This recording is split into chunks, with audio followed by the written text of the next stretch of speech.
If you're not already subscribed to this YouTube channel, go ahead and hit the subscribe button now, along with the bell icon so you can be notified whenever a new video is posted. And if you're already subscribed, check and make sure that YouTube hasn't unsubscribed. And of course, be sure to give the video a like, as well as share it on your social media. The white supremacists hate that. Now, that said, we spend a lot of time concentrating on the domestic wing of the enforcement arm of white supremacy, but we need to make sure that we devote attention, especially as white supremacy comes under increasing pressure internally, to focus on the foreign, or rather international, wing of white supremacy's enforcement arm, and that is the U.S. military. But then again, as you no doubt have noticed, there's an enormous amount of overlap between the two, always has been, and this overlapping has become incestuous in recent years. It's had to. The militarization of the police has not been the result of police departments who have just gotten up one morning and decided we need military equipment. It's the U.S. government letting them know, hey guys, we're helping you out here. This is the direction that we want you to go in. The U.S. government offers these police departments money if they militarize. This wasn't something that the police departments themselves came up with alone. Sure, they were a large part of it, they wanted it, but let's not pretend as if, oh, well, the government were just unwitting allies in this. These bastards work hand in hand. There is an internal culture of anti-black racism in the U.S. military, always has been. And we need to make sure that we understand that there's a reason why you got so many of these white supremacists who are saying, like Donald Trump and others saying, we should send in the U.S. military into some of these black cities. We ought to send the U.S. military in. Sure, we don't send them in whenever there's white folks who are cutting up. But black folks, if it seems like black people are going to start agitating in the streets for what's theirs, we need to send in the military. Well, they're not doing it to do black people any favors. Remember, during the Tulsa Race Massacre, you had the U.S. military who came in to help the white marauders, to back them up. That's what they were there for. They were killing the black people in their own town. That's what the U.S. military did when they showed up 100 years ago. When they talk about against all enemies, foreign and domestic, yeah, against any black people domestically and against any black people internationally. That's the U.S. military. A lot of them in the U.S. military see that as their real mission. And then you wonder why it is that a lot of these guys, when they cycle out of the military, they immediately start telling the police chiefs and sheriffs, you know, I should be able to carry my assault rifle with me. And they're like, good, oh, we like that idea. Please do not think that what you see from these police departments is somehow isolated from or otherwise apart from what is going on in the U.S. military. You take a look at that bastard Jonathan Pentland who attacked a black neighbor who was doing nothing more vicious than walking down the street. That little bald-headed bastard, he got people pulled up on him, and he ran like the punk that he is. All of a sudden, Mr. We know who our neighbors are, and you better. All of a sudden, he was running like a scared little sissy punk. These bastards ain't got no heart. But you know who else doesn't have any heart? The U.S. military, particularly the Secretary of Defense. There's no talk about what punishment is going to be levied against this white supremacist thug. And you know what the reason for that is? It's because there's been a long-standing tradition in the U.S. military that when it comes to white supremacist violence, they do not merely decide that they're going to cluck their teeth and go, oh, that's too bad. They don't do a damn thing about it. Because the U.S. military is aiding and abetting them. This is not a matter of they don't know. It's a matter of this is the policy of the U.S. military. The individuals who run the U.S. military, who set policy for it, and who are supposed to carry out its policies, all of them, Caucasian, by the way, they also have a policy that when it comes to white supremacy, it doesn't matter if it's your online with a message board that you're trying to use in order to promote white supremacy, or if you're carrying out violent white supremacist acts against other members of the military. We're not doing anything about it. USA Today ran a story last month about 13 incidents. Those are just the 13 incidents that they chose to look at. And there were no court-martials in any of them. These were violent incidents, by the way. Violent incidents. Stuff that's supposed to put you in Fort Leavenworth for some serious time. Instead, the U.S. military didn't do a damn thing about it. Just like with the Catholic Church, or just like with white supremacists in the classrooms or the police departments, it's a matter of we're not doing anything about it. Well, this person committed an act of violence, so you can't give them an honorable discharge, so they created a new category, less than honorable discharge. Yeah, we can't say that he was discharged honorably, but we're not going to say it's dishonorable because that would mean that they don't get any of their benefits. So we want to make sure that they'll be able to get money from Uncle Sam, and they'll be able to get nasty, mangled little teeth taken care of, or what have you. So we're going to give them less than honorable discharge so they can maintain all their benefits. We got to look out for, white supremacists have to look out for one another, don't you know? This is the bastards who run the U.S. military. This is what's going on. This is no accident. This is not some sort of happenstance. This is standard operating procedure. So if you're wondering what are the chances that this skinhead, Pentland, is going to be punished, well, the U.S. military is already making it clear the fix is in. We protect white supremacists in the service, don't you know?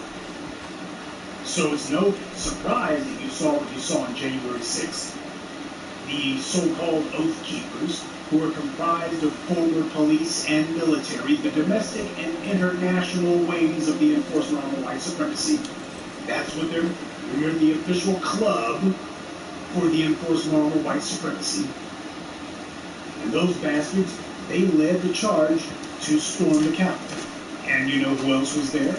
One Colonel Brock of the U.S. Air Force, retired.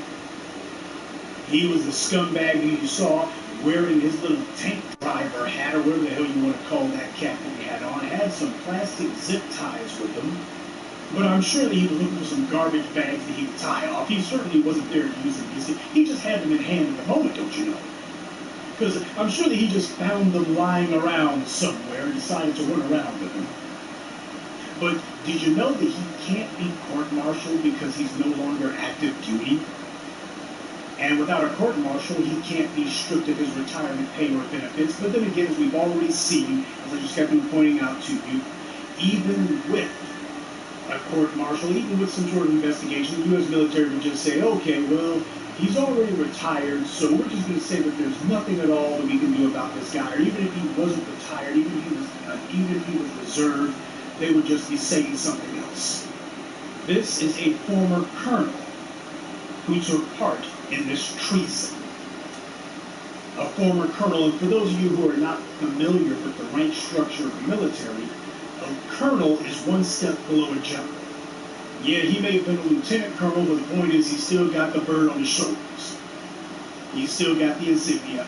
So let's not sit here and try to mince words or split hairs.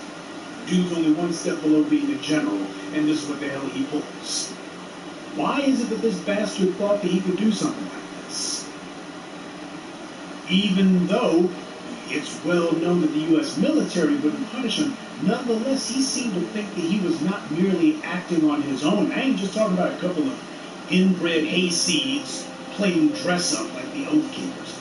That Lieutenant Colonel Brock, he seemed to think that he was acting on behalf of other senior military leaders. That's what he seemed to think. Oh, we'll get to that in a moment. But we would be remiss if we didn't mention Ashley Babbitt, also of the Air Force. Well, she's now the late Ashley Babbitt. She committed treason, and she wound up dying for betraying her country. She was a bad seed. You see, the white media doesn't tell you who and what Ashley Babbitt was, but the woman's got a rap sheet. You won't be surprised to know that. January 6th was not her first time breaking the law. It wasn't the first time by a long shot. In 2016, Ashley Babbitt, who the white media, especially the white right media, tries to paint as being some sort of misguided woman who... Hard times. Ain't that the bullcrap that Bill Maher was trying to say about her? trying to get some phony sympathy for it. Oh, her business was in trouble, and that's the reason why she was at the Capitol. Well, let me go ahead and tell you some of Ashley Babbitt's rap sheet, and you tell me if it seems like that January 6th insurrection stunt of hers was just a fluke. In 2016, she had been charged with reckless endangerment, malicious destruction of property, and tampering with a car. Reports are that Babbitt had gone after her first husband's ex-girlfriend with her SUV. So, apparently Babbitt saw her husband's ex-girlfriend, flew into a jealous rage, got in her SUV and chased the woman down the highway and rear-ended her car a few times. That's where the charges of reckless endangerment, malicious destruction of property, and tampering with a car came from. But, of course, Ashley Babbitt's not black, so she beat the rap on that one. Court records showed that she had not one but two restraining orders against her. Obviously, it was her husband's ex who had filed these restraining orders. And you won't be surprised to learn that Ashley Babbitt's second and final husband, who she was married to at the time she committed treason, was himself in the Marine Corps. Now, there's no word on whether or not Babbitt's widower husband was himself a member of the Oath Keepers or some other white supremacist group, though he has filed a nuisance suit against the Capitol Hill police for $10 million. Oh, by the way, Babbitt had a tweet on Twitter that she posted saying, "I'll be rolling through your hood with my red hat." Rolling through your hood? Yeah, you know, remember those white supremacists who like to fancy themselves as being soldiers? That's one of them little threats they like making against black folks. D.C. is a majority black city, by the way. Well, the only rolling that Ashley Babbitt's going to be doing now is in her grave. But the point is, this is who Ashley Babbitt was. This is who people like Bill Maher try to get phony sympathy for and tell you that she was just a business owner at the end of her rope because of hard business economic times due to the 2020 lockdowns and quarantines. And oh yeah, she was just a victim of circumstance. Was she a victim of circumstance in 2016? Was she a victim of circumstance that time too? Was it the 2020 quarantine that made her take her SUV and smash it into some innocent woman's car in 2016? Was that the reason why that happened too? See the bullcrap contortions you gotta go through when you're an undercover white supremacist like Bill Maher. At this point, he's barely undercover. He's basically all but declared at this point. But this is what you have to do to try to cover for these white supremacist thugs in the military. This is the contortions you gotta go through to try to make it seem like somehow they're the victims. There's a lot of things that you can call Ashley Babbitt: treasonous, a disgrace to the uniform, an insurrectionist. But the one thing that nobody can call Ashley Babbitt truthfully is a victim. But it gets better than that. Not only do you have the sawed-off former potato peelers who go calling themselves joining the Oath Keepers, not only do you have retirees and these half-cocked idiots like Ashley Babbitt running around, but you also have special forces who happen to be a bunch of card-carrying white supremacists as well. It was covered for about one day and then immediately done away with that in secret Facebook groups, America's best white warriors share racist jabs, lies about 2020, even QAnon theories. So yeah, these are America's special forces. Supposed to be America's elite. Yeah, elite white supremacists, they see themselves. And then you wonder why it is that you got all of these white militia groups who are running around with the kind of tactics that they don't normally teach in the normal service. Yeah, because you got these white supremacists and special forces, many of them who call themselves being part of these groups. And of course, they had some choice words about current Secretary of Defense Austin. You can imagine just the usual, well, he's only got the job because he's black, I don't have any respect for it, etc., etc. This is America's Special Forces. You notice how this has progressed here. And I've set it up this way for a reason. You start off with one white supremacist skinhead from the army. Then you got a gang of these scumbags who go and storm the Capitol, but they were retired or otherwise not in the service. Then we show you guys who are not just in the service, they're supposed to be America's Special Forces. Supposed to be the best of the best that America produces. As far as military skill goes, though truth be told, when you read up on some of the misadventures, and especially the Navy SEALs have had, these guys come off as more like the Keystone Cops in camouflage. That's when you read about it's just a comedy of errors, a lot of the stuff that these morons wind up getting into. A lot of their stories just read like the stuff of a late-night comedian skit. But this is what America's elite soldiers do when they're online, sounding no different than any other white supremacists that you would find on Stormfront or on the Daily Wire or anywhere else. But you know, up until this point, basically that Lieutenant Colonel Brock character, he's about the highest ranking that you get that anyone's found when it comes to these white supremacist scumbags in the military. So you got one outlier who happens to be higher ranked, but mostly what you got are people like just a bunch of half-cut misfits, oddballs, and screw-ups like Ashley Babbitt and the Oath Keeper clowns, and some grunts and special forces, knuckle-dragging, hairy-kneed morons, mouth-breathing idiots. But nobody who is actually senior staff, flag rank, or anything like that. I mean, it's not like there's any generals or admirals who happen to be part of this kind of white supremacist nonsense. Oh, wait. Because this is a story that most of you haven't heard about. The white media's done everything they can to bury it. The agenda-setting media, the ABCs, the Washington Post, the New York Times, they decided that apparently this is so disturbing they don't even want to report on it. But Politico reported on how there was a letter put out by 124 retired generals and admirals who were helping to repeat and spread the lie that Joe Biden had stolen the election and that apparently something needs to be done about the political correctness in the military.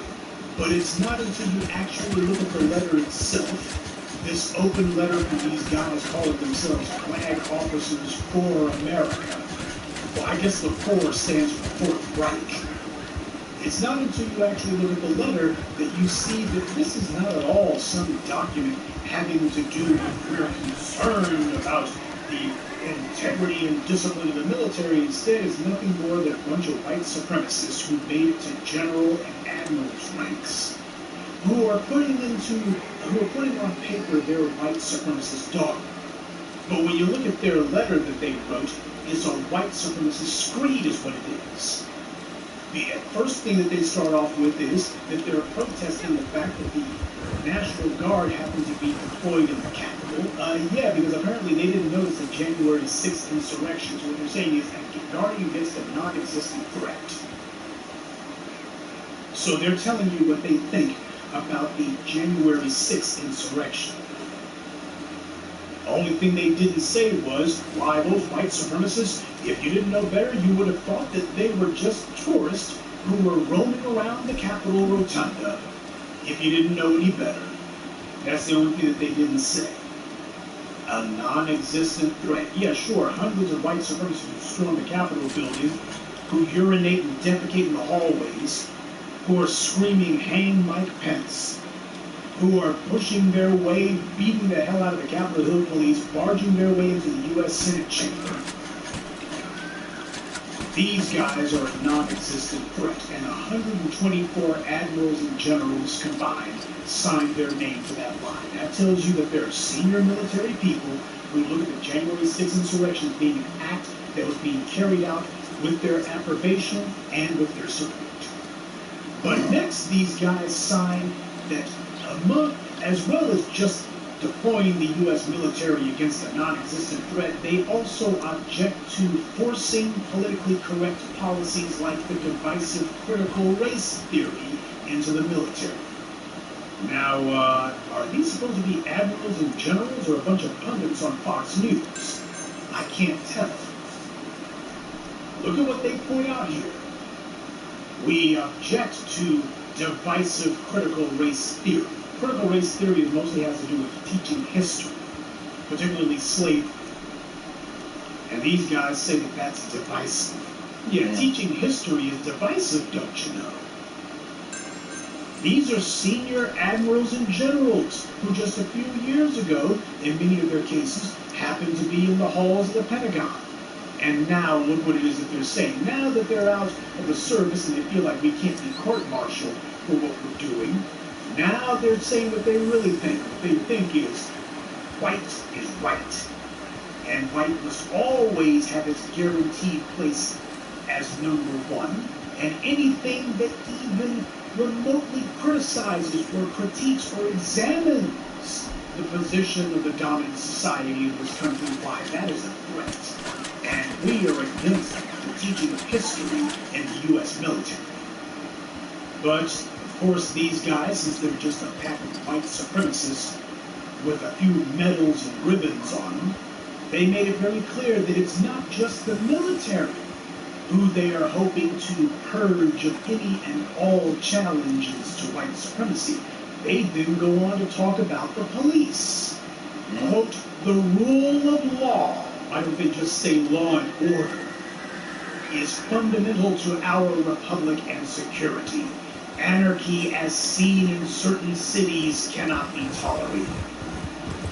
Anarchy? So the white supremacists with badges who are destroying the cities, they're not the threat. The anarchy is the uprisings by the citizens who are fighting back. That's the threat. But understand, when you got people who are running around saying things like, well, the U.S. military ought to be deployed in certain cities, yeah, I'm sure that these 124 white supremacist thugs who signed this letter, that's exactly what they would like to see. Oh, they would love to have the opportunity to be able to put people like the Special Forces white supremacist trash that I just told you about, or to put the Ashley Babbitts and the Lieutenant Colonel Brocks, and to put the Jonathan Pentlands. Oh, I'm sure he'd love to do foot patrol in a black area. I'm sure that he would love that. If he could have an assault rifle and apparently the ability to go ahead and kill some black people under the guise of, why, we're just backing up law enforcement, don't you know? We're here for public safety, don't you know?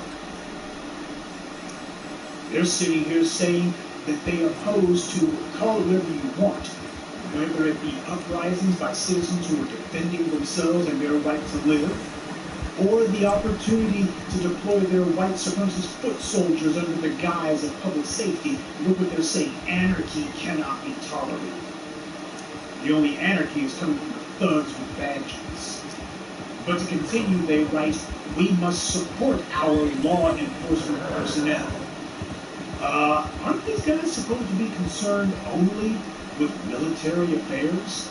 After all, in their previous little whining screed, they had said that they were concerned about America's readiness to fight and win our nation's wars.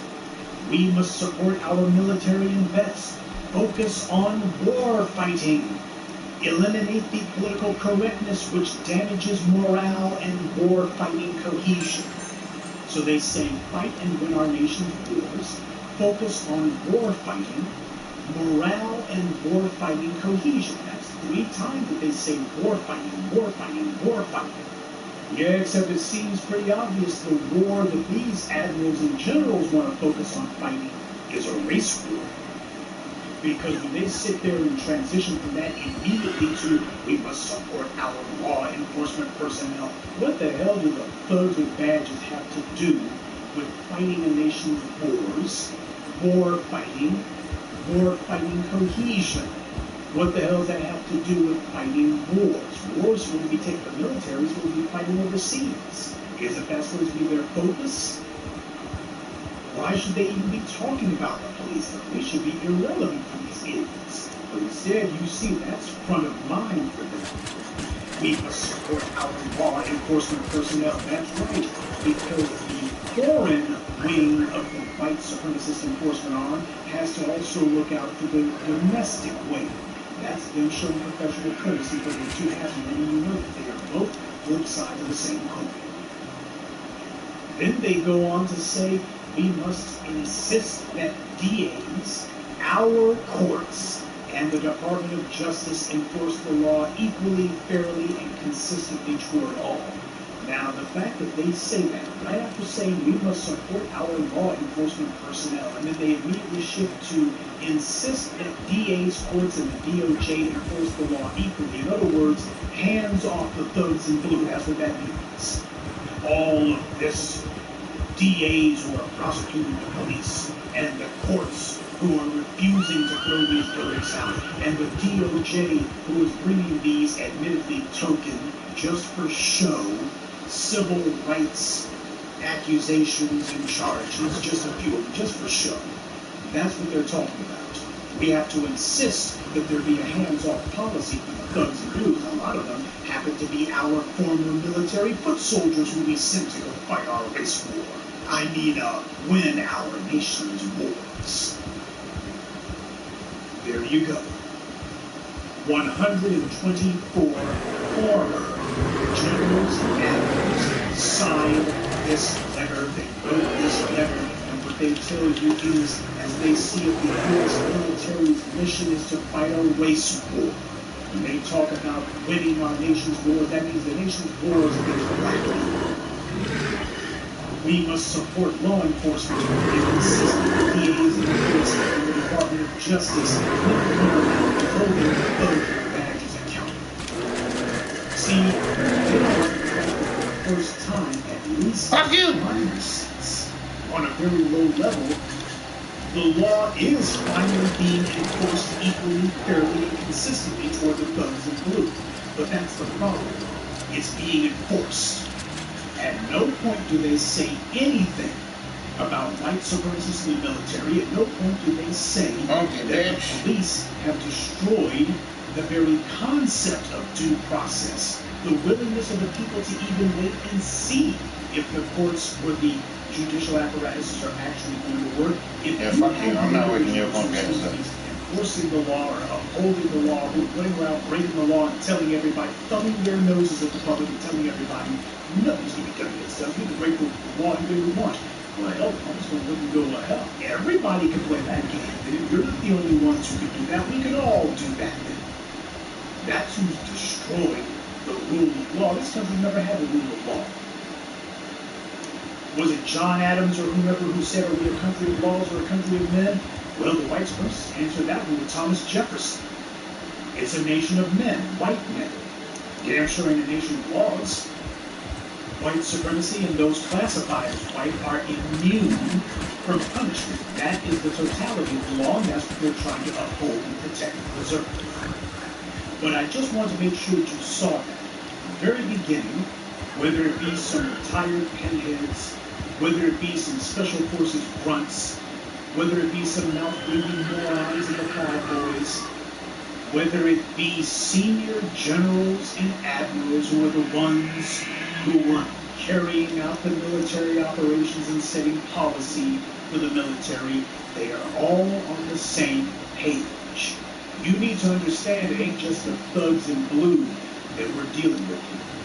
Because a large part of the white media's job is to try to sanctify the institutions of white supremacy, to try to give some thin patina of morality and ethics to what are just a bunch of lawless, completely principleless, if I may coin the term, barbarians and marauders. There is no law to them. They made it a point that they were going to link the two ideas of critical race theory with we're going to support law enforcement and insist that the DAs and the courts and the DOJ have a hands-off approach to the thugs in blue. Enforce the law equally, fairly, and consistently. What that means is, if that's the case, then why the hell are they even bothering? Yeah, the message they're sending is you're being too tough on the thugs with badges. You guys are being too tough on them. You shouldn't be doing anything to them at all. You need to enforce the law equally and fairly, and that means you don't do anything about the thugs in blue. Because after all, it could become habit-forming to start punishing white supremacists. We don't want that to become habit-forming. They understand that if the power of the people can touch the domestic wing of the enforcement on the white supremacy, and the power of the people can also touch the foreign wing of it as well. Oh, that's what they saw with that Pentland skinhead. Oh, he's in the army. Yeah, and the public turned up at his house. The public came to where he sleeps. They came to where he lives, and he had to flee. Oh yeah, the people came, the citizens came and overran that little white supremacist position. They overran his position and ran him straight out of town. He was going, retreat, retreat! Yeah. And those special forces punks on Facebook, America's elite warriors. Yeah, elite keyboard warriors. They're a bunch of elite keyboard commandos. Yeah, they're real tough from behind the anonymity of a computer screen or behind the anonymity and security of a military apparatus that will not punish them because, as we've seen, the senior military officials in the Army, Navy, Air Force, and Marines are a bunch of card-carrying white supremacists. The generals and admirals who are supposed to be running the military are themselves a bunch of anti-black racists. And I saved the third point for last. It came before the other two, but I wanted to save it for last because this is what they started off with, saying that the free flow of information is critical to the security of our republic. Really, in that case, then I wonder how many Freedom of Information Act requests that these guys blocked or turned down or denied when they were in the military. Since we're talking about the free flow of information, I'm sure the Freedom of Information Act is precious to these guys, right? Hey, how many white supremacists have they refused to punish? By the way, they keep that real close to the vest. Oh no, how many white supremacists have we attacks and incidents we had in the military? Well, we can't tell you that, because you know we're all about the free flow of information, don't you know? Except where white supremacists are concerned. But they go on to talk about censoring speech and expression, that all of this, and that's a bad thing. When they say censoring speech and expression, that's the same garbage that these white supremacists that you see in social media. That means the white supremacists are free to spread their anti-black vitriol, and that platforms just better not do anything or say anything about it. They have the right to try to bums rush anybody's website and turn that to a free fire zone for their anti-black vitriol. That's what it means. Because you don't see them standing for anything that would benefit anyone who's not right. Hell, that sounds like it came from people like Ben Shapiro. I wonder if he's the one who scribbled this nonsense. Then they say we must counter this on all fronts, beginning with removing Section 230 protection from big tech. That doesn't sound like a military objective at all. It has absolutely nothing to do with fighting a war. That has nothing to do with fighting China, or fighting Russia, or fighting Al-Qaeda, or anybody else. That is a strictly political agenda, particularly a racial one. Because when they talk about censoring free speech, censoring speech and expression, they make sure not to say, oh, we're talking about all these white supremacists here. They're very careful to be circuitous with their language. They're being deliberately oblique and vague. But everybody knows what they're talking about. These are Fox News talking points. These are the kind of bullcrap talking points that people like Ben Shapiro talk about. So it's like Grover North was saying, you don't have to spell it out. They know what they're talking about. You don't have to spell it out. They already know, and they're already on board. So they're all for the free flow of information, unless that information has to do with slavery and white supremacy. Then, as far as they're concerned, we need to keep divisive policies like this out of the military. Yeah, let's keep the divisive teaching of accurate history out of the military. But as for white supremacist hate speech, why, we need to protect that. We need to go to the mat for that. Oh, and by the way, lest I forget, they didn't just do this merely as them slamming their guns, just a wish list of things that they wish that the government would do, or some policies that they wish would be enacted upon the nation. Some of the senior military white supremacists who signed this letter, they're running for political office. That's right, the bastards who signed this letter, they're doing this as basically their policy platform. These are the planks of their white supremacist political platform that they're putting out here. These are their campaign promises. Retired Army Brigadier General Don Bolduc, is running for the U.S. Senate in New Hampshire. And another one of these clowns, who apparently has some anti-Muslim views, this guy is apparently mobbed up with the Family Research Council, one of those white supremacist think tanks, one of those white supremacist public policy institutes. So understand, these guys are not just saying this as some sort of idle chat. This is not just idle rhetoric. What they're making very clear is that now that they are no longer bound by the Uniform Code of Military Justice, now they no longer have to worry about having their benefits stripped from them because they're no longer in the military, they're retired now. So don't have to worry about being court-martialed for this crime. So that being the case, now it's time to begin a new war. The war that they really wanted to fight. You got senior admirals and generals who are telling you in no uncertain terms that the enemy is not and has never been communism. The enemy is not and has never been the Russians. The enemy is not and has never been Al-Qaeda. The enemy is not and has never been China. The enemy is and has always been black people. Now you see, this is what the white supremacists do when they come out of the military. They make sure that they're trying to arm the white supremacists, make sure the white supremacists are turned into at least a halfway capable militia to fight this race war that they intend to wage. And where are the black soldiers at? Former, active duty, or any other capacity at? Where are the general honorees to speak about this? Where are the Colin Powells at? Where are any of these black folks, any of these black men in particular, who are supposed to be proud career soldiers for the United States? They get real quiet and real scarce at times like this. But I'm also looking at black men who happen to have been in the military. You see what your former white comrades have done with their military training. They're taking their military training and taking it to police departments so that they can more effectively kill black people. They're taking it to these white supremacist militias like the Oath Keepers so that they can teach them, hopefully, how to at least kill somebody or kill something.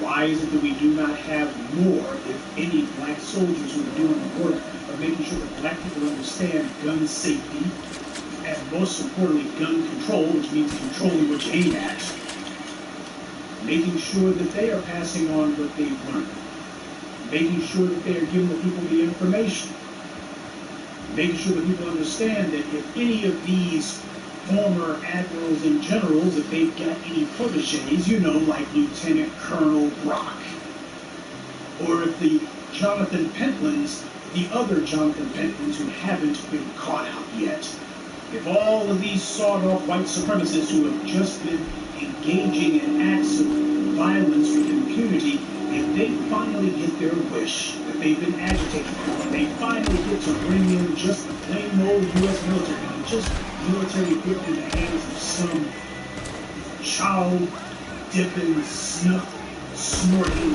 white supremacists in some insecure department. If you get the actual legitimate military who finally gets to deploy in a city, a black city, because they ain't going to the white ones, if they finally get their wish, who's going to make sure that the black citizens have the wherewithal to make sure that they are not threatened by any white supremacists in military uniform or without? That black people have the wherewithal to ensure their safety against all white supremacists, foreign as well as domestic. Don't you let that white media tell you these garbage lies. They sit there trying to otherwise valorize and sanitize the institution of white supremacy to the point that people think of it as a truism that the U.S. military has an internal culture that makes it where they would not stage a coup. Because part of their little letter was they think that Joe Biden's senile office rocker, they're questioning his mental fitness. And while a good part of that happens to be some white supremacists who are no doubt venting their ire, a large part of it happens to be that they're listing here this garbage about, as far as we're concerned, we would like to get rid of critical race theory, and we see the that all these uprisings against the killings of black people with impunity, this is anarchy and cannot be tolerated? What do you think would happen if you gave these bastards the ability to go ahead and put their little words into action? What do you think would happen? Do you think that these bastards who signed and wrote this letter, that they would turn down the opportunity for a coup d'etat, or do you think they would just be going, you know what, it's an idea? Because every military coup starts off with the rationale, with the narrative that the situation is so bad, so intolerable, why a military dictatorship would be preferable to the anarchy and to the lawlessness and to the threats that are going unchecked. You better understand that there's a number of individuals in the U.S. military who have been floating trial balloons for a coup d'etat. And what kind of military dictatorship with these girl boys, these scumbags, what kind of military rule would they put in place? Well, for starters, it would be one where black people would be killed with impunity, and they would be signing off on all of it, just like they do in the military. Oh yeah, you think that just about a dozen cases of white supremacist violence and lawlessness that they don't punish, that you think that's just some one-off or just a series of coincidences? That would be standard operating procedure. They're making it very clear precisely what kind of military dictatorship they would like to see in the United States.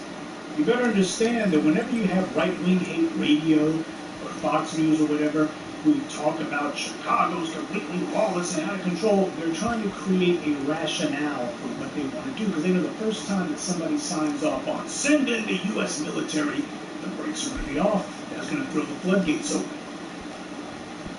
What, you think it's going to be just in Chicago? These bastards did not say Chicago. They said seen in certain cities, plural.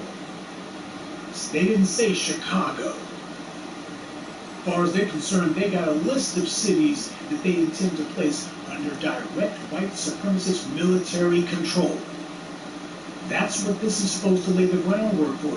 Before you can pull a stunt like this, before you can pull some audacious, mind-blowing bit of treason and such, first you got to prepare the minds of the public for what it is you intend to do. So you start the steady drumbeat.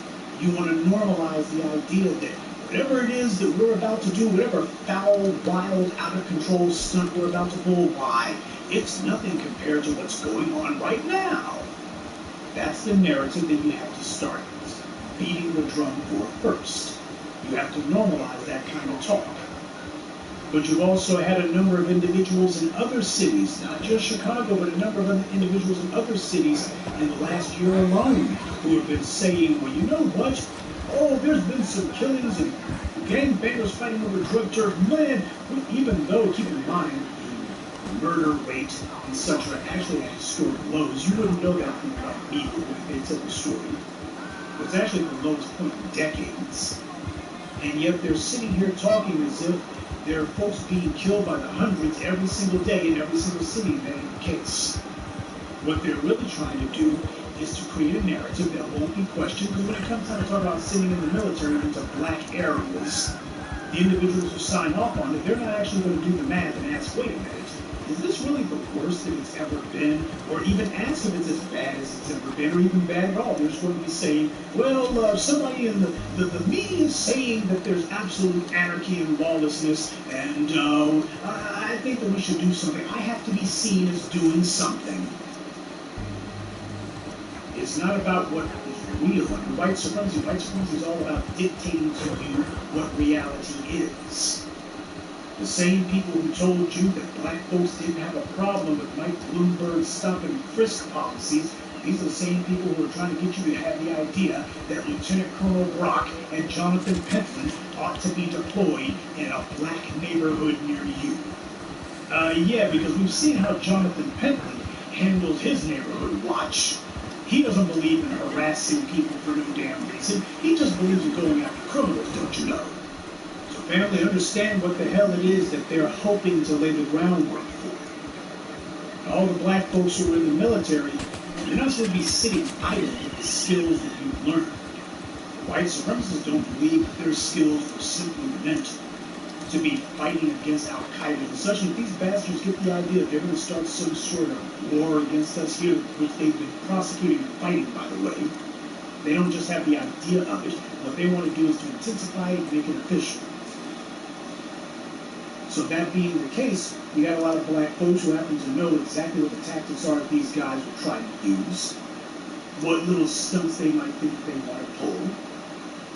The antidote to white supremacists in the U.S. military are black empowerment specialists in the military. Black empowerment specialists who make it a point to understand exactly what it is that the bad guys are going to try to throw against black folks, black citizens trying to live their lives, and who make sure that black people are ready. Proactive self-defense is the only kind of self-defense that matters.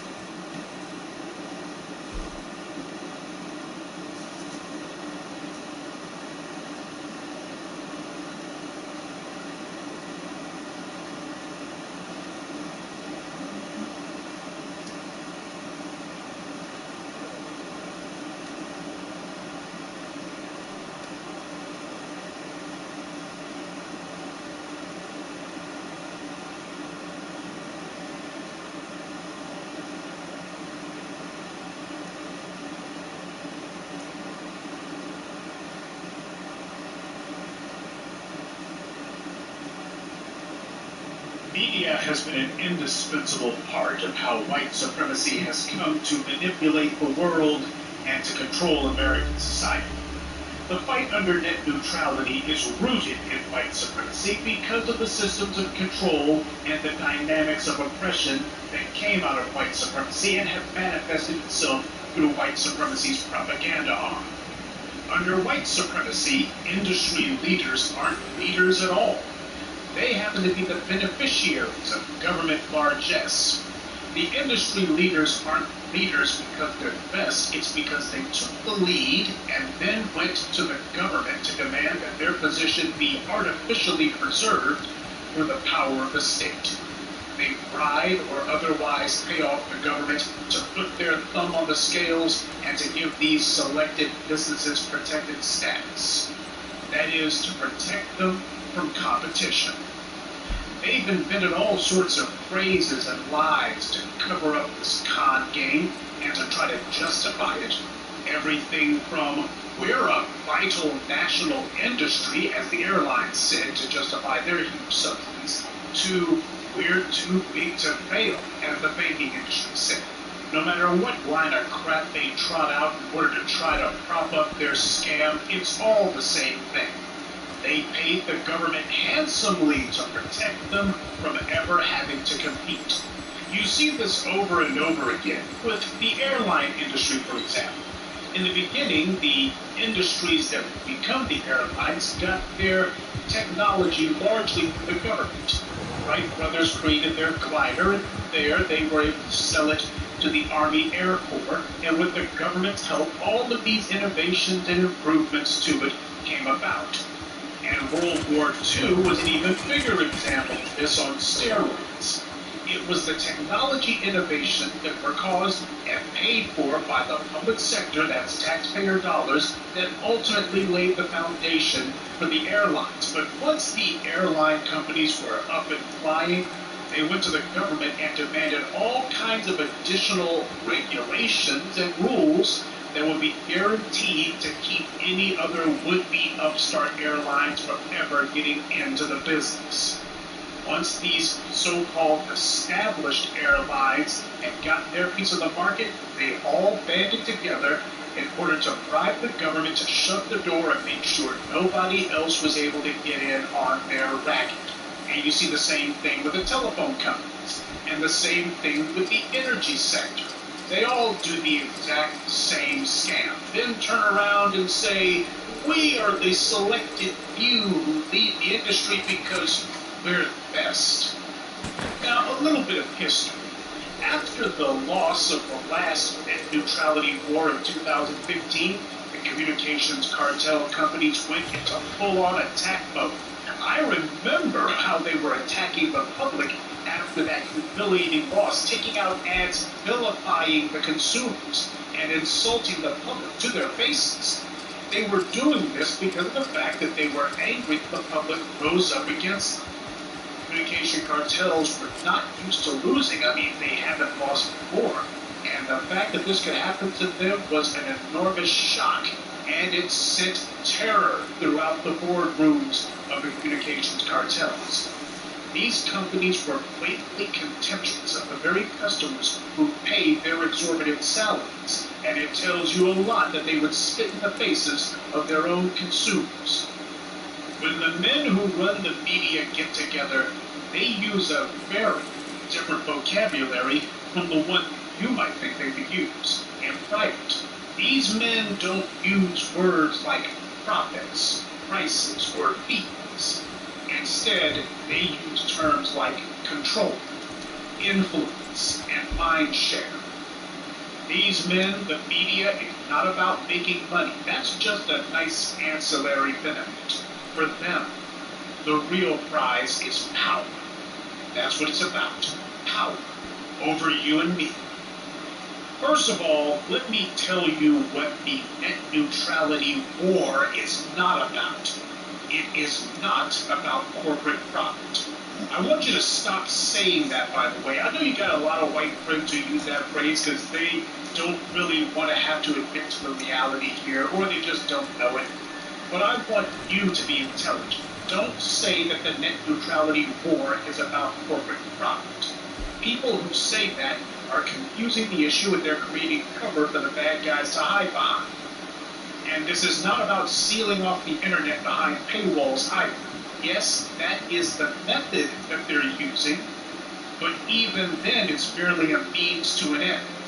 Making the internet prohibitively expensive is just their way of facilitating their true goal.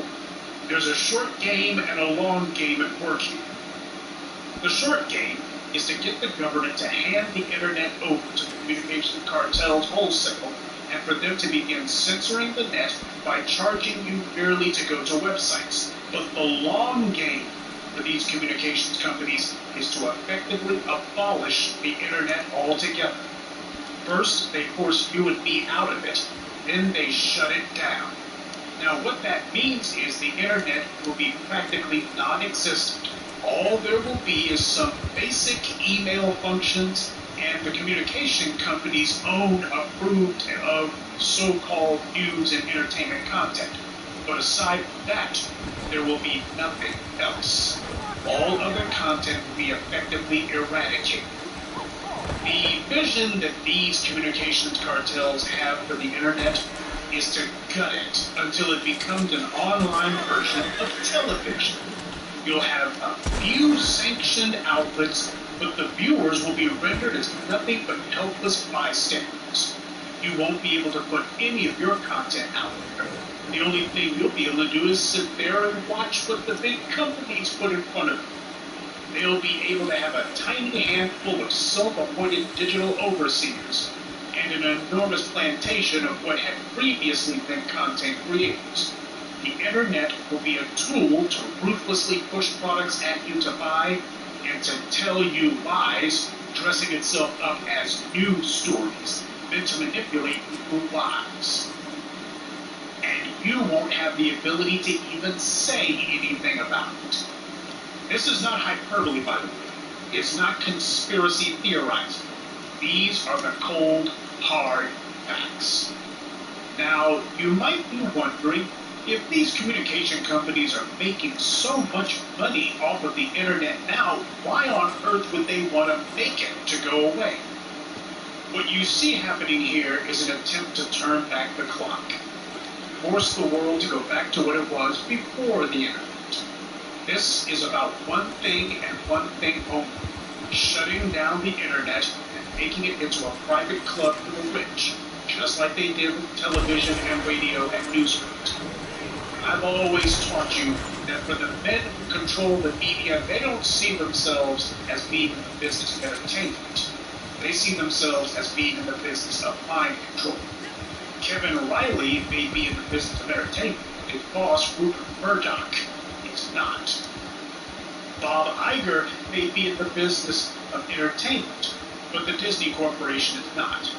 Les Moonves, chairman of CBS Television, he may be in the business of entertainment. Sumner Redstone, the chairman of Viacom, CBS's parent company, he definitely is not in the business of entertainment. These are the men who, when they get together, the only word that come out of their mouths is control. That's what the media is good for them. They could care less about what's on it. They see you able to use media at all, these men feel threatened for a reason. The only reason that these men happen to be mega millionaires and billionaires is because of one thing and one thing only. They were able to use what little money that they got initially in order to bribe the government to hand them control of entire industries. Remember that. You're dealing with high-class thieves here, sophisticated thugs. It's the petty criminal who steals your wallet, but it's the big criminals who steal the public mind and also steal the consciousness of entire nations. Remember, for the men who control the media, they don't see themselves as being in the business of entertainment. They see themselves as being in the business of mind control. For hundreds of years, the old maxim, "It's a free press for anyone who's bored," was the immutable truth of communication. Human beings require communication in order to talk to one another. Human beings also require communication in order to change their lives and to change their society. If you can stop the people in the society from being able to communicate with one another, you can freeze society in perpetuity. This is what we see in countries such as North Korea and China, but we also see it in the United States. Since time immemorial, the ability to reach the masses was the sole difference between who influenced the society and who didn't. And this ability to spread ideas to the masses is a power that men in high office or in royal palaces coveted for themselves and themselves alone. They were prepared to kill anyone who threatened that. When the printing press was first perfected, it was no less than the Catholic Church who declared that if they didn't do something about the printing press would most likely destroy them. You see, you could tell any lie you wanted, and the people would follow it, so long as no one was able to reach the masses with any sort of counter message. Communication has always been about one thing and one thing only: influencing people. And from the corrupt and those in powerful positions, which is the same. Communication has one sole purpose: to protect the powerful from the people that they're ripping off every single day. For thousands of years, since man learned to talk, spreading an idea to the masses was cost prohibitive. You either had to find other people and pay them to spread the word for you, or you had to find scribes and pay them to write down whatever idea you wanted to proliferate. This is how mass communication has worked since the dawn of man. Ideas could only spread as quickly as your ability to pay people to spread them for you. Mass communication, or rather mass influence we should call it, has always been a game totally reliant upon one's ability to pay huge sums in order to spread an idea. If you were resource rich, you could spread any idea you wanted very quickly to the entire society. But if you were resource poor, no one other than you heard the idea. And this economic fact of communication always worked in the favor of the rich. They could pay town criers or scribes to repeat their dogma. They could pay for printing presses and later radio and television stations to reach the masses with these lies. Mass communication, or more appropriately, mass influence, was a rich man's game. The common man, no matter how simple and obvious the truth he had to tell, was locked out when it came to mass influence. You only got to reach the people if the rich agreed with what you had to say, and the rich never agreed with anything you had to say. Naturally, this applies doubly for the United States. Many of the founders of the U.S. were publishers themselves, or closely allied with men who were. They knew the value of being able to use mass media. Most Most Americans are familiar with the engraving of the so-called Boston Massacre, an image showing a line of English soldiers in full formation gunning down innocent Bostonians in what is a clear, undeniable act of savage mass murder, except for one small problem.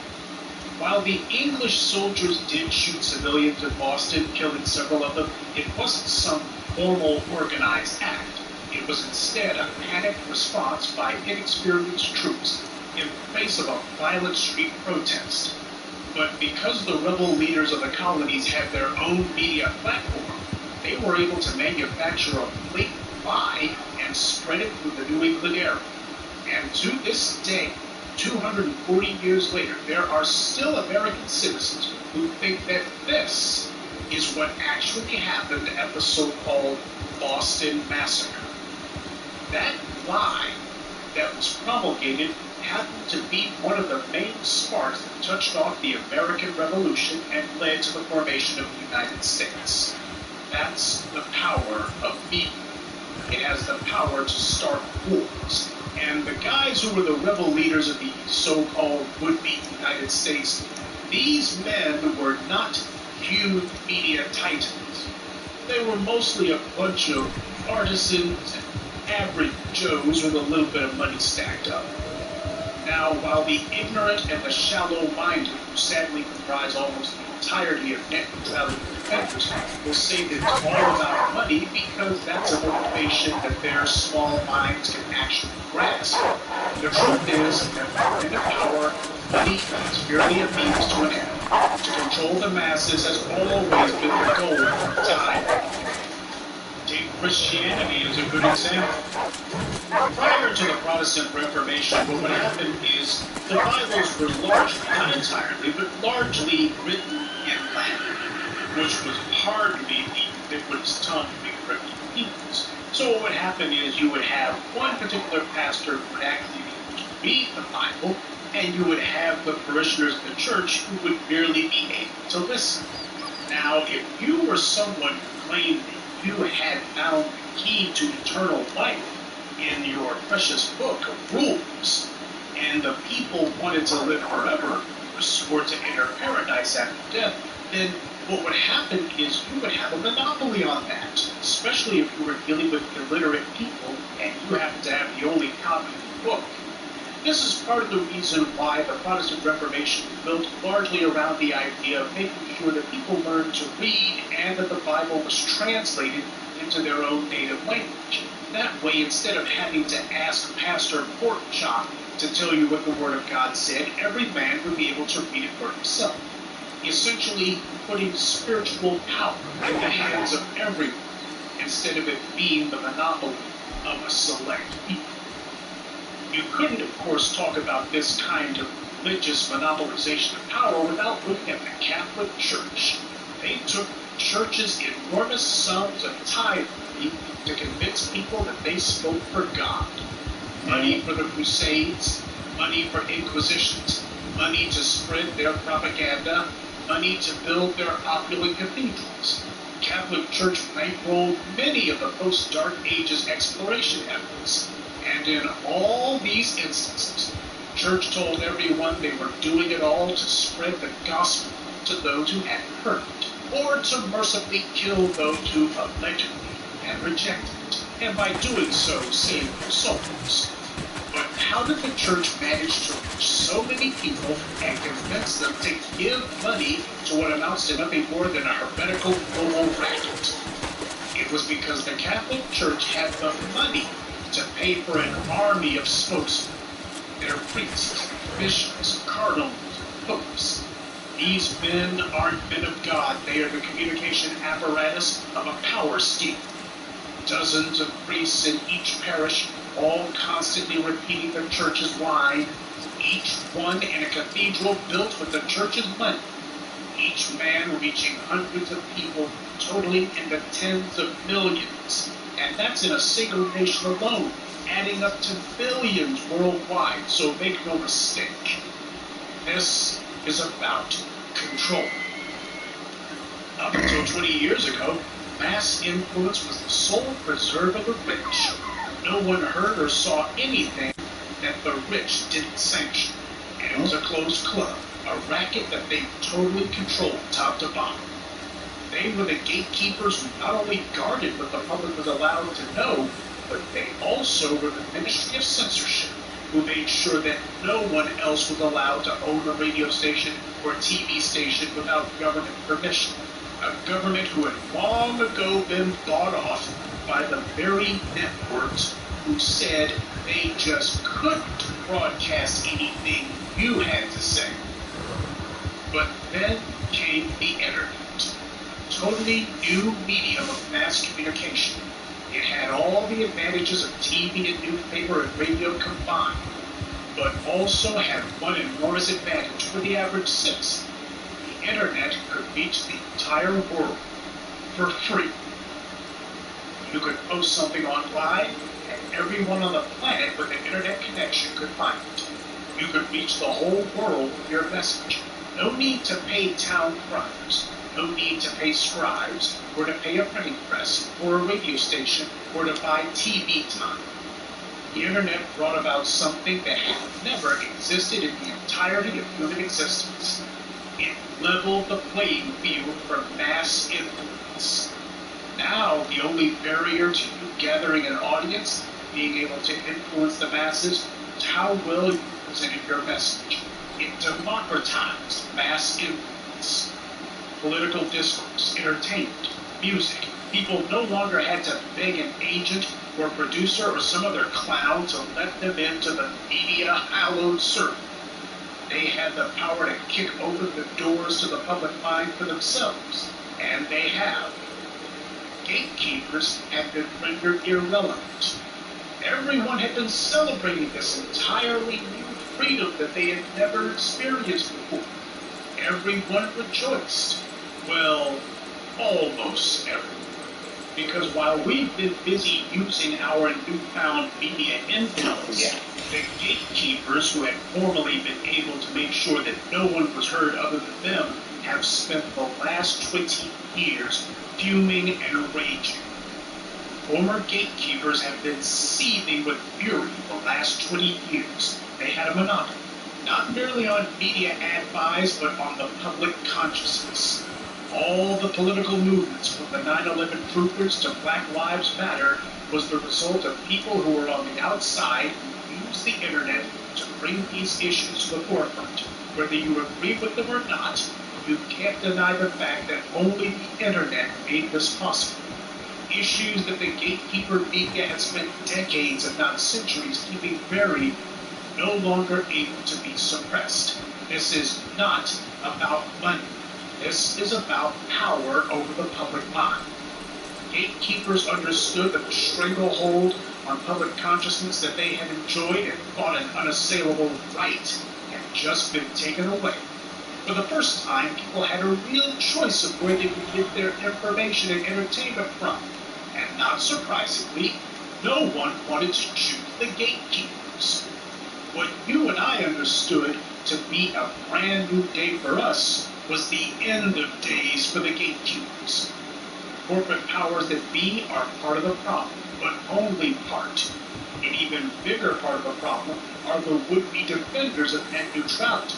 They've done a, quite frankly, pathetic job of properly verbalizing the issue and explaining that communications cartels are liars who drive the government, who buy and sell FCC chairmen as the corporate whores they are, and who have already done the very thing that they fear will one day be done.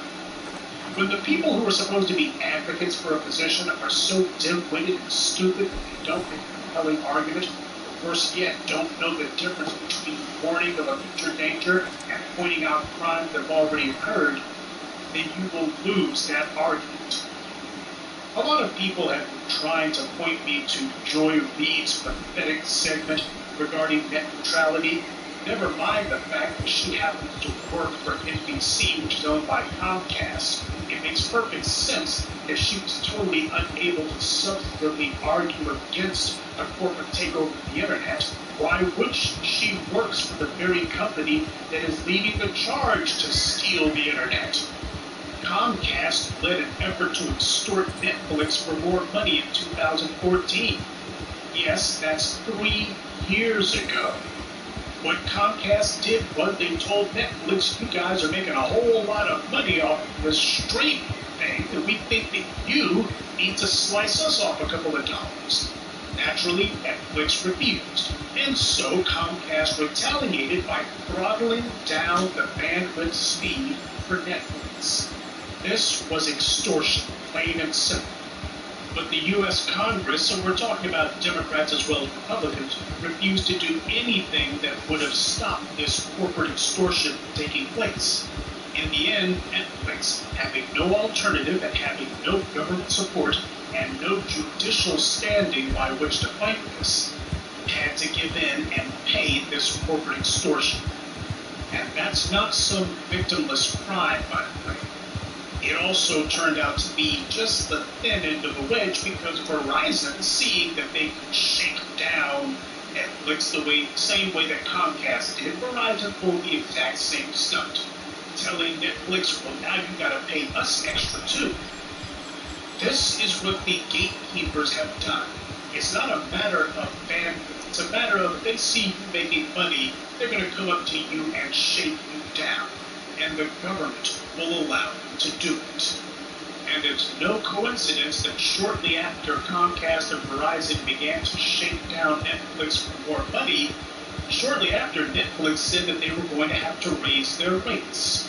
Now, by way of necessary admission, I confess that I don't watch Netflix. In fact, I've never watched Netflix. I don't care to, but I know that most of you do. Well, you should be aware that you are paying a Comcast and Verizon tax. This is racketeering, plain and simple. It's no different than what the mob does to local businesses. Either you pay the thugs a protection tax, or something might happen to your business. And the same way that the mob can't actually tell you what benefits you're supposedly getting for paying them blood money, so these communications cartels can't actually tell anyone what benefit they get by giving these communication companies more money, because there are no benefits. Now, these communications companies have been buying websites, big websites like Yahoo, but when the big boys bought them, they brought their slothful, lazy, entitled ways with them and turned these formerly profitable and popular websites to crap.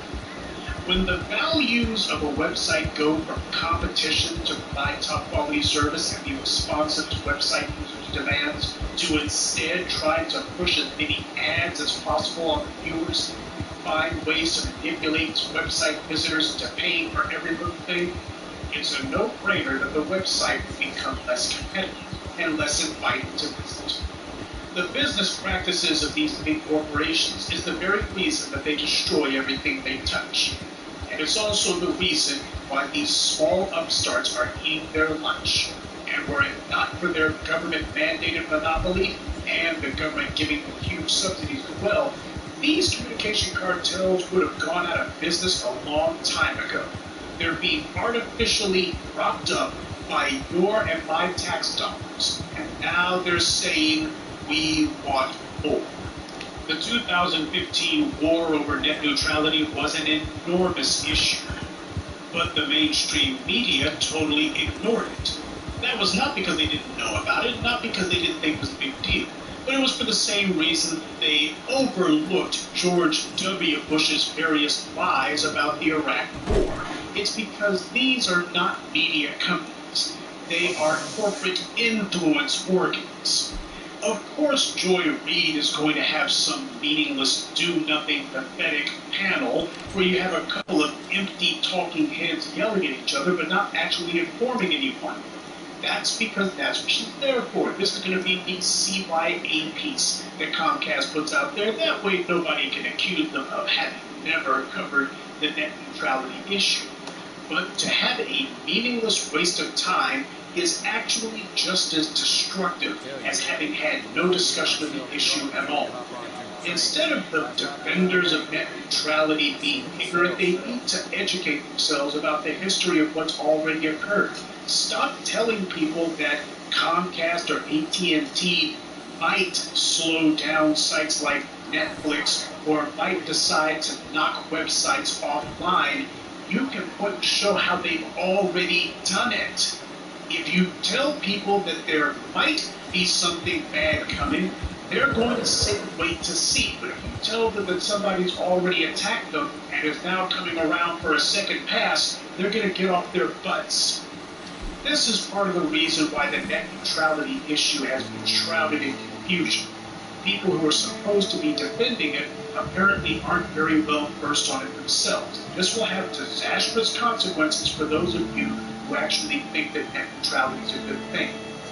Now, these media communications companies, they have their own digital entertainment initiatives. AT&T has got their own TV shows. Comcast, Universal, NBC, and the other communication companies want to get in on the act as well. But their content simply isn't as good as what Amazon or Netflix offers, and their service is a joke. The communications cartels are pulling out all the stops. States and even cities have the ability to set their own standards as to what communications companies are allowed to do, even as it regards the internet. States and cities can require that communications companies, ISPs, who want to do business in their state or their city have to abide by net neutrality. But the communications cartels have already anticipated that move, so they've already begun lobbying hard and demanding language be added to the FCC rules that will prevent the states or cities from being able to supersede FCC regulations. This is what corporate fascism looks like. When corporations enact a wholesale takeover of entire sectors and wage open war against the citizen. In the past, they hired armed thugs to attack people who refused to bow to their would-be corporate overlords. The spread of dissident viewpoints has made that system unworkable, so instead they're resorting to this. Now, there's nothing stopping the states and cities from just ignoring the FCC and either building their own ISPs or taking over communications companies who are engaging in fascist behavior. The only thing stopping them is a total lack of nerve. What's required here is for a legislative body to create a constitutional crisis. Because whenever a crisis is created in the U.S., it's typically been resolved in a manner that pleases the masses. Remember when I told you about Niccolo Machiavelli's advice in his classic work, The Prince? He advised that if the ruler of a country has a choice between displeasing the nobles or displeasing the masses, then it's far better to displease the nobles, because the masses are who overthrows a government, not the nobles. Some of the more naive or lesser informed may say, but don't the corporations realize that what they're doing will make the internet far less popular to use and could conceivably kill it outright? Well, that's a problem for you and me, but not for the communications cartels. First of all, the psychopaths who run corporate America are sociopathic. This has been documented by them.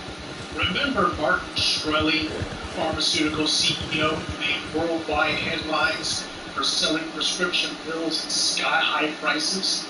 Well, while the white media tries to portray him as being some sort of anomaly, he is in fact a normal, average, run-of-the-mill corporate CEO.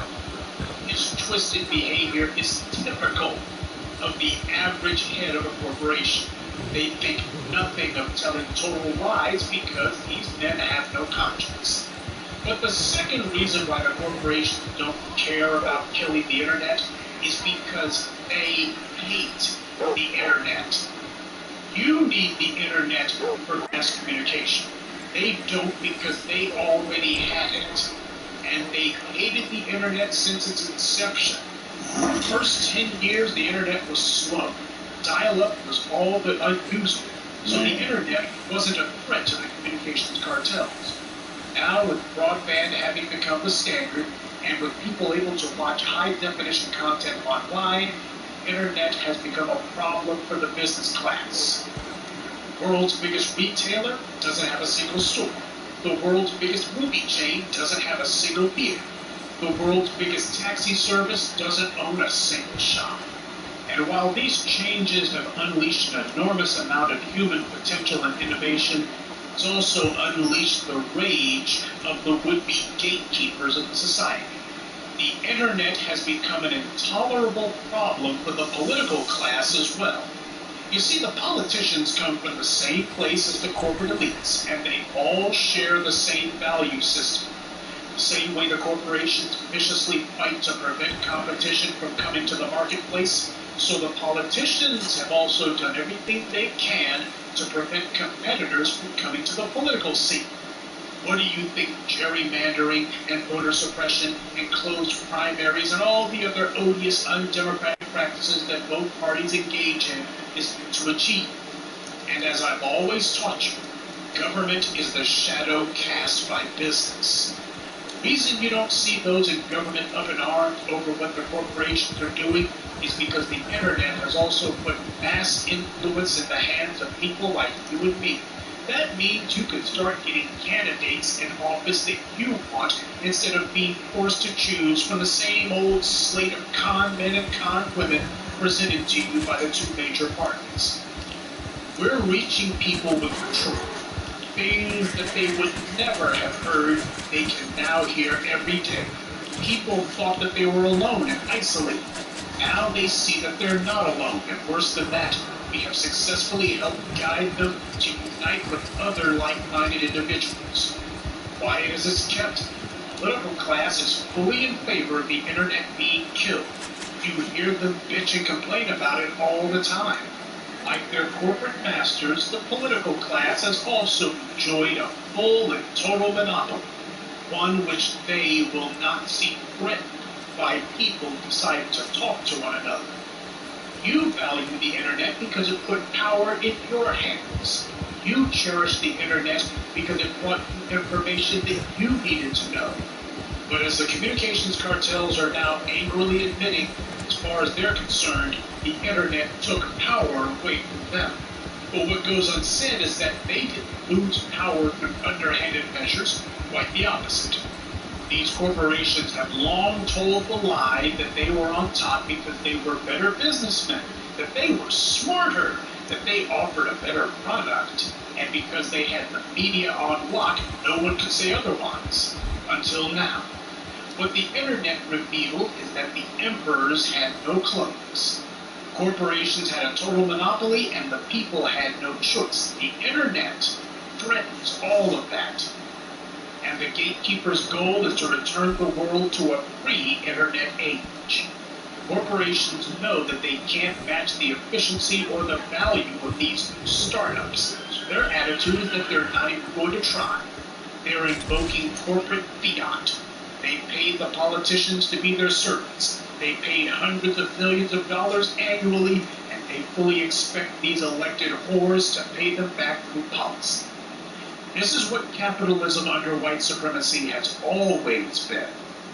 The public has their tax dollars confiscated in order to pay for some new technology or infrastructure, and then when too many competitors come on the scene, the more established corporations immediately demand that the government wholesale hand over entire sectors of the society to them.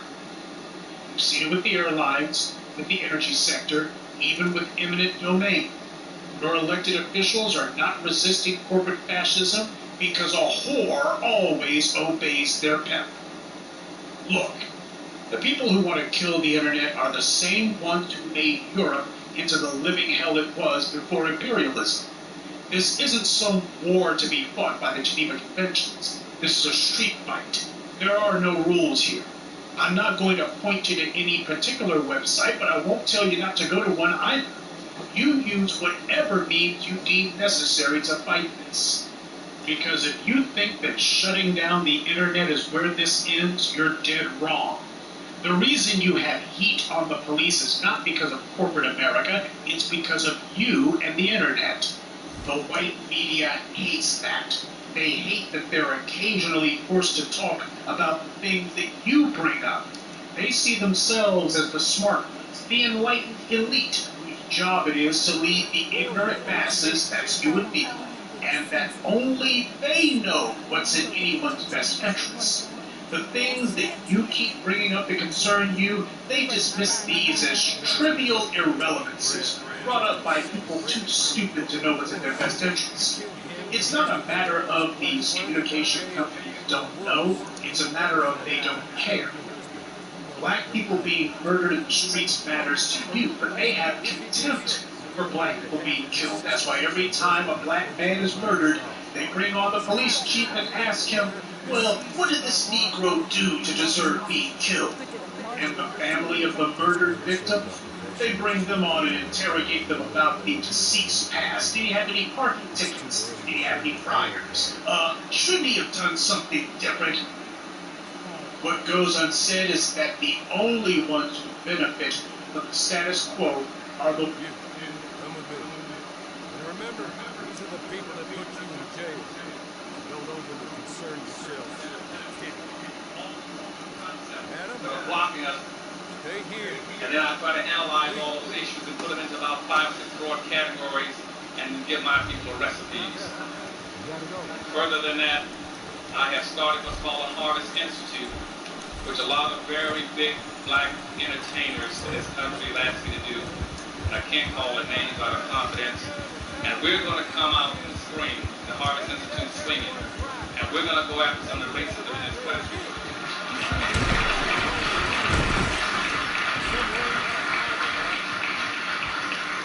And what I would like you to do tonight is to play along with me, free your mind up, just play along with me, because I want you to understand the system that we've been injected into. And I want you to understand the myths, the games, and all these wheel-spinning, non-frictional kind of activities that are killing us. Now, first of all, let me start with the first myth that leads us to this book. The first myth they have out is about black progress in this country. And I'm constantly being told, as I was told a couple of weeks ago, about, yes, you're a successful black. You got all these businesses, you got a doctor's degree. Why are you running around the country raising hell for black folk? Black folk are progress in this country. They have no problems. And they started quoting me, look at Will Cosby, look at Oprah, look at Michael Jackson. Well, let me tell you that those people do not reflect the suffering in the world.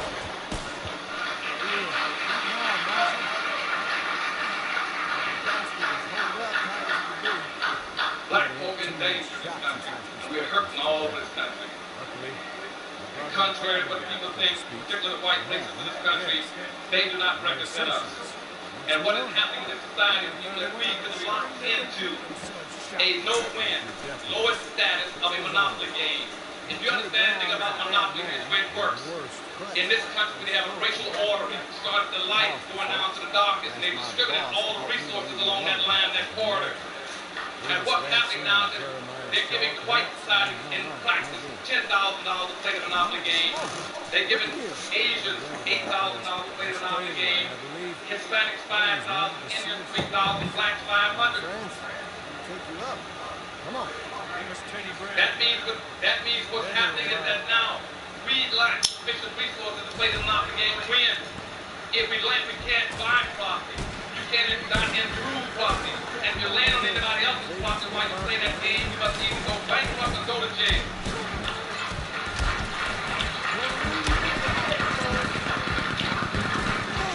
And see, the game we got locked into, we can't win.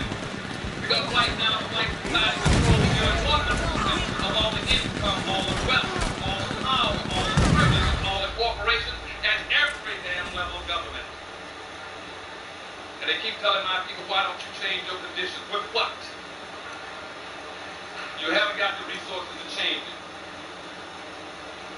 And then they got all these myths about, and I in my mind, how did they get all the wealth? How did they get the power?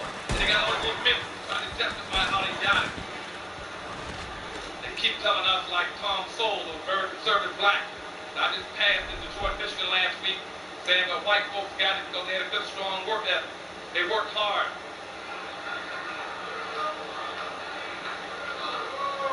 See, nobody worked harder than a slave.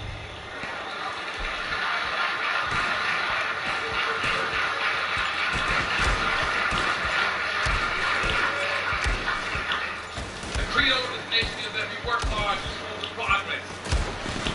And see, that credo is violated against black folk. And here's Tom Sowell telling me and other people in that community that if in fact black folk have a good, strong work ethic, if black folk work hard, as the Japanese Progress 2, and I'm going to be in. Let me tell you something. If the white society and felt that the Japanese and the Germans were such good work out, why did they go over there and capture the Pacific slaves?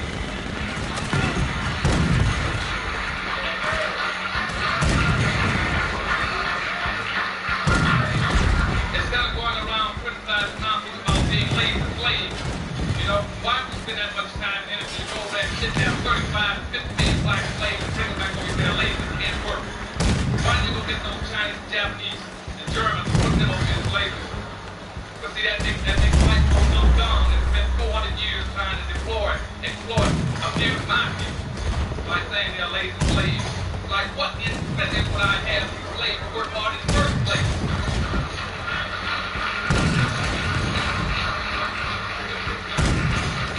What are you going to do about work hard as a slave? Breathing? Yeah. Do I get some kind of early retirement pension plan?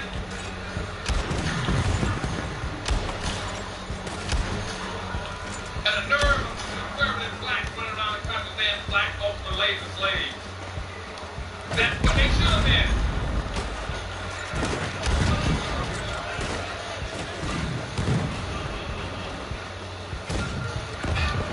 Now I'm serious, don't get me laughing now, I'm serious.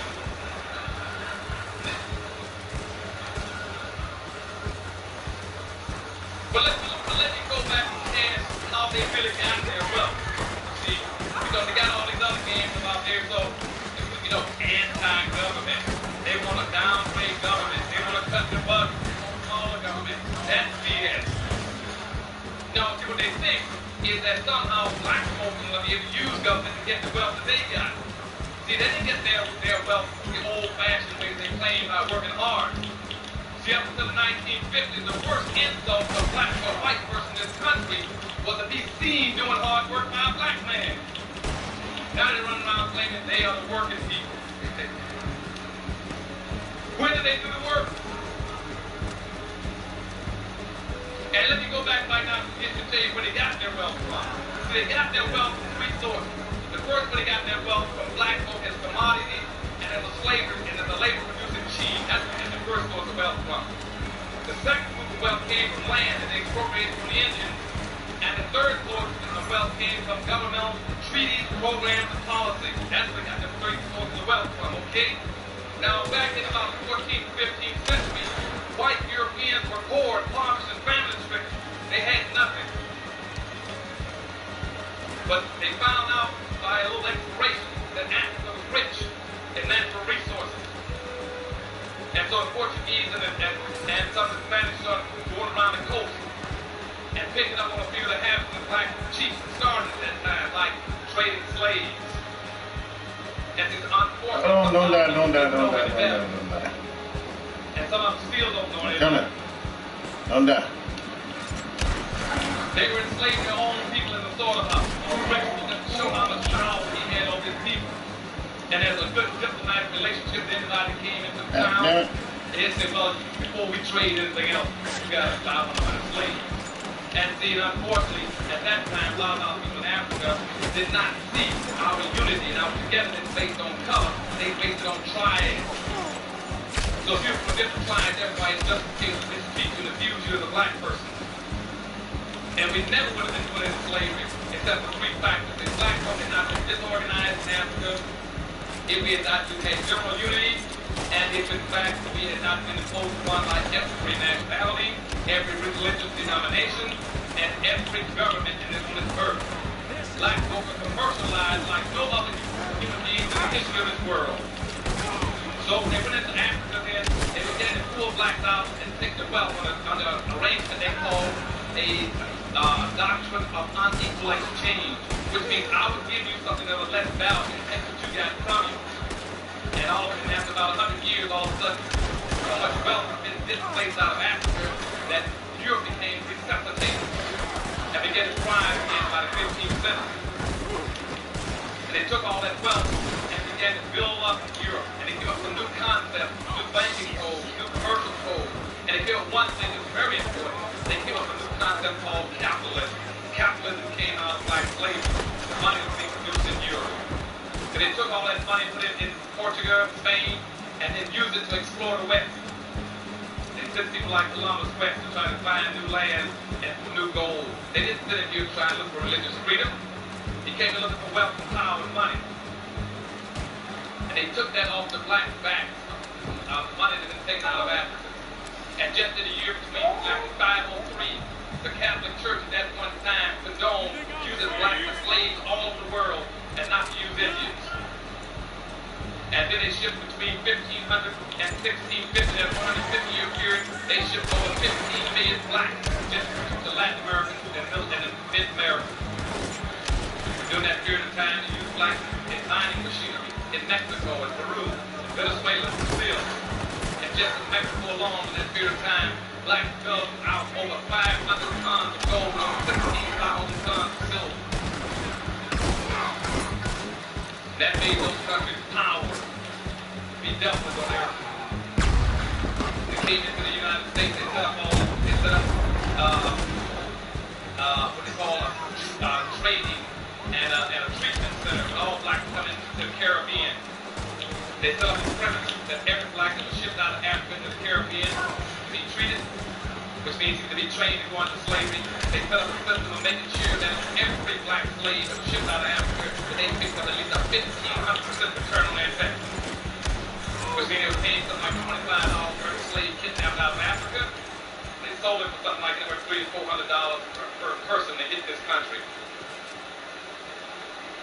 Now, by the time the Europeans started coming into the United States, they came in looking for wealth in 1607.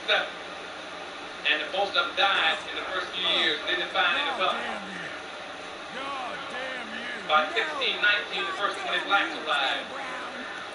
And they were sold as indentured servants. And they had relative freedom up until about 1634. 1634, the Maryland colony came into existence. And by now, they found a need to separate blacks out. So in 1638, that's the beginning of racism in this country at that point in time. Because at that time, the Maryland colony put out the first public edict that still dictates what's happening to the black folk in this country. At that point in time, they said no black in America should ever enjoy the fruits of white society. And that's the basis of all your racism in this country.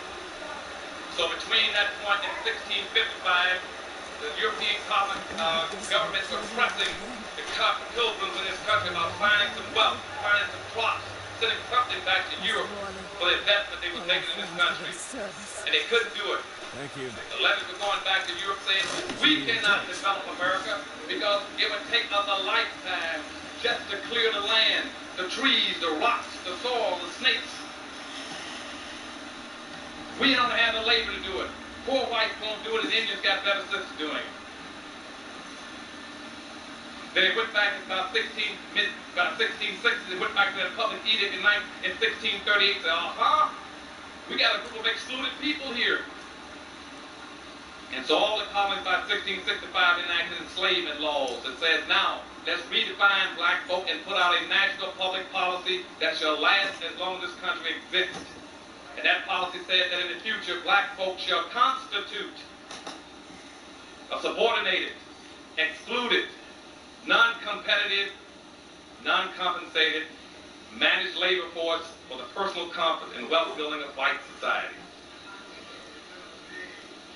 And that's what you've been under. They have had a national public policy on us for nearly 400 years. That public policy stayed in existence until 1710 before it was modified subsequently again. And in 1705. In 1705, they built what they call the slave code in this country. The slave code then defined how black folk were to behave in this country and how whites were to behave. And it set up an accountability system for anybody who violated. It authorized whites to do anything they wanted to black folk who violated that code. That means cut his feet off if he tried to run away, chop his head off if he struck a white person hanging on a pole in the edge of the city. And they told the whites on the other side, under no circumstance are you to ever do anything that degrades another white person in front of a black person, or comes to the defense of a black person against another white person. And that was the slave code. And they, in the white society, built their union built their togetherness, built their peoplehood around this need to hold a group of people to produce wealth and comfort for them. That's how they built their community. And then they had other groups going around saying, but how do we control all these individuals, these slaves, to make sure there's no revolt?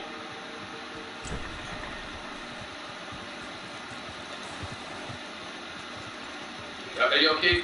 Okay, so in 1710, 5 years later, they got a new concept called meritorious manumission, which says that the way we best control blacks is by turning them against each other. Okay? And so if all of you want to find out where this crabbing came from, the crabbing came in 1710 when the state of Virginia rewarded and recognized a black called Nigger Willis and set him free for having squealed on other blacks. They set into a policy called meritorious manumission that every colony adopted, which says that any black person who saves another white, saves a white person's life, or does something that's worth noteworthy, or turns in another black person who's conspiring against whites, will be rewarded by being set free. And that's in 1710. And I went and checked out 150 possible insurrections and revolts in this country over 400 years of black persons squealing every one of them.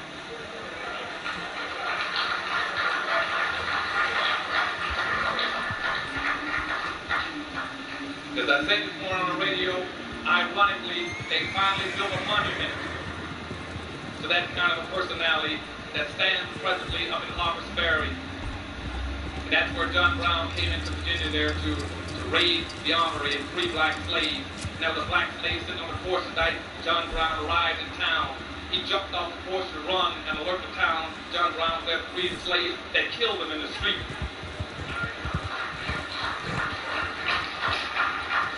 The crowd in the town turned and built a monument that's about this tall, built like a pyramid, that presently sits beside the hotel. They now put it in behind a big brown box so you can't see it.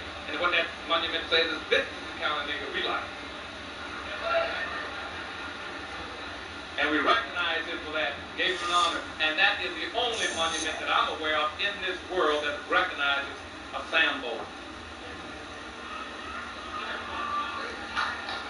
Now let me deviate for a second and go off Sambo before I come back to the history, because some of you want to know why I call them Sambos. I want to get one thing clear, my people, because the whole point of this book is that from this day forward, come out spring, we as black people come out fighting around this country. I want to make sure we all got an understanding now where we are.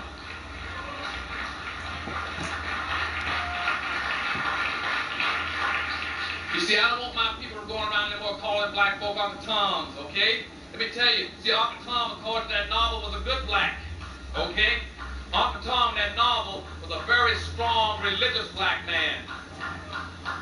He understood the slavery system. He did the best he could under the circumstances. He was trying his best not to do injury or do dirt to black folk. And when Simon Legree, the white slave master, insisted that he tell them where black folk was hiding when they got across the river, or he wanted him to beat black women on a regular basis to make them pick more cotton, Uncle Tom said, I can't do that. And so Simon Legree then assigned Sambo and Gumbo to beat him regularly. And when Uncle Tom finally said, I'd rather die than do in my people.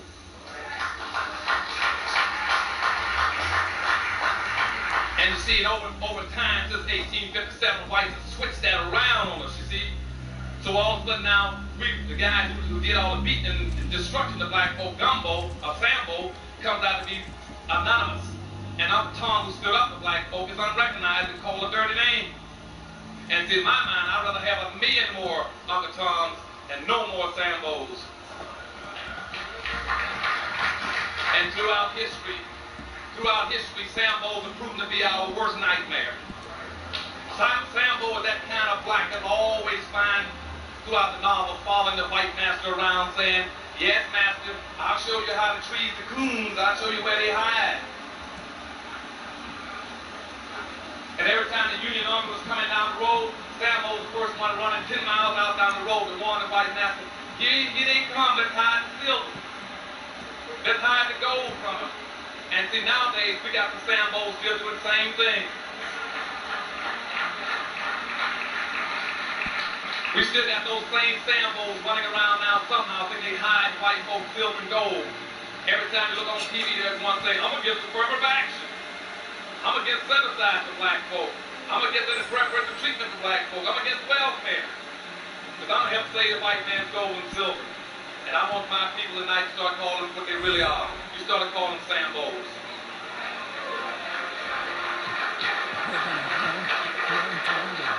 And see, if we started doing that kind of number, and all the things I'm going to talk to you about tonight, we're going to create a movement with people. We're going to come out with new language and see what the conservatives in the country is doing to us. They didn't follow those basic rules in politics and say he who controls the language and symbols control the power. So we're going to change the language around them. We're coming out to get some Sambos, okay? Now let me go back and pick up this national public policy that's been controlling us. Now, about 1710, it stayed in effect until the Constitution was written right after the Revolutionary War. And that's what they wrote into the Constitution. If you ever go out and look at the Constitution, it says black man is only 3/5 of a human being. Or that every state has a responsibility to go out and chase down a fugitive black and bring it back. And all those other kind of good things. And that we could not end slavery for another 20-something years so whites can finish making their money they invested in slaves. So one of the biggest problems we got in the country, the Constitution, is still biased against black folk. But that public policy didn't survive the Constitution, went into it. Now the first thing that Congress did after the Constitution wrote an act called the Naturalization and Immigration Law. And what they put in that law in 1790 was that this is a white man's country. And that the quota for blacks coming in this country is closed. Okay? And that's your problem today down with Haitians. That's why you can't get into the country. Because the white folks understand one of the first premises of power is called numerical power, number power. And then we jump to another issue right quick. And that's why, again, good people, after tonight, don't ever let them call you a minority anymore. Because still behind the law. So today, you see, what they've done is lump us with all these other groups called minorities. And they did that intentionally. Because, you see, we are the only planned minority. See, we cannot get anybody into the country. Right now, we got 12.3% of the population. In 1790, we had something like about 34%. And in the South, in Alabama, Mississippi, Georgia, in Louisiana, we had 50% of the population. But they're threatened by that. They want to make sure that you stay in a specific quota where you're not threatening to them. And so their plan is you cannot raise your population number. Now, the way they run a little scheme on you is keep matching other groups with you. Saying, therefore, you are equal to women, gays, Hispanics, Asians, veterans, everybody that's down the line. But nobody is going around planning how many women there are. Nobody plans how many people can be gay. See, they got a plan on how we always lose. Because you live in a country where it says the majority wins. And they got you locked into minority status, you will never win. But not going to figure out ways to beat them though. Okay? But let me finish this little public policy now. We got past the Constitution. Then by 1666, we get into the revolution, we get into the emancipation period. They changed the public policy on it. Before that, it was no money, no compensation. So after emancipation, they moved to what they call low compensation. So you went from no wage to low wage, okay? And contract wage. So they always kept us defined as a labor class. That's all we were supposed to be, was a labor producer. Then by the turn of the century, we finally got a little more advanced with our own schooling. We picked up a few organizations like the NAACP and Urban League. But again, those two organizations were restricted in how they could assist us. They could only assist us in that broad public policy as being labor. So if you go back and read the precepts on both of those organizations, it says that they're looking for equal employment opportunity or a job opportunity. And I got friends when I was with President Carter. I was on President Carter's staff as Assistant Secretary of the United States Department of Commerce. And Jesse and some others came over to me and said, why don't you go out and help us get this bill passed, full employment bill, the Uncut bill, for full employment for black folks. I said, black folks don't need no full employment.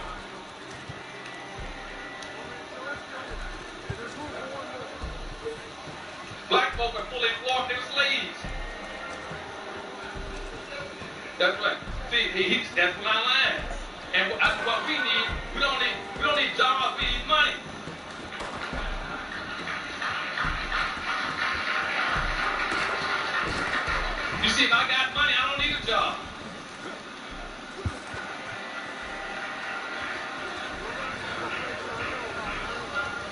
they go, well, you know, we want to make sure that they got work, you know. They've always had work. They don't just get paid for it. That's the problem.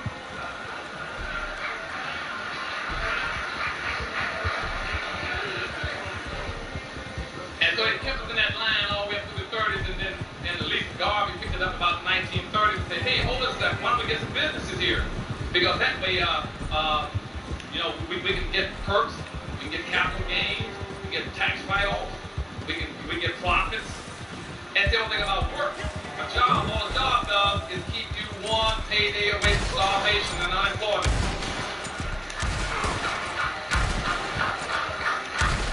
A job keeps you expendable, and that's where they want us, expendable. So now we get over to the civil rights movement, and guess what the civil rights movement starts focusing on? On that public policy about jobs.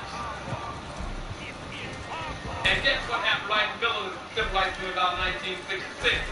All of a sudden, Martin Luther was saying, free at last, thank God we're free at last. And they started talking about black folks. But when he was really talking about white folks. See, white folks got free. All of a sudden, technology caught up with them. And they no longer need us for labor. You see, they no longer need us about the elevators, shine shoes, mop floors, wash dishes, open doors. Now, Martin Luther saying, free at last, white folks, that's right. Free now.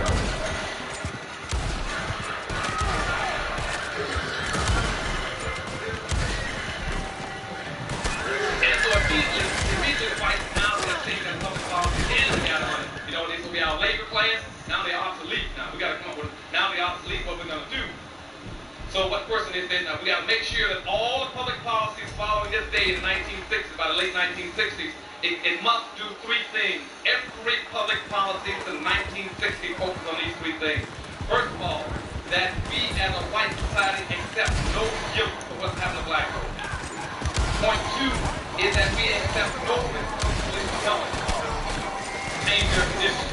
And point 03 is that we make sure that they do nothing to shift all that wealth and resources from the white side to the black side. That means we're opposed to anything. Now, whenever they ask us if they want affirmative action, we'll say that's fine, or we're against it. We're against anything that black folk come up with that means shifting in the wealth and power to their side of the ledger. Now, let me go, and that at the same time, we unwittingly in the civil rights movement failed because we made three mistakes while they made three good moves. First of all, in the civil rights movement, we mistakenly thought that by taking down all those segregation signs and Jim Crow signs, that somehow we were dealing effectively with white racism. That was the first mistake. And those signs had nothing to do with white racism. It was only symbols. That's the first mistake. The second mistake is that we failed to build a long-range plan about where we want to go and how we're going to get there.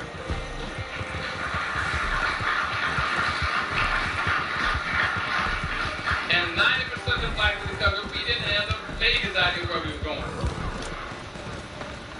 And the last third point mistake we made in the civil rights movement was that we failed to build institutions that would have picked up our young people and trained them to take on leadership roles.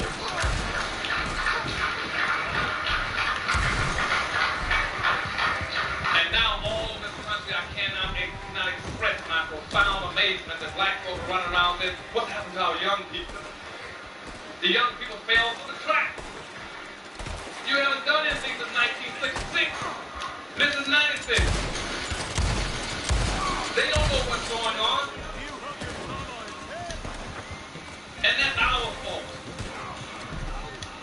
And we went all the way back and hung up the meantime about civil rights, you see.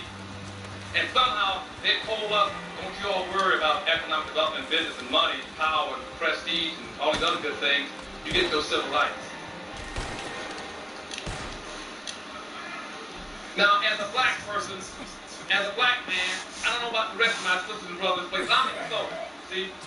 See, when you give me civil rights in 1866 with the 13th, 14th, and 15th Amendment, and somebody takes it away 10 years later, something's wrong. Oh, you. Thank you. You see, that means either the Constitution is totally defective, or everything we're doing is defective. Something's wrong. And so since 1866, we've gone back now and passed 9 Ain't But they that only paying for black folks. thinking we should leave before Montez's ghost Only paying for decides black to folks. pay us any And why further does black folks must go every 5 or 6 years and renew their civil rights like damn driver's license? Watching what other folks do. That's all. There's a word for those And I go downtown to Washington, they said, Dr. Ann, some people come down to town supporting the civil rights demonstration. I said, for what? I'm insulted. I don't see no Indians, Hispanics, and Japanese, and Chinese out there civil rights. friends. I'll see you again. If civil rights is that But damn next important, time, under better circumstances, where are all the Chinese and Japanese and Indians and white Dr. Martin Luther King? Why is it only we must have Dr. Martin Luther King looking for civil rights? Nobody else is looking for it. My point on this is that we have been so damaged and crippled and brutalized and twisted and injured emotionally, physically, financially, and politically in this country that civil rights and integration can't even reach us.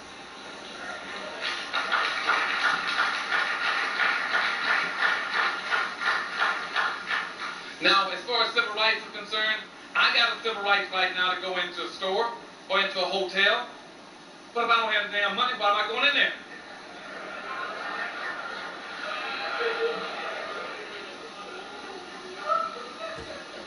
See, somebody's back there laughing again, yeah? But I'm serious. What we should be pushing for is not civil rights. Give me some of that old-fashioned economic rights. Okay? And for all my people that are addicted to civil rights, from now on, at least change the first level and make it black rights. Okay? Because I was on a national task force in this country, and we should meet all over the country, even out of the country, Puerto Rico. I used to raise all kinds of cane. There were 2 of every ethnic group and racial group in this country on that committee. There were 28 of us. And I used to always wait after every meeting, start raising hell about accountability this, accountability that. And so one day, come here, Miss Dr. Ann, come here. It's look, till we're sick and tired of your mess. I said, what do you mean? They said, every time we have a meeting, we're out in Puerto Rico. They said, you come up with this mess again about accountability and civil rights. They said, look, that's you all's problem. And now I'm talking to an Apache Indian, a China fellow, an Asian fellow from San Francisco, Al Wong, and also his Chicano, Monty Bustamante. They said, you the people had that problem. We don't have that problem. You see, I got offended. I said, what do you mean we haven't got that problem? What do you mean you don't have it? They said, look, it says back as we were as Indians, we had a cardinal rule in the tribe that says you can go outside and rump the white man all you want and sell everybody out. But the rule was you could never come back to the tribe, point 1. Okay? Problems in our community. One was called the hatchet men, the other was called the tongues. They said whenever you violated anything in the black community, you floated in the river. And it's... But what they said is that only you blacks will let people go downtown all day long and sell you out, come home in the evening, put on their shorts, go out in the backyard and barbecue, and you sit there and look at it.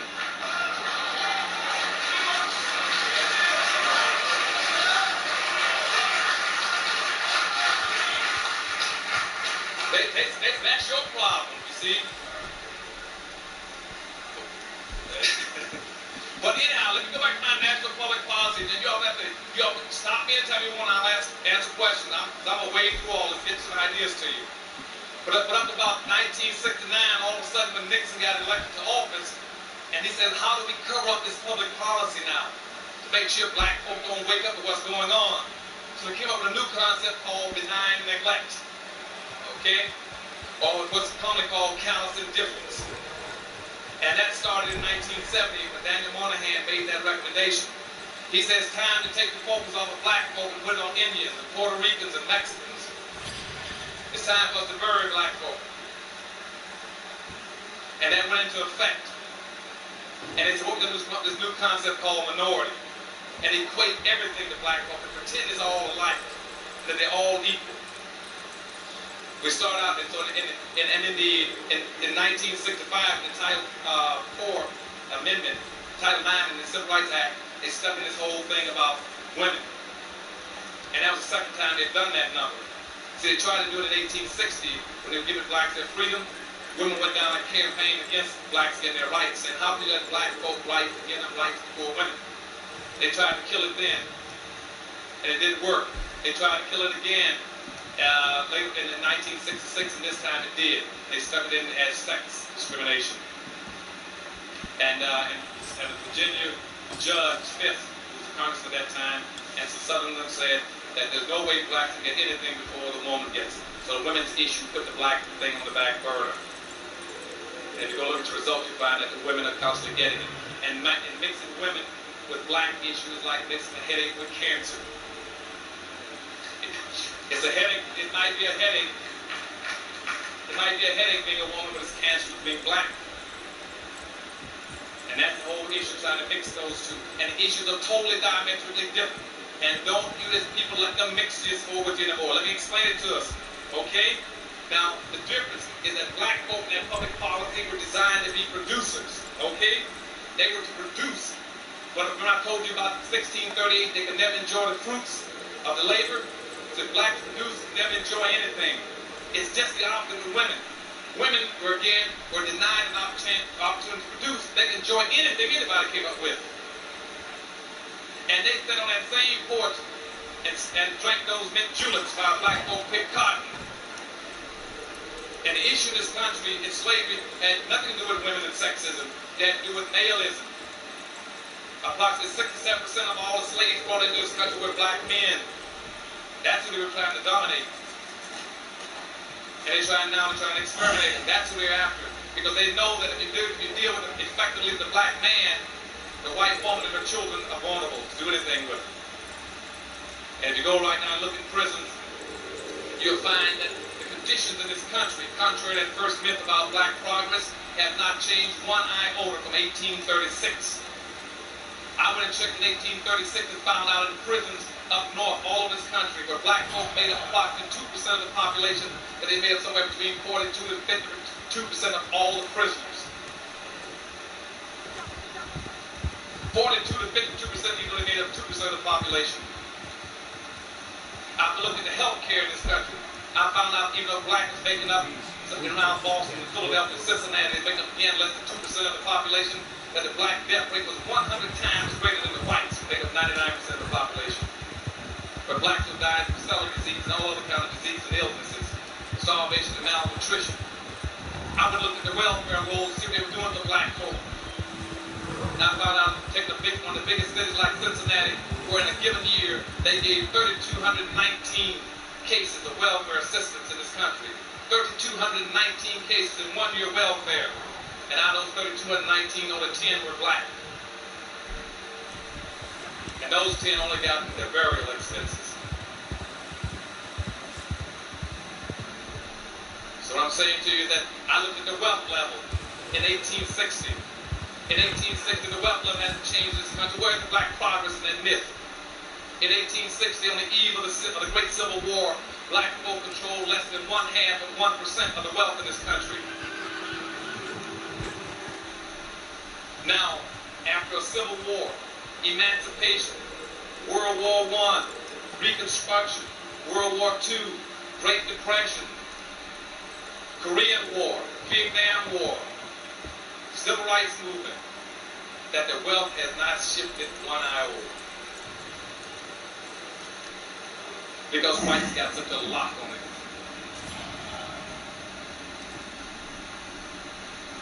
So what we're going to have to do now is go back to the basic issue, and what the Institute will be focusing on. The issue in this country from now on has nothing to do with all these superficial issues. It has nothing to do with equality. It has nothing to do with sexism. It has nothing to do with poverty. It has to do with who controls the rate, the resources, and the power and wealth in this society.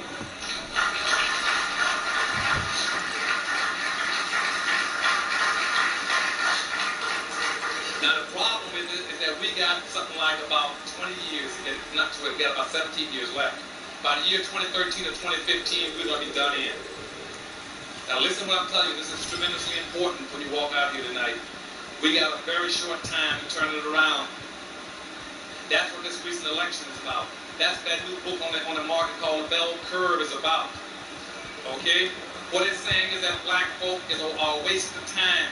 They will never be anything more than a labor class. Don't spend any money on them. Don't do anything. They will never achieve anything. They're getting ready to lock us in. We got to do it fast, okay? Now, here are some of the major factors that are coming at us that's going to accelerate the time schedule on us to make us move faster. We need to move. First of all, we anticipate moving down. We've been number 2 in this society in terms of numerical population now for 400 years. By 2013, we're going to move from number 2 to number 4. We anticipate this country with a projected number 8 to 6 million Hispanic coming into this country by 2013. We're going to pick up 41 million Asians. We're going to be kicked out of number 2 and going down to number 4. Now, common sense would say if you didn't get a damn thing for 400 years and you're number 2, you guess what you're going to get when you become number 4. Worse than that, the New World Order means that from now on, we're going to have to compete with all these countries on the earth for resources and power. And we are disorganized, unorganized, and we don't have the resources to do it. We got a short time to get ourselves together to compete with the New World Order. And that's what they're pouring in that country. That's what the gap is about. That's what the NAFTA trade treaty is about right now. We're going to have to compete with those people we got nothing to fight with.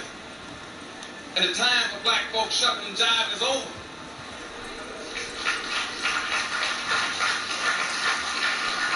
Now, I know there's a lot of black folk tonight saying, well, it won't pertain to me. Let me tell you, the wagon is coming. It's going to get us to all of us. Let me go back and tell you what's going to happen also with this whole integration business. Integration is killing us. We got to start figuring out ways to come together as a united people fast. Integration won't do it.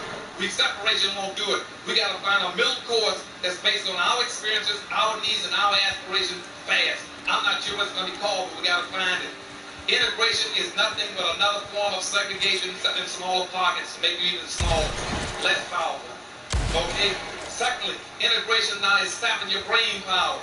Approximately 68 to 70% of all the black people that get degrees in this country are working in government. You hear white folks talking about downsizing government, cutting government, they're talking about firing black folk. When you hear them talking about privatization, what they're saying is that if we take those resources and put them in the white community where blacks can't get to them, they won't have use of the services. That's a cold word for black folk. And what we have to do also is understand that integration is also draining our capital. Too many black folk are spending their money in the white communities.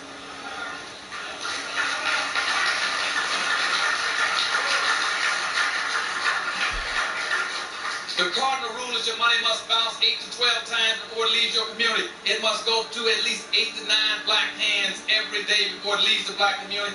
Black money does not go through one black hand before it goes to a white hand. As soon as you get paid, you run straight to the suburbs and give it to a white business. Then go around trying to beg white folks, why don't y'all put some service and give us some money back in our neighborhood?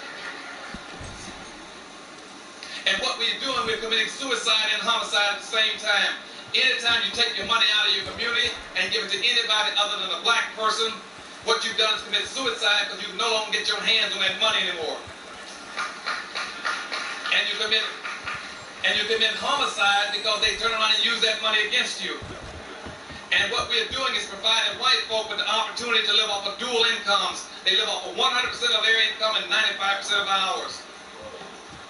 And out of the 5% that we keep, 5% of that we keep, 3% that go to non-black businesses in our communities, to the Chinese and Japanese and Koreans and everyone else. We are left with only 2% of our income. Now, anybody's right mind who doesn't understand anything else I can tell you tonight understands that you cannot live off of 2% of your income and be competitive. It can't be done. And see, in capitalism, as I said earlier, that started in the 15th century by black slavery, capitalism defines human worth based on what you own. When you go down to a bank to get a personal net worth statement, it tells you what do you own. When you talk about John F. Kennedy or Rockefeller, it talks about what they are worth. John F. Kennedy is worth. Rockefeller is worth. Human worth in this country is defined based on what you own. If black folk only own 2%, that's why our white racists say you ain't worth 2 cents.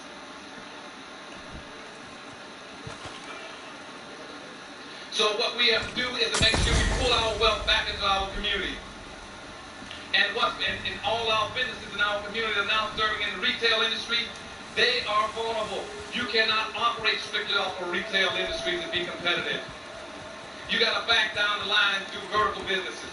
If I got retail industries over here in Brooklyn, I want to see some manufacturers in Brooklyn. I want to see some producers in Brooklyn. I want to see some distributors in Brooklyn, some warehouses and wholesalers. That's the way you protect yourself. That's the way you protect your money. That's the way you protect your people. My friends in the seafood industry that I took to Middle East and to Latin America tell me, say, Claude, we come into America, we charge a black person 25 to 40% more for fish and seafood than anyone else.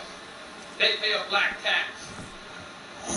Because you don't have any black seafood distributors and manufacturers and wholesalers and warehouses in this city. You're paying a black tax.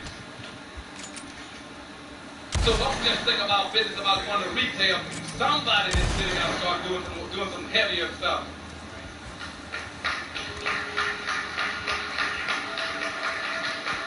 When black folks buy almost 50% of all the boom boxes, where are the boom box builders around in the city? We drink over 50% of the scotch. Where are the scotch distillers in this city? As a matter of fact, I took a trade mission to Africa, to Germany, called the Nuga Show.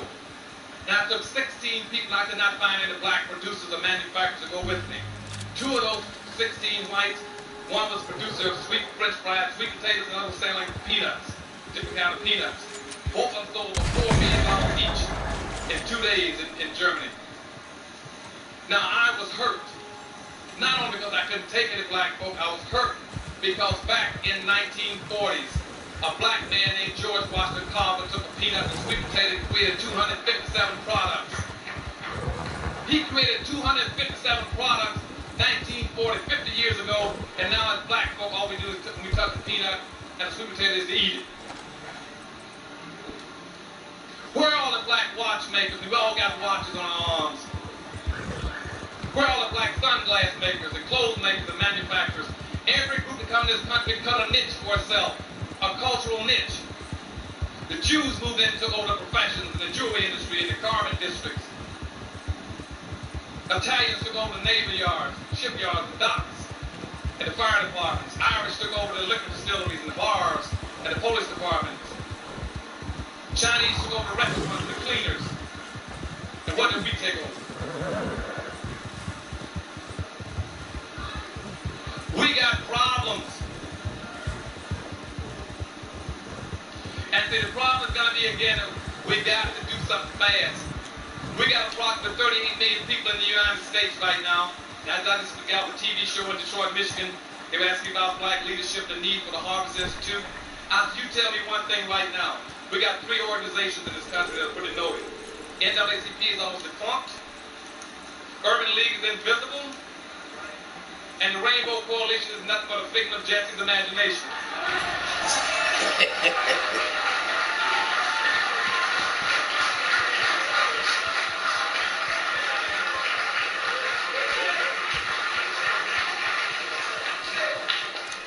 You go out right now and look at a rainbow and find some black in the rainbow for me.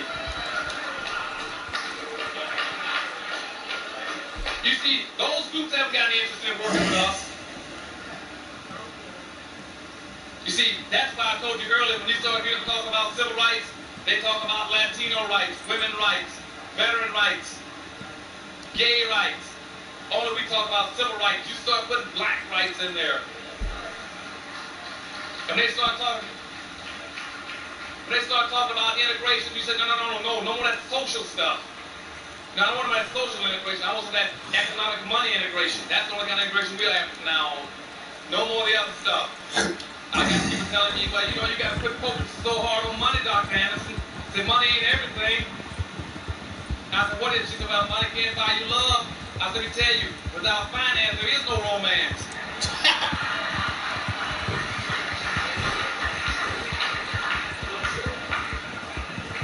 She said, I bet you one thing. I said, money can't take you to heaven. I said, I'll tell you what. You let money take you as far as it takes you, now get off the walk the rest of the way.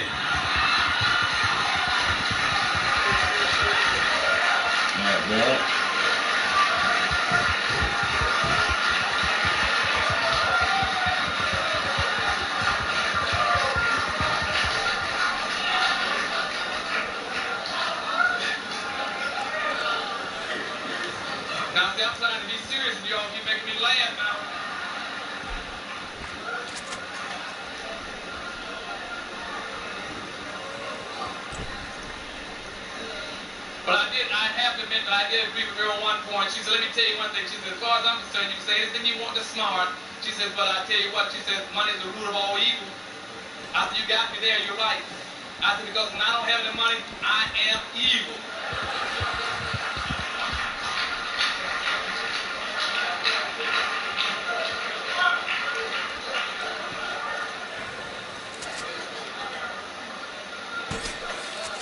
See, I can go on all night. You all tell me you want me to quit now.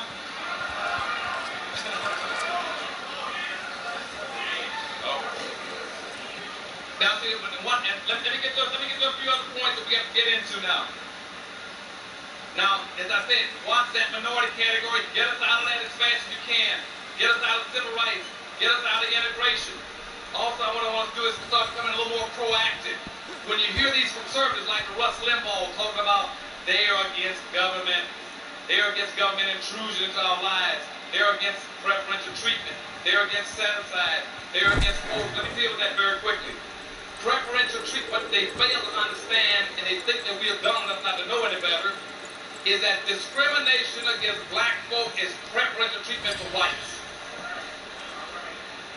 You tell them, you know, we're not that crazy. You see, the bell curve ain't that good.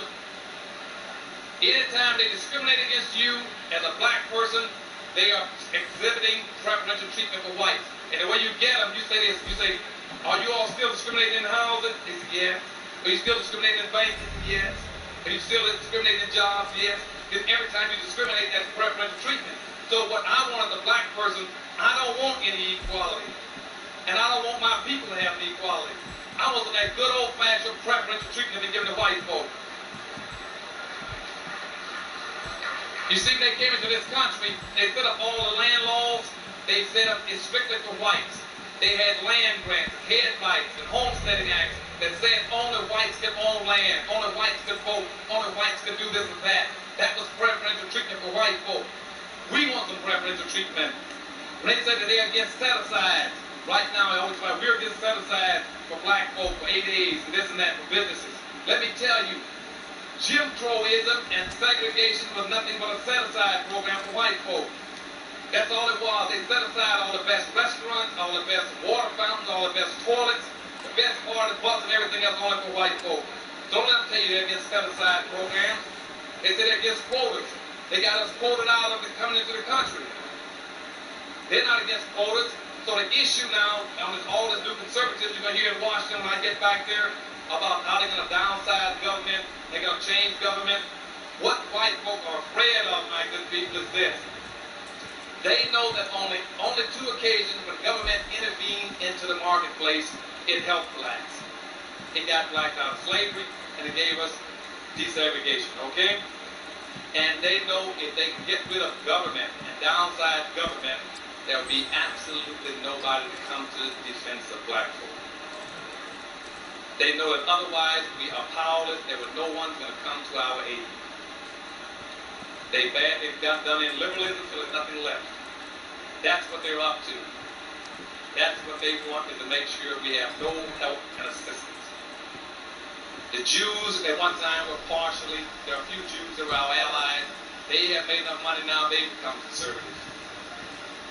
And they've switched to the other side. Okay?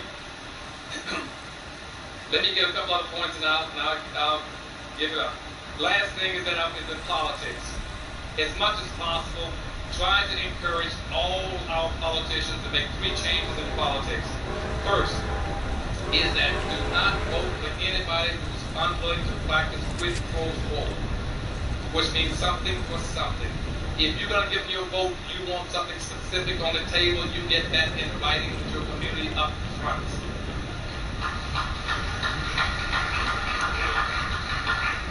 The issue is not partisanship. It is not Republican, it's not Democrat. Because in the white society, they don't care who's in office, they never lose. Okay? That's why when we as black folk did not belong to any party, we got slavery and nothing. From 1866 to 1946, we belonged to the Republican Party. We got Reconstruction Jim Crowism.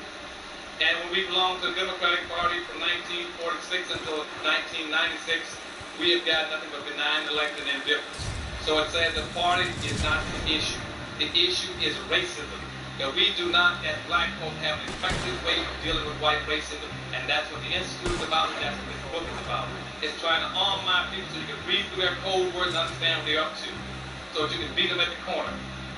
And that's the issue. So insist that our politicians give you a commitment up front.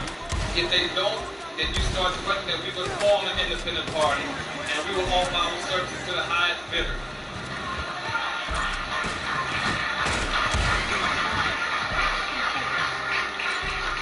Now, there are going to be black folks who tell you, well, you go to an independent party. I mean, that's a waste of vote. Your vote is wasted anyway. You're not going to get anything otherwise. At least you will get respect. You will get respect if you say, I'm not going to give you my vote again free and let you misuse me again. Even if I'm going to vote for a party of my choice and my people. And one other thing, if they run off the roll again in a three-way contest, they run as a black. All we need is 26%, we're going to give them hell on that too. Okay? We can take the presidency on the black party.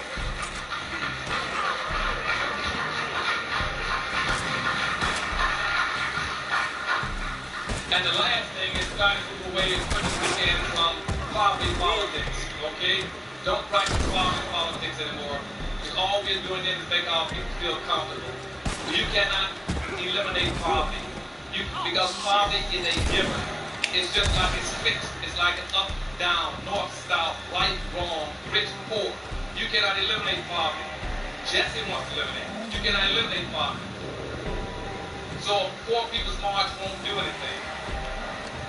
The best way for us to do is leave poverty alone and try to get many of our people out of this poverty.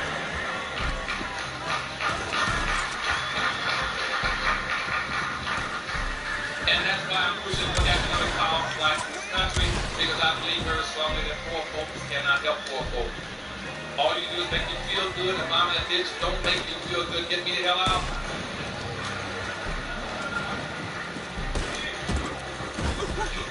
And the last thing is that I'm going to talk to you about, I'm quitting and take whatever question you might have, is on consumerism. And I think the most ironic and yet the dumbest thing in the world we've ever done is to continue to practice what I call consumer politics. That's the worst thing of all. You know what I mean by consumer politics? That's where you go outside a white man's business and take him to demonstrate to make him take your money.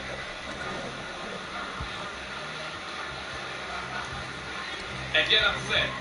You won't let them come in your restaurant. We're gonna pick it and demonstrate. Now here's somebody that's beaten you, whipped you, done everything he can, and insult you for 400 years, and you're gonna go beg him to take your money.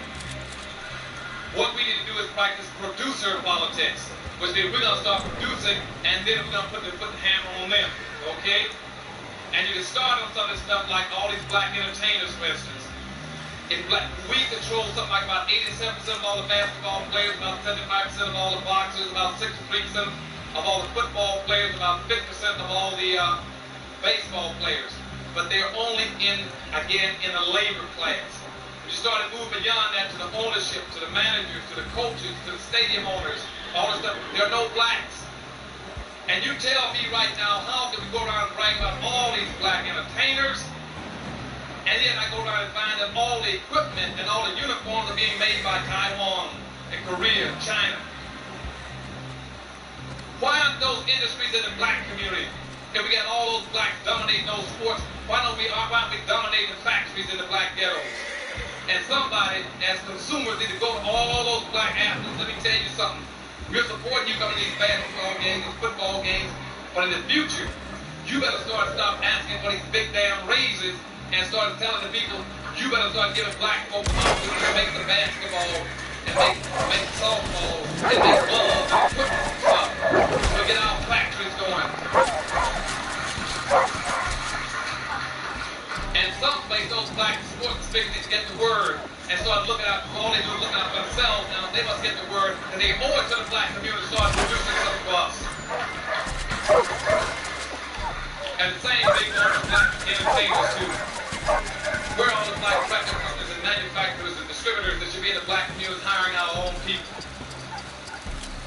Well, I'm not going to bore you anymore, but I did want to share my feelings with you. I know you might have some questions.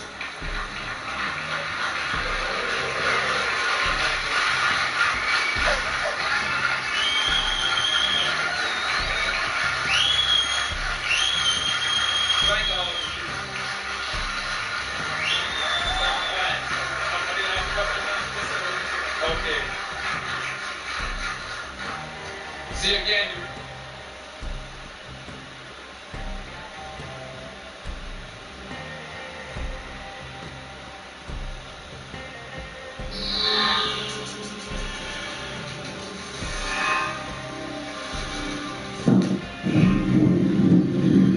Now, black folks will be going into that underclass structure starting in about another 2 years.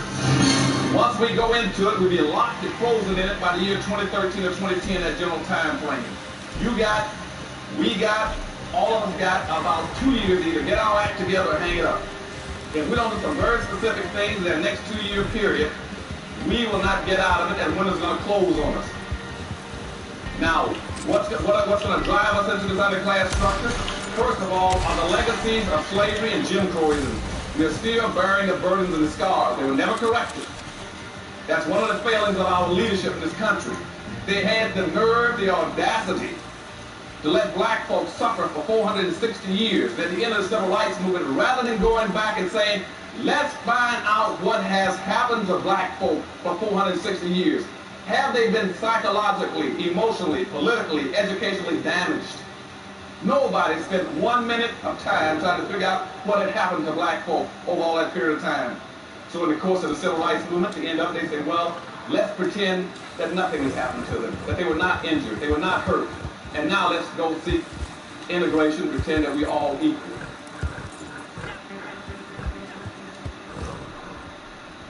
Now that was grossly unfair, because by that point in time, about the 1966 period, whites had become economic giants in America. They owned and controlled everything at that point in time. Black folk didn't own anything. Whites controlled almost 100% of all the wealth, the income, the privileges, the businesses, the resources, and all levels of government. Blacks had nothing. Blacks were 1 foot midgets. And they allowed us then to use integration and walk from our communities, from our ghettos, over in their communities, totally disarmed, not understanding anything, blind, naked, and then you go and compete. Compete with what? And that's what's happening in South Africa right now, where you have black folk now who've been totally subjected to the most brutal form of legal and economic slavery around the world for almost 300 years in South Africa, where whites in South Africa control almost 100% of all the gold mines, the diamond mines, the chrome, the bauxite, the magnesium, the land, the businesses, the farms, the animals. And now in South Africa, they've been told that they're free. Now, anybody in his right mind would have said, hold it a second. Now, if there's been a reform in South Africa, since whites have gotten everything and blacks got nothing, you should have seen on the news a massive flood of whites trying to get out of South Africa. If there's going to be a significant real change, would you agree? Somebody would have been trying to get out of there. The airports would have been jammed. And you all haven't heard of peace. You know why? Because nothing is changing.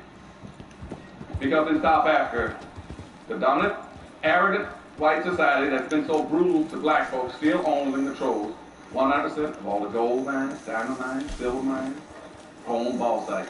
They're telling those South Africans, you can now compete. And that's the problem in black America. We've been told now that we can compete, and I say, well, with what? And by going into our underclass structure, there'll be 7 converging factors going to push us. Get my little summary up. 1, we're going to have an increased amount of conservatism in the country, and I'm going to talk about conservatism in a few minutes. 2, we're going to have a massive, unending influx of immigrants into the country. They're going to push us down. We have been the number 2 population in America now for over 460 years. We're going to get kicked out of being number 2 and going down to number 3. When are we going to go down to number 3? We're going to go down to number 3 in less than 2 years. Now, when I wrote my book, about 4 or 5 years ago, Hispanics at that time were 9% of the population. They've now moved in 6 years from 9% up to 11%. Blacks were 12.3% 6 years ago. They're still at 12.3%. Now you got Hispanics at 11 and blacks at 12.3. According to the Census Bureau 2 weeks ago in Washington, D.C., they anticipate Hispanics passing blacks right on time, as I had predicted. Now, Wall Street Journal, the left-hand column 2 weeks ago, on the left-hand side of the page, I can send it to you if you want, it says that when Hispanics passed black people, at that time, the whole political structure would shift gears. There'd be a power shift in America.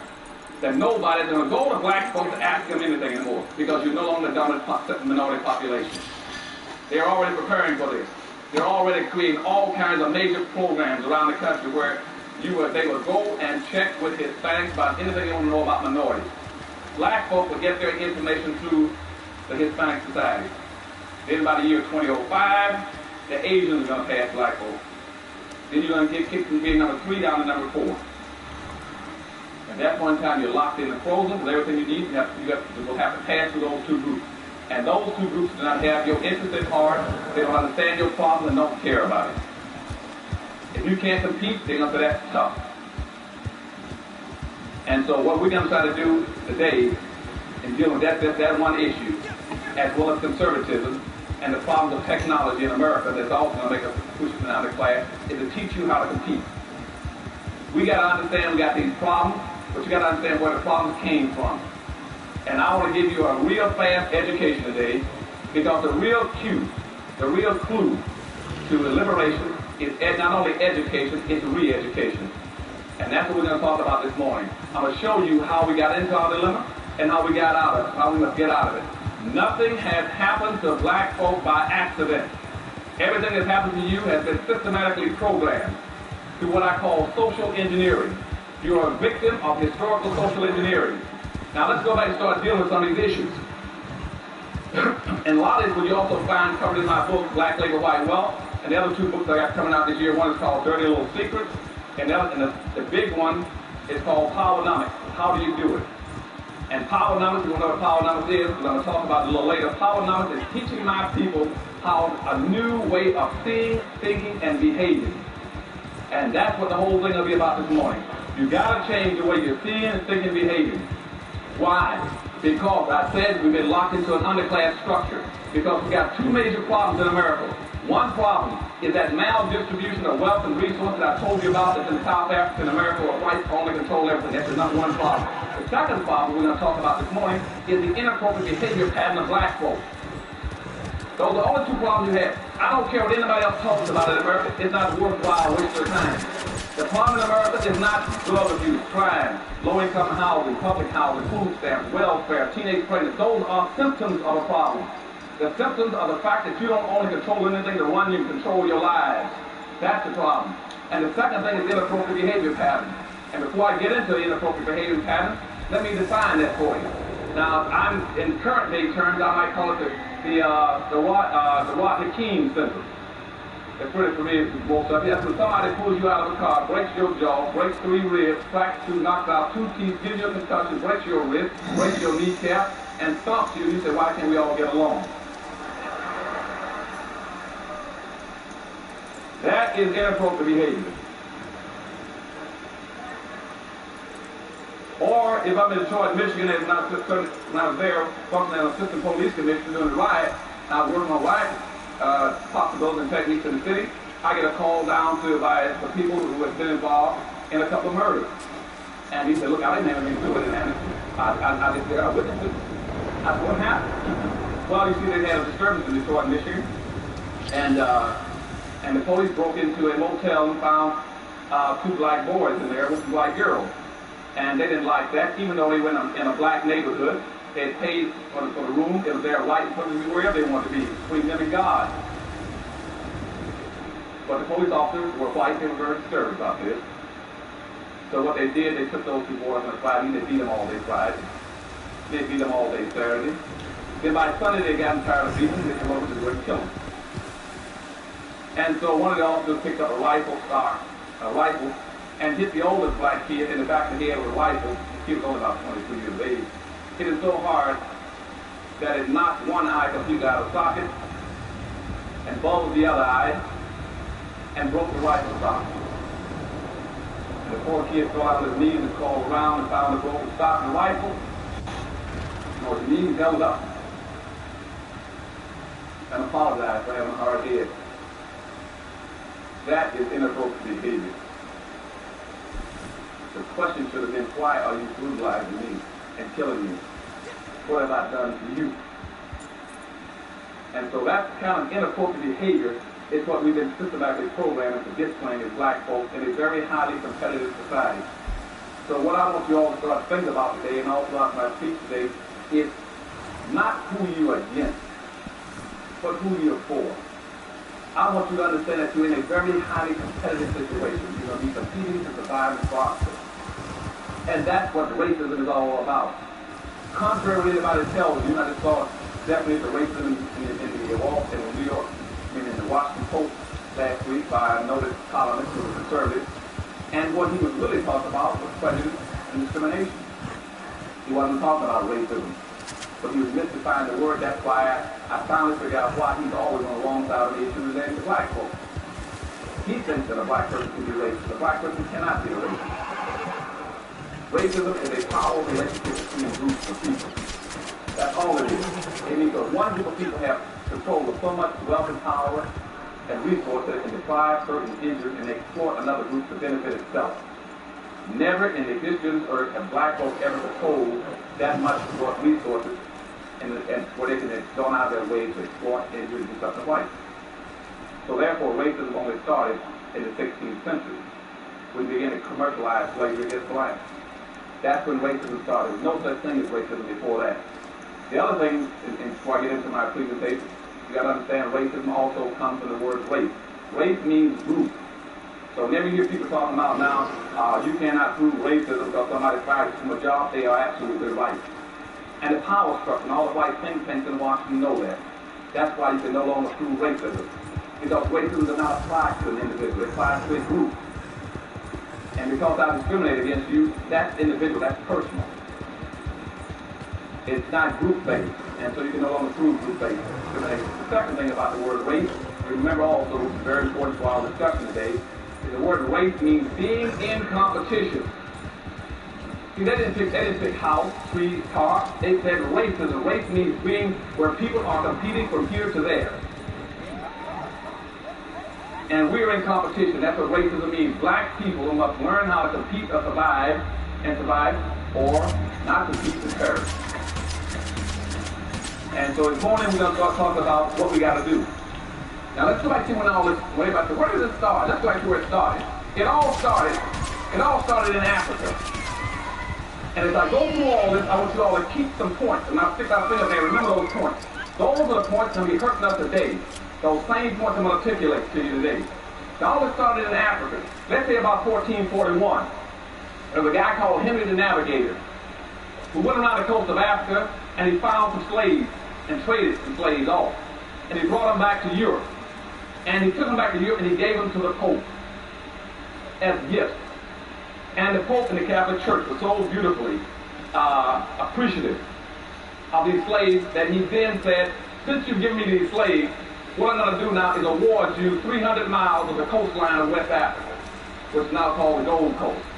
So Henry the Navigator was given land by the Pope, the Catholic Pope. The Catholic Pope didn't even own the land. But he gave him all the rights of 300 miles of coastline of West Africa. So it belongs to you. That was in 1441. And so Henry the Navigator was a Portuguese.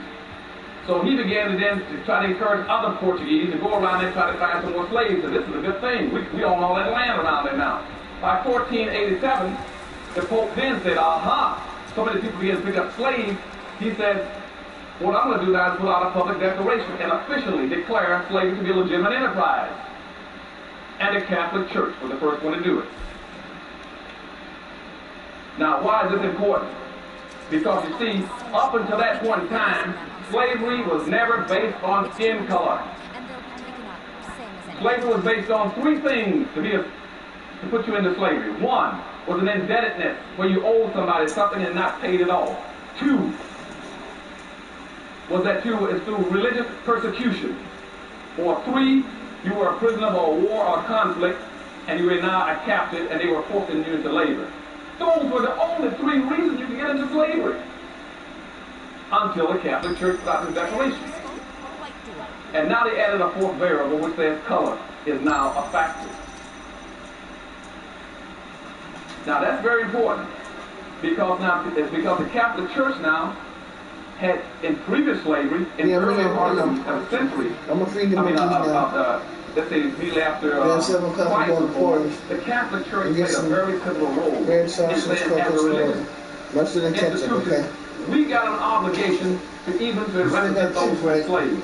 And the Catholic Church set up a system that they would go through, whether it was a Greek slave or a Roman slave, they looked after the rights of their slaves, protected, saying that even if you're a slave, there are certain things that people cannot do to you. The Catholic Church accepted that responsibility. Now the Catholic Church now has condoned black slavery based on skin color. That was totally different. But also, they abandoned any interest in representing the interests of the enslaved, even though they had done it for everyone else.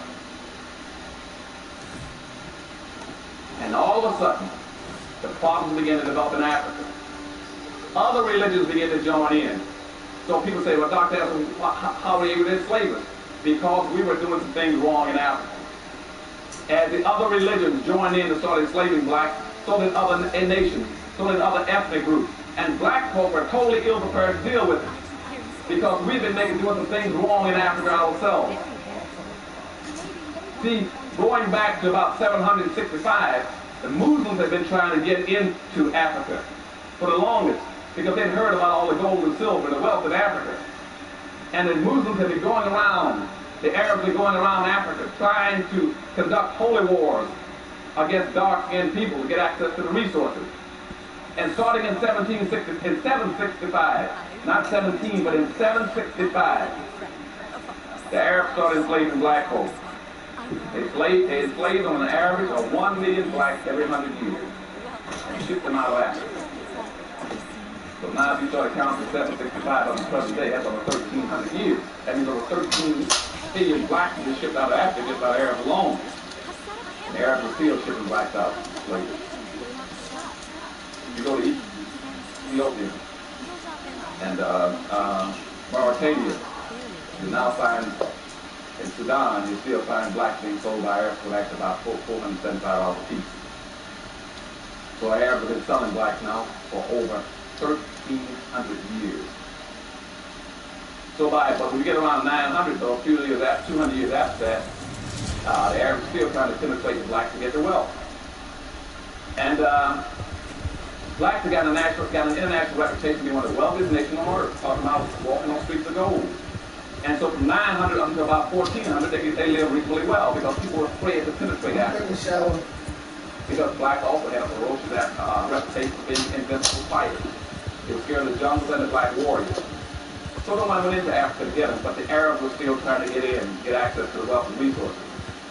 Now I'm back up to the 14th century here. Now the 1400s, by the same time as I just told you, the Pope declared the officially that blacks would be enslaved. At the same time, Timbuktu was invaded by the Arabs. They finally broke through. They broke through because the blacks at that time had three major empires: Ghana, Mali, and Songhai. They were the richest nation on earth. But the black leadership had set themselves up to be invaded by the Arabs and potentially be killed. Because the black leadership was extremely naive, going around practicing what I call benign slavery. Every time anybody came into an African nation, like Mali, Songhai, and what they were saying is that, well, I'll do business with you, but you got to buy one of my slaves. And the slaves were their own people.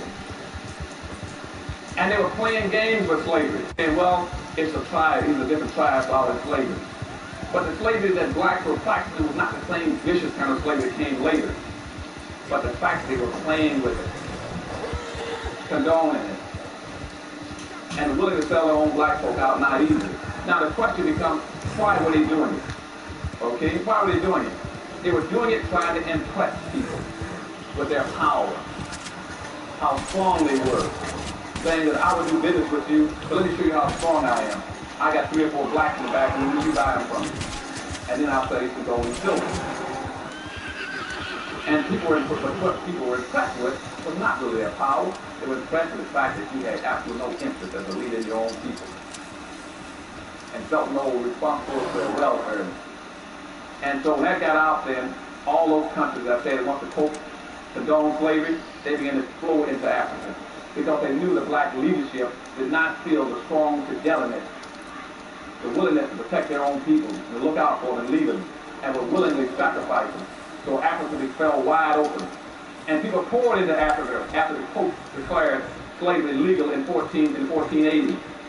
By 1500, between 1500 and 1650, 150 years, they hauled out 5 million blacks just to Central America alone, just right south here in Mexico and Central America, Costa Rica. Just to give you an example, after the Pope declared that you could legally go after those blacks, they pulled out 5 million of them and sent them in there. And those blacks, in 150 years, with sticks and stones, not a steam shovel, but with sticks and stones and rocks, dug out over 16,000 tons of silver and 400 tons of gold, just to enrich Spain and Portugal. And this was critically important because at that point in time, Africa was a rich continent, had all kinds of wealth. And Europe was an impoverished nation. Europe was run over with crime, sickness, disease, illness, disorganized. Africa was the glory of the world. But you see how people were playing around now looking at taking care of business of their people. At that point in time, all these nations say, aha, we know how to strengthen Europe and rebuild Europe. And that's by displacing the wealth out of Africa and displacing not only the material wealth, but the human wealth of Africa. So they began to pour in and started sucking blacks out of Africa. Not only the black treasures, the gold, the silver, but also the human capital. In some areas, the almost depopulated parts of Africa by shipping blacks out. And over a course of about another 300 years, they shipped out somewhere between 25 and 35 million blacks. And out of all those blacks they shipped out of Africa, over 2/3 of them died in groups trying to get here. Matter of fact, from the 1500s to 1800s, 6 out of every 7 people that were shipped across, came across the Atlantic Ocean were black folks. 6 out of 7 were black. And they were depopulating Africa, not only its wealth, its resources, but its human capital. Very important. As they came into and as they shipped them out, everybody began to become enriched. But you still had black leadership that still didn't understand, unwittingly was playing into the hands of people who were much more serious about the games than they were. So I jump up to the year 1619.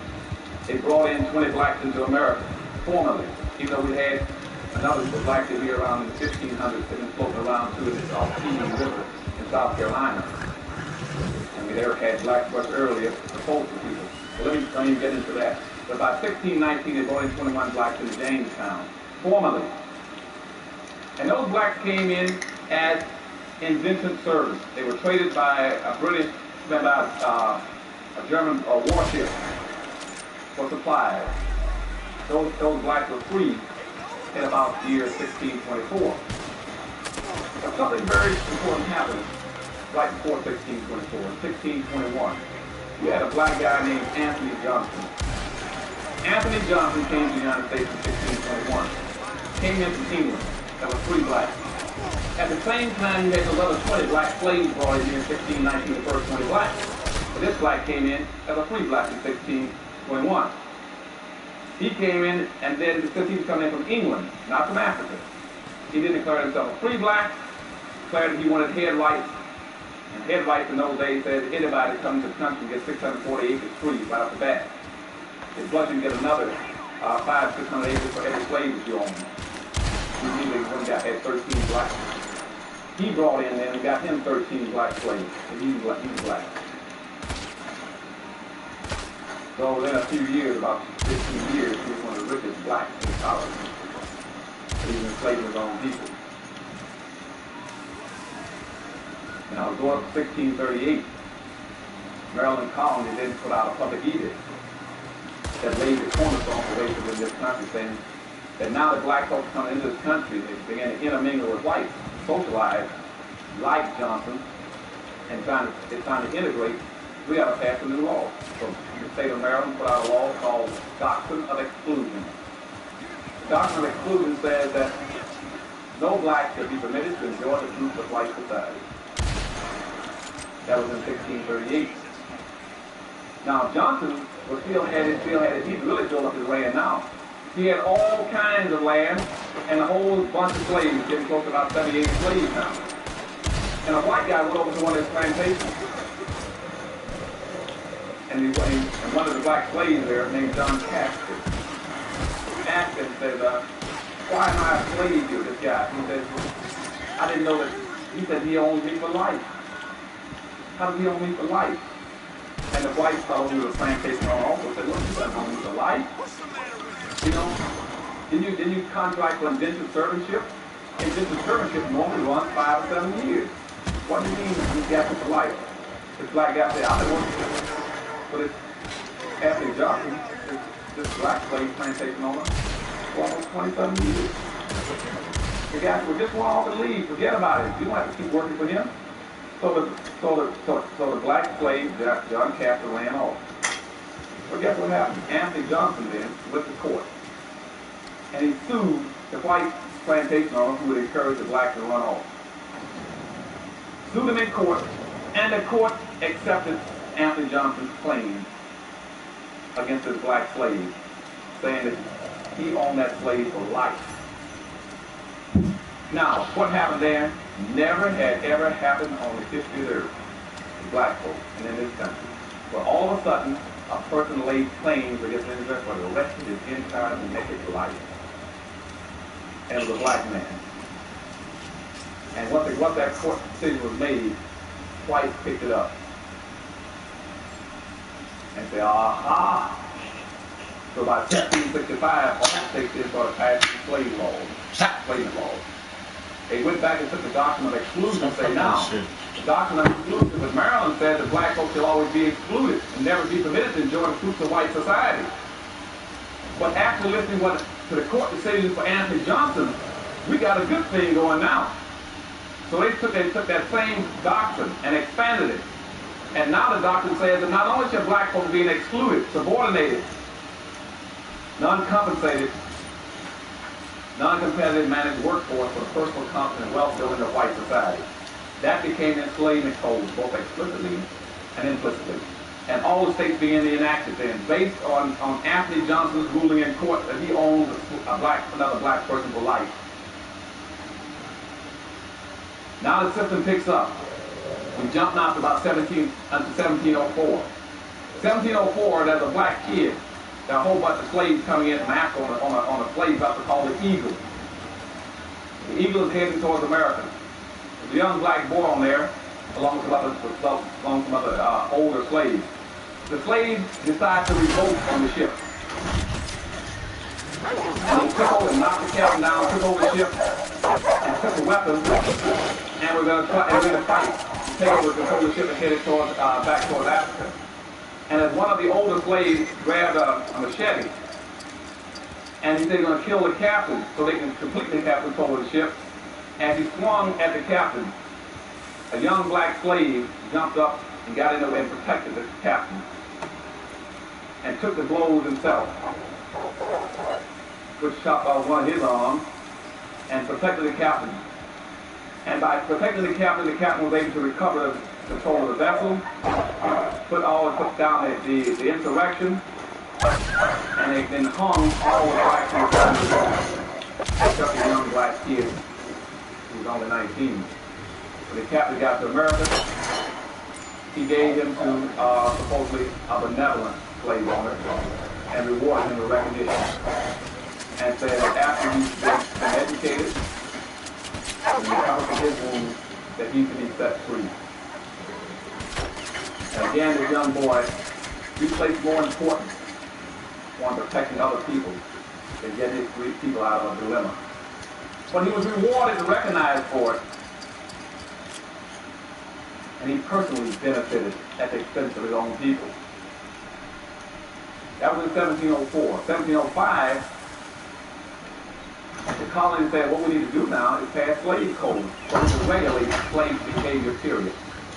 Slave codes were passed to tell you exactly how every black person must act in America. What he could not do is what every white person must do to make sure black folks stayed in line. Then they passed another law at the same time, which is still in effect today. It was called the Diversity Act of 1705. You all call it multicultural, we call it diversity. You all understand what I'm saying to you? I want you all to understand history. If you ever want to get out of your dilemma, never spend your time trying to work at anything unless you know how it got into place. and then you take it out of place. The multiculturalism and cultural diversity started in 1705. They passed the law at the same time and said, how do we control black folks now? They said, now that we got all these blacks coming to the country, we got a good thing going. They said, because now all over Europe is being advertised, if you want to become wealthy and powerful, go to America. We guarantee you to go to America, we give you free land and free labor. You have to be an idiot not to get rich. You don't have to do anything. We give you all the land you want and England started a franchising system, so which means even if you couldn't afford to buy slaves, we have a franchising concept. Which means England would give you the land and give you the slaves, all you do is pay them a commission. Just like McDonald's and Burger King. That's where the whole franchising concept came from. It's from England with slavery. And so people are rushing into this country. But they had to set up external controls saying, how do we control them when they get here? But always blacks coming into the country. Because I just told you, 6 out of every 7 persons coming across the Atlantic were black folk. They were pouring into the country. But they want to make sure enough whites are here to benefit and get the fruit of black folks' labor. And so it passed the cultural diversity, which says, cultural diversity law says, for every 5 blacks you own, you must have 1 white person. You must always have 1 white person there to monitor, to make sure that black folk are being monitored, kept under control, that you understand what they're up to. That law stayed in effect and then went out of effect. Now comes 1710. Now when 1710 came, here's the main point of my talk today. 1710 did something that is totally devastating. Totally devastating. The Virginia colony in 17 passed what they call meritorious manumission. Meritorious manumission says, what we're going to do now, if we put up the external controls in 1705, we must have internal controls. We don't have the time to go around and monitor and watch all these black folk come to this country. We must build in some kind of internal management controls. We must build in a way like the Rodney King syndrome, that kind of thing. And we must build into black folk an inappropriate behavior pattern. We must teach black folk to see things upside down in an unrealistic manner. And what they did very systematically was like taking glasses and taking pictures on it upside down. And we found out in laboratories in sociology and psychology that even if you paint the world up. This unforgettable vacation memory. It didn't actually begin here. This memory began when Mom booked This evening on the Rock Newman Show, upside down, for a person to put glasses on their eyes, we found that subjects can learn to live upside down. They learn how to adjust. They learn how to adjust their reach and what they're doing. And we watch it over and over again in experiments with young people in school. We paint the pictures upside down and say, what do you see? And the mind has the ability to flip things back over to where the reality becomes the unreal. That the unreal becomes the reality. And once you do that, you got your people nailed to the wall. So meritorious manumission came into effect in 1710 and said, we will pay, meaning we will reward, we will recognize, we will set free any black person does 1 of 4 things. 1, if you in fact will save a white person's life. I'm talking about the young man who was called the Bolt and the Eagle, 5, 6 years before that. If you save a white person's life, you will get your freedom. 2, if you protect a white person's property. 3, if you invent something that a white person can make wealth and power off of, some kind of invention. And 4, if you in fact will squeal on, inform on, or tell on your own people. That was called meritorious manumission. Now, you all might say, why is that important? I'm going to tell you, that was so devastatingly important. And the reason it was so important is because that created a magnificent control system that has never been duplicated. Never been duplicated. As a matter of fact, it's only been replicated 1 time that I know of, and I'm usually pretty current on most issues in this country, psychological, sociological, and education in this country. Only 1 time it's been duplicated. It was duplicated in 1950. The communists duplicated it in Korea. They call it brainwashing. Now, you might ask, what is brainwashing? Now, typically people in the 1950s, when it happened in the Korean War, we talked about brainwashing. See, now I was a station survival engineer for my squadron. I was in a Marine TAC squadron. My primary responsibility was to teach my people how to survive. We had a school for brainwashing in Barbers Point, Hawaii. Teach them how to survive. What's brainwashing? Well, most people, at least the guys in the Marine Corps, they thought that brainwashing would be some kind of an inhumane way of treating people. There would be, it would be no less than pulling out fingernails, driving bamboo splinters between the joints, hanging people up in the cold and castration, what we call the Chinese water torture. But brainwashing, none of those things. Well, none of those things. Brainwashing was simply a very sophisticated form of re-education. And see, for you all in the auditorium this morning, brainwashing, what you always remember, is nothing but group therapy run in reverse. We always remember that. Now, the whole point of group therapy is to bring people together. Brainwashing is to turn it backwards and scatter people apart. And that was very effective in Korea to get our troops. And see, I'm going to show you the different parallel of what happened in 1710 and what happened in 1950, so you can understand the implications of what happened to black folk in America. Otherwise, you can't deal with the issue. So in 1950, we had approximately 7,000 Americans in prison war camps in North Korean China. 7,000 Americans have been captured and put into war camps before they were subjected to brainwashing. And after they were subjected to brainwashing, starting from the time they were captured, do you know that in that course of time, almost 4 years, we did not have one single solitary American prisoner to escape from prison war? That had never happened in 50 nations. But you can detain that many soldiers in one or two places and never have one to escape. Not one escape out of 7,000 in almost 4 years. And to tell you the truth, in some of those camps, they didn't even have fences or walls up. Some of them didn't even have guards. Now people could not escape. Often the techniques of brainwashing was used on them. What was happening to them? They were being devastated, re-educated. And this is the same identical technique that was used in 1710 on black folks. The whole concept of integration is the same thing as today. They scattered them. Now what happened in Korea? In Korea, we noticed certain kind of things were happening to the prisoners. They didn't act like prisoners anymore. See, when a guy when he was captured as a prisoner, the first responsibility was to try to escape, not to participate, not to cooperate with the enemy, not to compromise one's principles. But to always try to fight, resist, and get out. And to compete to help your own people escape if you can. Didn't happen in Korea. Because you see, brainwashing, the reverse technique of group therapy, first of all, what it did, it divided the soldiers against each other. Divided the soldiers against each other. And there's a whole revolutionary principle that says that a revolution comes when two people get together and begin to conspire. You can never have a revolution or an insurrection on earth as long as you drive a wedge between the first two people. Battery low. Never have a revolt. And in Korea, we never had a revolt. Secondly, people can only organize if they get together. But see, what the communists did, they started an information system, a squealing system, an informing system. And what we found in Korea was they had the most massive, widespread information system ever on earth, where people were recognizing other people or identifying other people who were planning on escaping.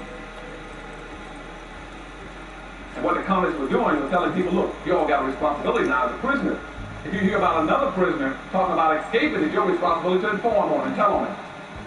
And if you do that, we'll reward you. You get an extra candy bar and apple. And once that happened, see, pretty soon, the soldiers didn't know who to trust anymore. They didn't know who to tell anything to. He was planning on escaping. Who did he tell?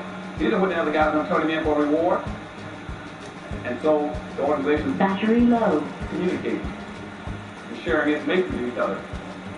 So all of a sudden you can plan on an escape. Next day someone drags you out in the cold, strips you down, and pours ice water on you at 26 below zero.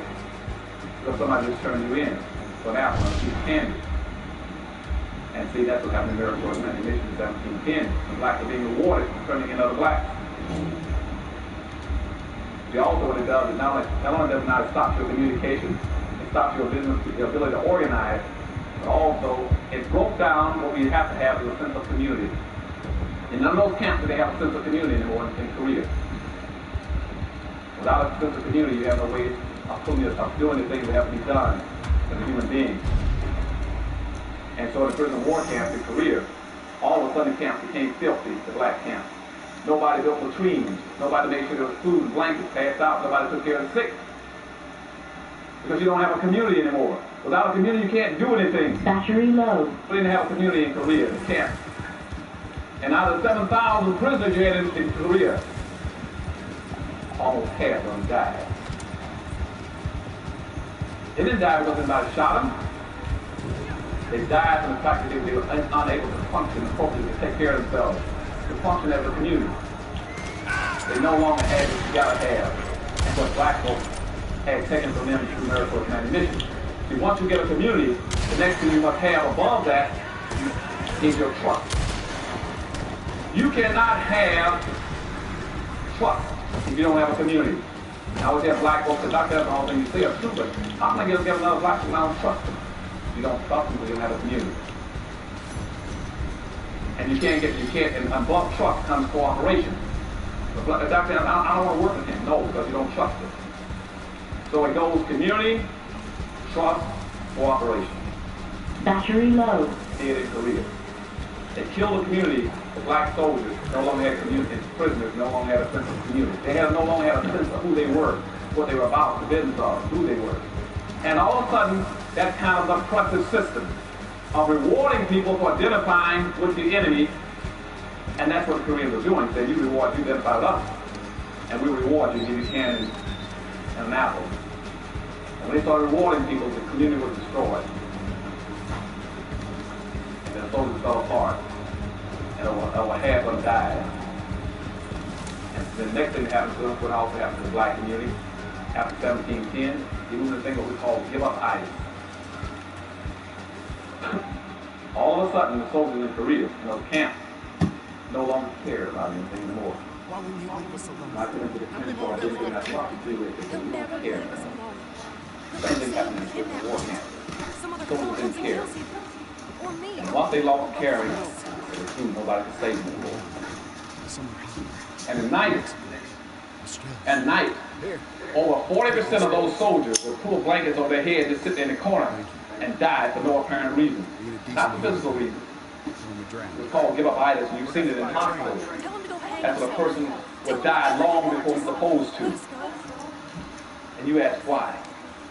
When a husband passed and the wife would die 6 months later, 3 months later, not for any medical reasons, because they no longer have a will to live.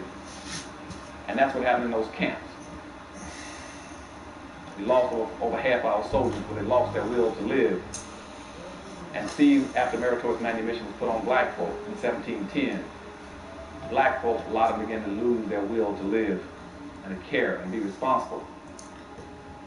So jumping back to 1710, so you understand what brainwashing is and the impact on black folk, I want y'all to understand that. That was a re-educational system. So when that happened in 1710, the word spread. And down in Jamaica, there was a fellow named Willie Lynch that heard about it. And he was already running a seasoning school for slaves in the South, in Jamaica.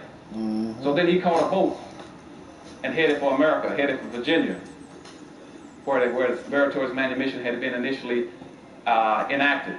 He got there in 1712. And just like the communists did in Korea, he came up with the same expression: gentlemen, I'm here to take care of your needs. I can show you how to do what you want to have done. I can show you how to divide these slaves so they'll never recover, or at least it'll take 300 years before they can do it. So some of you might wonder why I picked in my book the year 2013. This coming year, 2013, will be almost exactly 300 years since Willie Lynch put his methods on black folk. He said it would take 300 years. He said, what I'll do is to show you how you divide blacks. You divide blacks along the lines of skin color.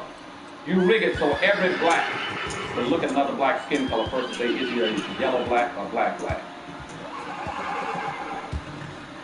And that way you've already divided them. You divide them along the lines of sex. So that all of a sudden you have black women joining the feminist movement against their own black men, trying to beat them out of jobs and opportunity and visibility to take care of their families. So you divide them along the lines of sex. Then you divide them along the lines of age, where the old turn against the young turn against the old, and say, you're ancient, you're old, I don't listen to you anymore. And it worked very effectively. And Willie Lynch put that on them, called divide and conquer. Divide and conquer was the same in 1710 as it was in 1950 in Korea. And black folk became divided. And so from 1750... You know that? Up to about from 1710 up to 1750, the system started going into effect. The social conditioning, the brainwashing of black folk took off full steam then. Because see now, they were very concerned about all these black slaves. We had to control them. And people said, well, how do you control, how are we going to control them? They said, the first way, there are 3 ways you do it, but the first way is by physical control. Always control a black person physically.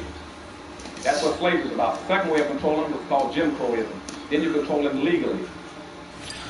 And the third way you control them is when we came out of the civil rights movement, being symbolic. You control them by manipulating symbols. We'll talk about that in a few minutes. Running around. So they went into the first thing of controlling black folks physically with slavery. By 1750, the black population got up to 34% in America. And they were very concerned about this. Because you see, all these slaves were pouring in across the water, so they started advertising to bring in more immigrants. They said, what we need are more white immigrants to dilute. And I told you, the Diversity Act said we must have so many whites. So we got to have an immigration law that bring in more whites to neutralize blacks out, to keep them contained, to keep them as a minority. We'll picture so they love that word minority. They use it all the time and call themselves that. Even though we know the minority means loser. They'll make them turn the world upside down, they call themselves loser, loser, loser. So by 1750, black population hit 34%.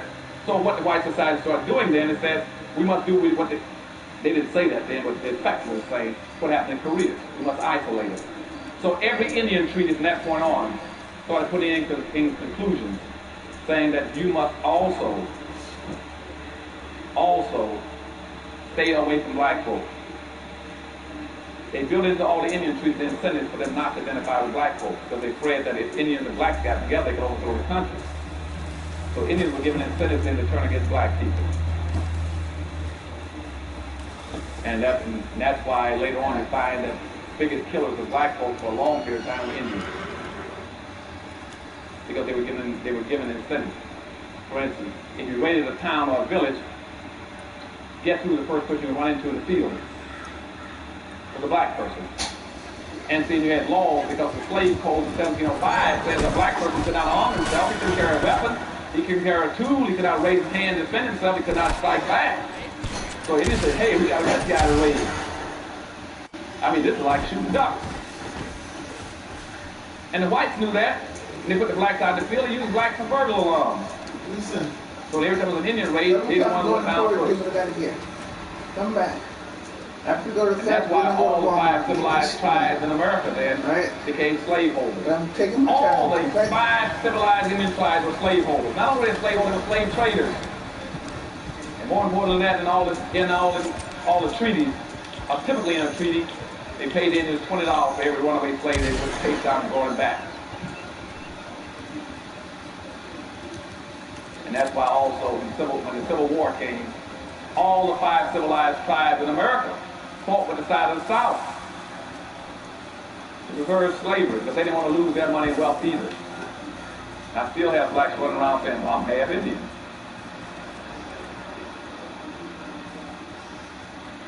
Nobody wants to be black. I mean, even if people have been misusing your people too, but you don't want to be it. They'll tell me about how, well, I'm 3/4 white.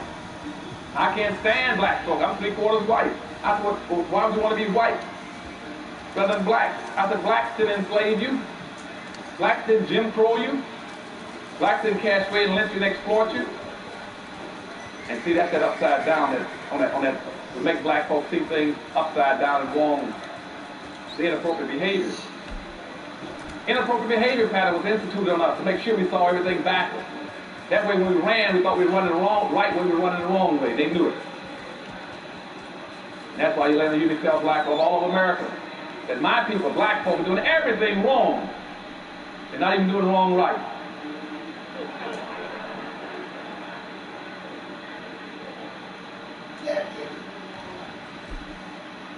Because everything's pointed upside down for us, so they can't see which way to run. And so at that time, in 1750s, the colonies did try to figure out how to contain the whole issue. We got our controls in place, we got social conditioning in place, and I think we got blacks pretty well where we need them. We got them nailed down. So then they did start telling England, don't send any more slaves over here to make sure it works. Continental Congress sent all kinds of letters to England, said don't send any more slaves to make sure our system of control works. But England said, no, I'm gonna keep sending them, we're getting rich off of it. England said, we're making a fabulous amount of money because we set up the Navigation Act in 1650, which says, I don't care what you all produce in America, it must come back to England for it to be processed, and you all buy it back from us. And when you buy it back from us, we're going to charge you 3 or 4 times the price of it. And so, when England decided to have a Revolutionary War to break away from England, they didn't put that in the history book, what the real reason they want to break away from England for. 1, because they were scared to death of black folk getting free over and tying up the Indians. 2, they wanted to reverse that whole shipping process, saying that we've made all the products in America, we raise the cotton, the corn, the beans, the rice, and everything, why are we sending it to you and buying it back from you? Well, that's what the Revolutionary War was over. And plus, that England was also getting rich off the slaves, because the England was only paying $25, $35 a piece for every slave they were buying on the west coast of Africa. $25 to $35 a piece.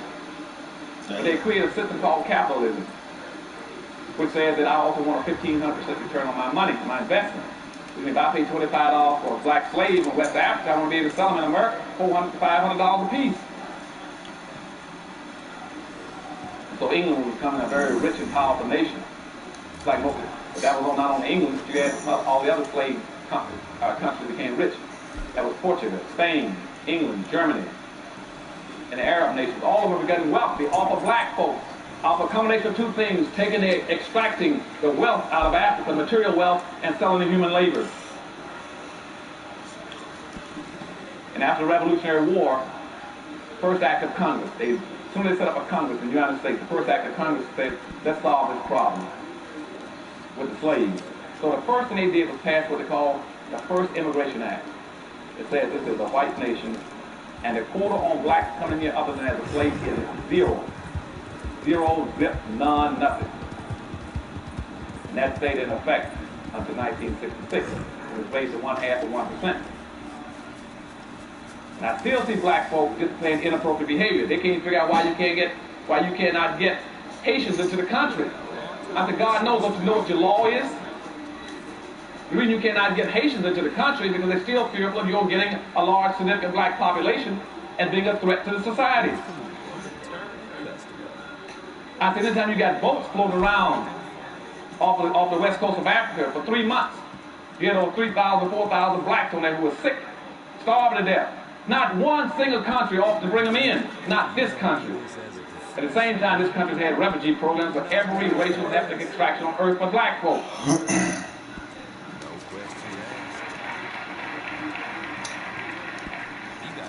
And where's our civil rights leaders? Where's our black leadership? Why aren't they raising issues about it? Instead of them going down there and say, why can't blacks come in from the islands and from Haiti? They do the same thing because they're seeing things upside down and backwards. They do the same thing the whites do. Say, well, what we need to do is invade that country and make them stay there. Let's improve the conditions there. And so that way they have nice places there. Rather than say, no, you didn't improve all the conditions in Mexico, in El Salvador, and Nicaragua, and Hungary, and all these other countries when the people came in. You didn't improve all the conditions in Vietnam, bringing the people. Why do you keep asking these special things? Like, no leadership will raise the question. Because you see no black leadership in America. wants to raise the real issues about why we cannot raise our population and others can. In a social democracy where the majority will win and the minority will lose, we are the only planned, systematically, permanently classified minority. Which means that we are the only people who will always lose based on immigration laws and the quotas coming in this country. Unless we start to develop some very specific ways of dealing with it. That's what Powernomics is about. I start telling you, you got to start changing the rules, turn things back upside down. You got to always practice how you get to be the majority. Never do anything where you're going to be a minority. Do it where you're going to become the majority.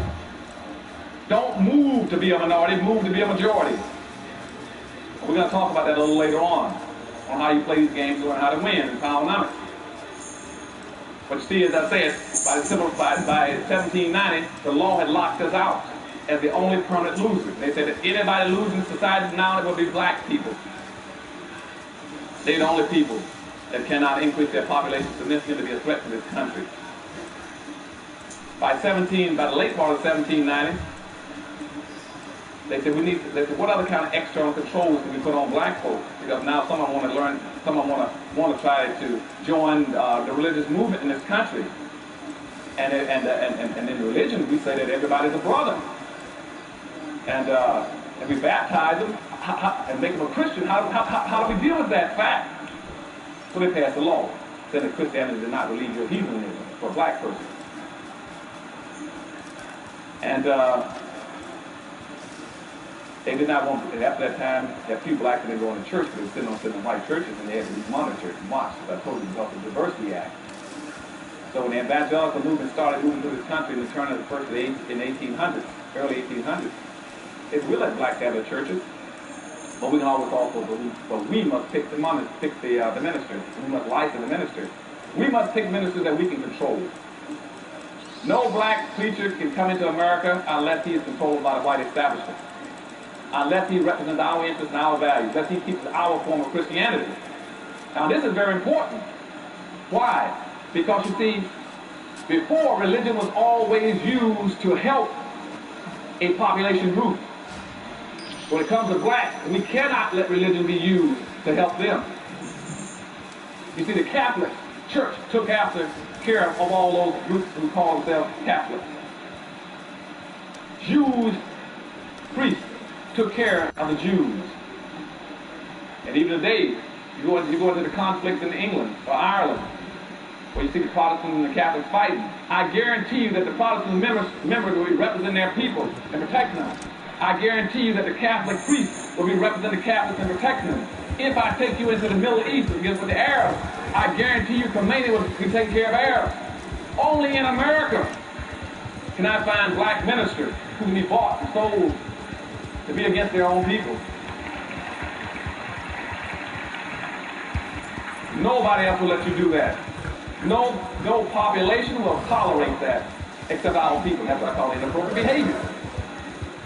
Inappropriate behavior pattern, you let your own minister sell you out.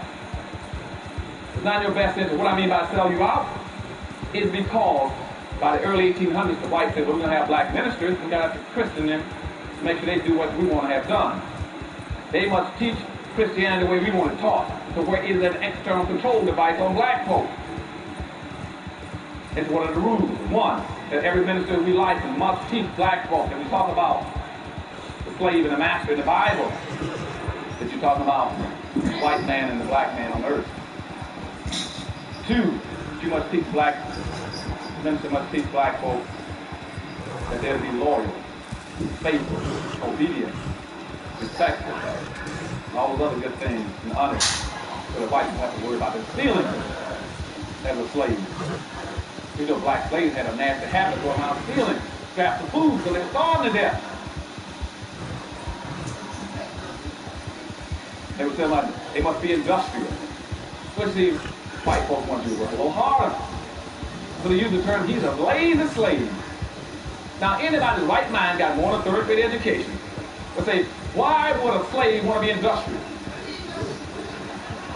Why would you want to work hard as a slave? What's in it for you? Are you going to get released early? You can get a pension? Social Security or retirement? But they always got to think about, he's a lazy slave. Now you got a black white that right about that day, but part of the problem is blacks were lazy slaves. He should have been lazy.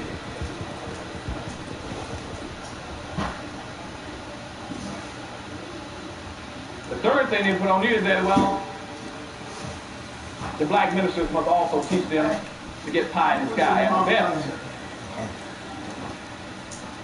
Now turn their world upside down. So while everybody else is competing to get resources, to get wealth, to get power, black folk are saying, I'm waiting mine in the sky.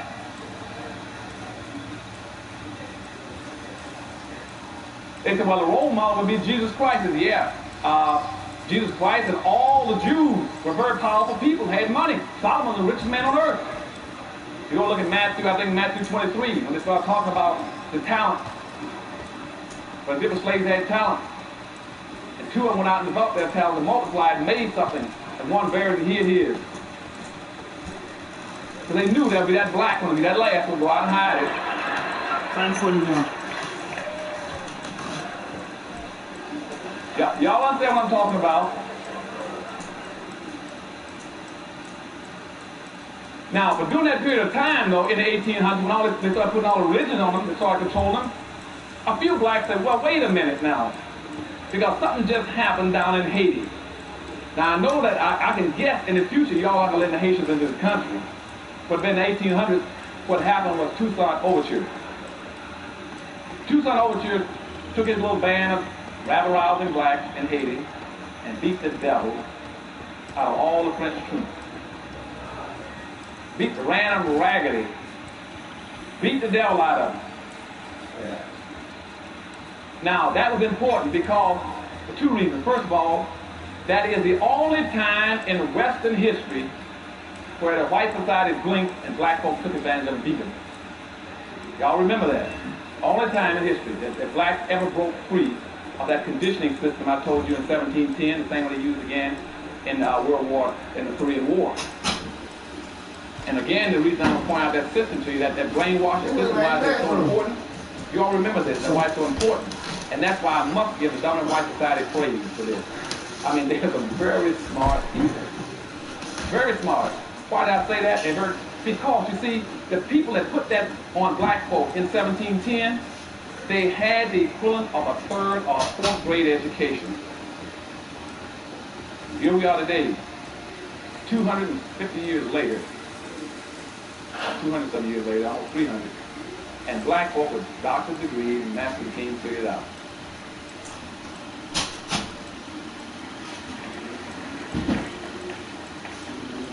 Now, but little Toussaint Overture down in Haiti, he won his battle, beat him good.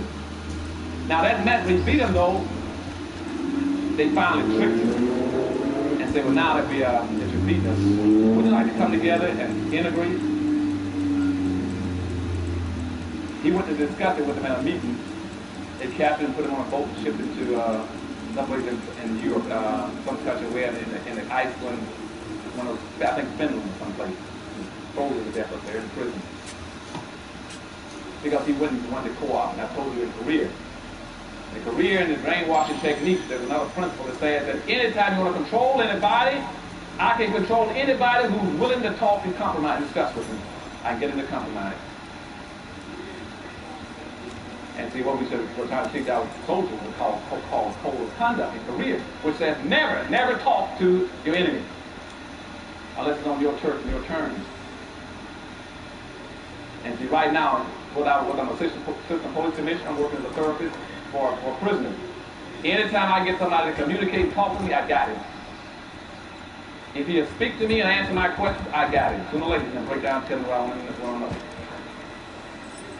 The way you resist, if you don't communicate, you don't compromise your principles, they can never beat you then. And see, and that's how they got Overture. They asked him, don't you want some integration? Like I told our leaders, the same thing. Now, there's a lot of blacks who jump up and say, I'm not going to go for that okie doke. One of the first ones in 1800 was Gabriel Pulser. Gabriel was an extremely smart black guy. He said, I just heard about what Toussaint Overture did down in the island. And said, if Toussaint can do it, I'm going to do it here. He said, I'm going to do the same thing. And he did some planning and you couldn't believe. He worked, he planned, he schemed. Two sons, Prosser really worked on his thing. And he planned one of the most devastatingly, strategically well-planned insurrections on earth. Now, before I tell you what he did, let me go back and make this point. I tracked between 1710 and 1860, and we had a possible 150 to 200 possible slave revolts. And in all 150 to 200 of them, a black person squealed in every one of them and got his meritorious manumissions and his Willie Lynch badge card. And so when Prosser was trying to pull his together, he planned his scheme. And for the day he was supposed to have his big revolt, would you believe one of the most severe storms that ever hit Virginia came in and washed out most of the land and roads and bridges, and Prosser's group couldn't get together their gathering point. They were planning on hitting three things. They were planning on taking over the penitentiary in Richmond. They were planning on taking over the armory. They were planning on attacking the town and annihilating the town. Everybody except the Methodists and the Quakers would befriended them. The storm struck just as they're going to assemble. And only 300 showed up, and Prosser said, well, since only 300 of them here, let's put it off until next week. The land is dry and clear. Within 3 days, a black person squealed. Prosser was arrested, along with 35 of his supporters, who were executed, hanged, and heads chopped off, put on poles.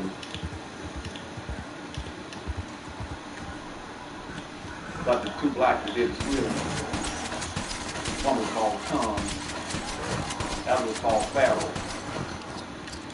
And I don't, God knows it, but I don't know. Why is the thing a black person comes, you almost guess he's going to do something. Now, I don't know, and I don't mean to put down anybody named Tom, but there's something about that name. And Pharaoh itself is not too much of an exciting name. I wouldn't trust that name either. If somebody, my mother named me Pharaoh, I know I'm in a world of trouble too. But anyway, Tom and Pharaoh turned in Prosser. They executed Prosser, chopped his head off, on poles. But the thing that became very important in that case, though, was that the town was really fearful because they found out from rumors that Prosser had lined up somewhere between 5,000 and 50,000 slaves. The whites all through Virginia, North Carolina, South Carolina was paralyzed. Their mouths fell open, their eyes just popped. They said, something is wrong. You mean to tell me we put a conditioning system on black folk and we turned everything upside down? And this black guy was able to do the impossible without an education? Something is wrong with our system. What's wrong? And I'm serious, this was a big issue. They had to find out how does one black guy get together as a slave and have something between 5,000 and 50,000 blacks ready to fight. Had not been for a storm, they'd have taken over the country. And finally came out through another rumor, speculation, that what it was that he had beat the symbolism. Show you how important symbols are. That's why I keep talking about power numbers. To get out of your system, sometimes you're lost. You look up at a mountain, you look up at a peak, you look for a Knopscott building or the Empire State Building, you find your symbol, you can find your direction. What that black Prosser done, he looked at the state seal. The state of Virginia had a seal where it had a white man lying prostrate and a black man's foot on his chest. White and the black guy was called, and then in the seal it said Verticus overcomes Tyrannus. And that black man has used that seal as his motivating force, his guiding light for his people. When whites found that out immediately, they changed the Virginia seal to get rid of that seal fast and put up guards around the Capitol to make sure it didn't happen again. And that was in 1800. By 1821, another black named BC got equally as concerned. He had heard about it. He said he's going to try it in South Carolina. Try another revolt. But BC says up front, BC organized his group. He walked around, he was a free black. He got free because he bought his own, paid $600 and freed himself. He won money in a lottery. But he's very upset because he couldn't buy his children out of slavery. So BC would walk through the town in Charleston, South Carolina, telling black folks, get that hump out of your back. Straighten up. Be respectful. Take care of your own people. Look out for your own people. Quit trying to worry about everybody. Look out for yourselves. And BC was he was a big man too, a big broad man. He said, I'll break your back if I catch you bending over. And he planned an insurrection. He called something like about 300 to 500 together to take over Charleston, South Carolina. They told him up front, he said, let me tell you all something. He says, if I catch one black in this group trying to get meritorious manumission, he's going to snap your neck like a twig. And he planned a revolt. And unfortunately, again, 2 days before his revolt was supposed to occur, not only was he squealed on once, he was squealed on twice. So BC was picked up along with about 37 of his people in town. Because again, they sold him out. Then by 1831, Nat Turner, you already know about, tried the same thing a few years later, 31. Nat Turner said that I'm not even going to go through those changes. I'm not going to do what BC did. I'm not going to do what Foster did. I'm not even going to play that silly game. What are we going to do? He said, I'm going to break out of here. I'm getting me a knife, gun, sword, stick, tools, bricks, anything I can get. I'm killing anything I see that moves, crawls, jumps, walks, and talks.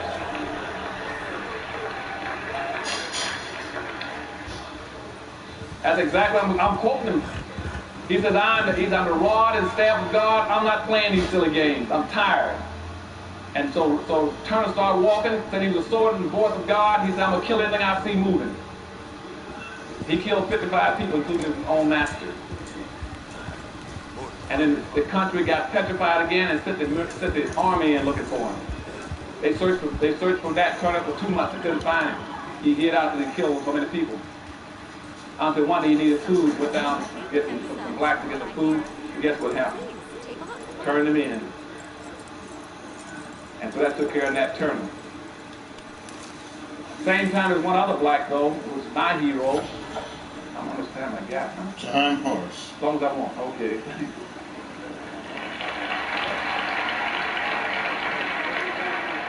Okay, thank you. You see, you all so nice. That's why I love coming to this city. Boy, I swear. I love it. I'm going to move out here pretty soon.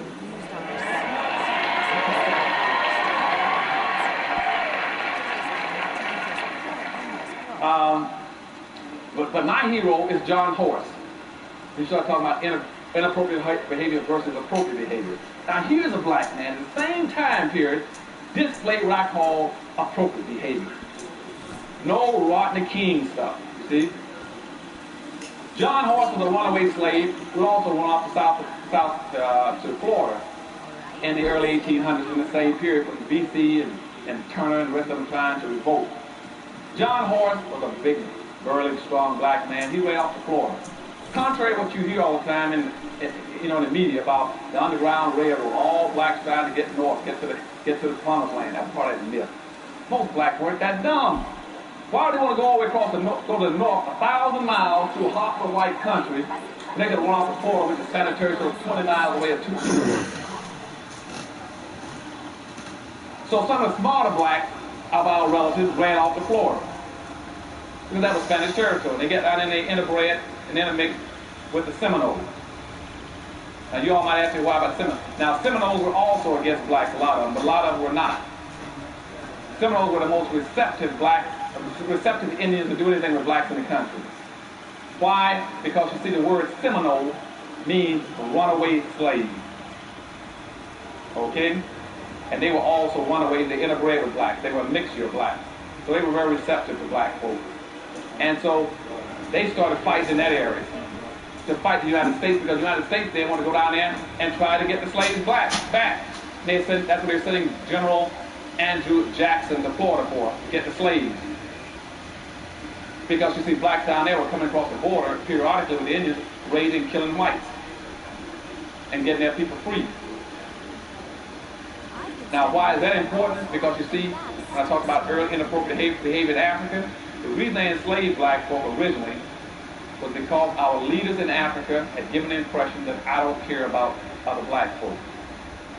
And they hauled all those blacks around the world because they knew in their hearts they would never see a shipload of Africans coming to get them back. They never suspected that Africans would come to save Africans. That's why they didn't try to enslave Indians, because they knew if they enslaved Indians, Indians would come get their people. But they knew that black leadership in Africa had already said, you can have them, I don't want them, I won't come to get them. And so when the blacks went off in the South, in the Florida, they were coming across the border, raiding those plantations along Alabama, Mississippi, and the Georgia border there, South Carolina border, taking their people, taking them back to down to Florida, getting them free. But John Horse was a leading hero to me. Now this black hooked up, he became sort of like the second in charge in Africa, in Florida.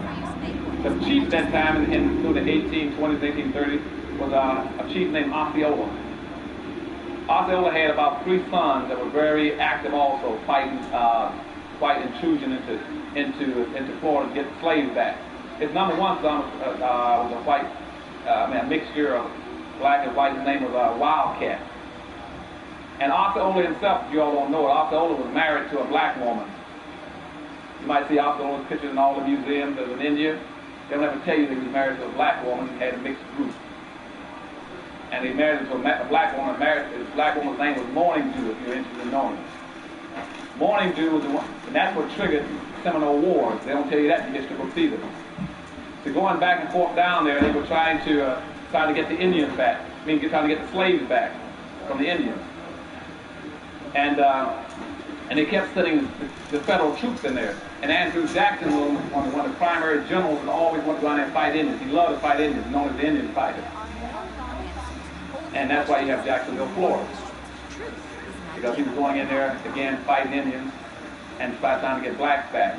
And on the Chattahoochee River, right outside Tallahassee, they had a fort there called Fort Negro, where most of the blacks were living, staying there. And they sent the federal troops down there to get the slaves back. Then the federal boat came up the Chattahoochee River to Fort Negro, and most of the blacks were out with the Indians raiding, fighting, and left the women and kids there. And so the federal troops fired on Fort Negro, one shot, and the shot rolled into the armory and set off the explosion and blew up the entire fort. So nothing that was black women and children. And that really made them hostile. The blacks were hostile this time. So now, that triggered the second Seminole War. After that, they decided to have a truce. They said we have a truce if we sit down with Osceola and his warriors, John Morse and the rest of them. And at that point in time they met. Before they met, they went and kidnapped Morning Dew and told Osceola that if you want your wives back, you better turn some of those black slaves loose and meet with us. And when Osceola went to the meeting to discuss getting his wife back, they kidnapped him and put him in prison. I think up in Fort Sumter, South Carolina. He died of consumption and exposure. And so at that point in time, John Horse and Wildcat went berserk, and they started fighting. They fought all the way throughout Florida, and finally ran them out of Florida. They went out west and led some of that whole movement called the Trail of Tears, all the way out to Oklahoma Territory. And but the only people who were fighting in this country against the United States at that time was John Horse and Wildcat and his band of blacks. They had their own women and kids with them. That is the only black man in the history of this nation, and I'm sorry to say there's no school teaches that. That's the only black man in America that's ever stood up to America and fought it, and not as a slave, but as a man. Nobody else has ever done it.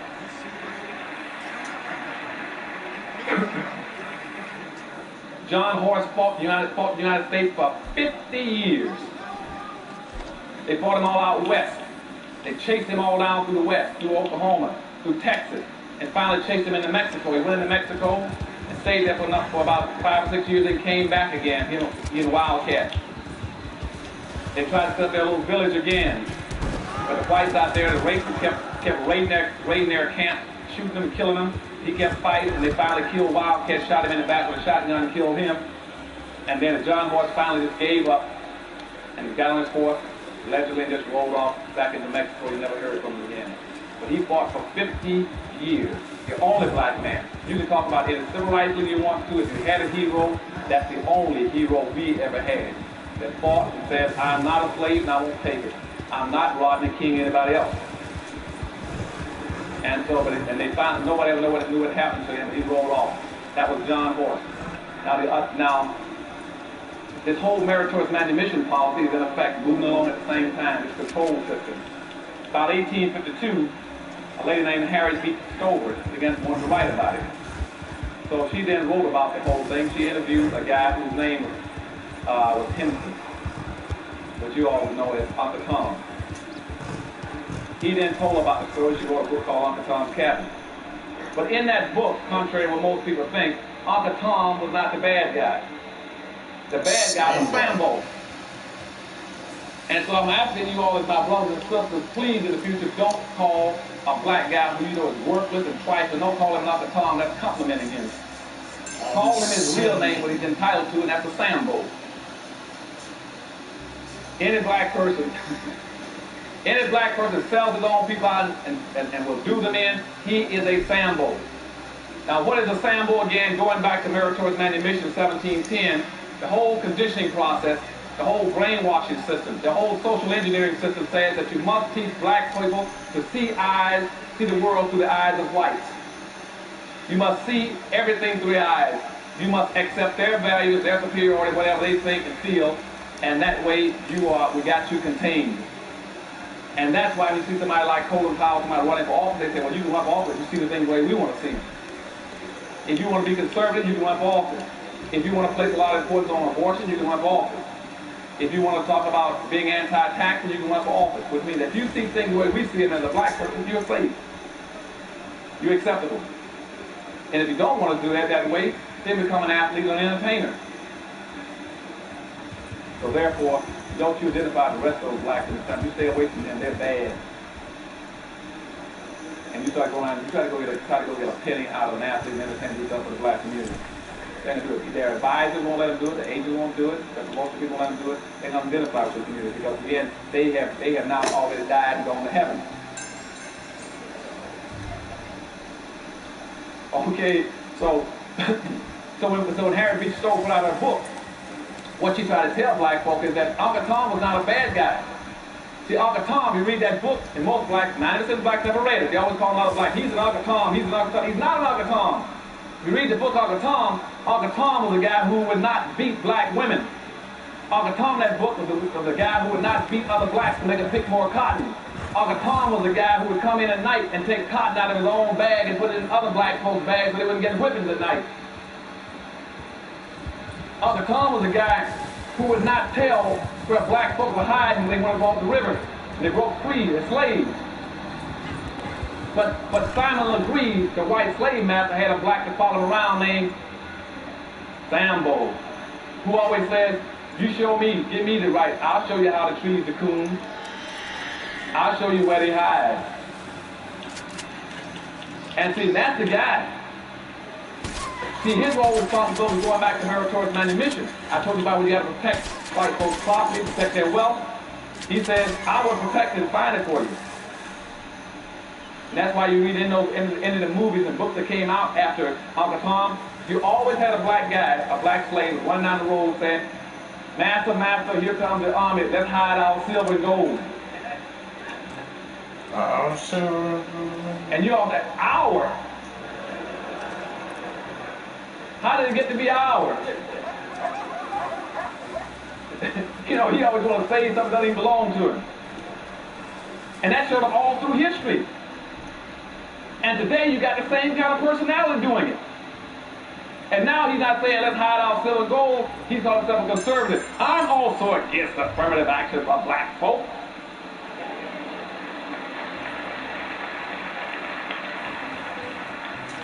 I'm against quotas. I'm against preferential treatment. Even had one run around somebody, he want to pass a law to stop black folk from discriminating against whites. You still got that kind of personality that always wants to protect something, protect the strong. You always get that kind of Sambo personality. And nowadays, the best way to get rich is to say, I'm going to protect the best masters, gold and silver, and I'm going to be against them black folks. I guarantee I can get you a radio talk show. I can get you a television show. I can even get you an appointment to the Supreme Court.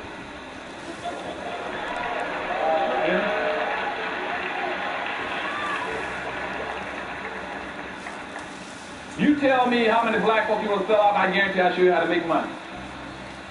Because you see, every ethnic group, every religious group, every racial group, every political group has always made money off of black folks. Okay? And what I'm going to start talking about in Power Numbers when I come back here in the fall is to show you all one thing. I'm going to tell you is time is up.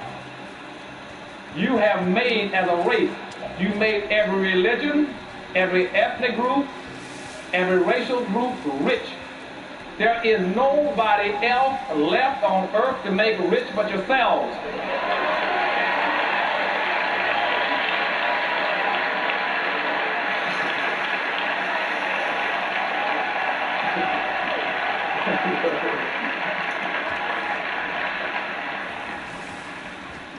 So that's all left. We got to do it for ourselves now. So don't give me this stuff about Dr. Ansel. That's the reverse discrimination. We're anti. You ain't anti nobody. You already made everybody rich.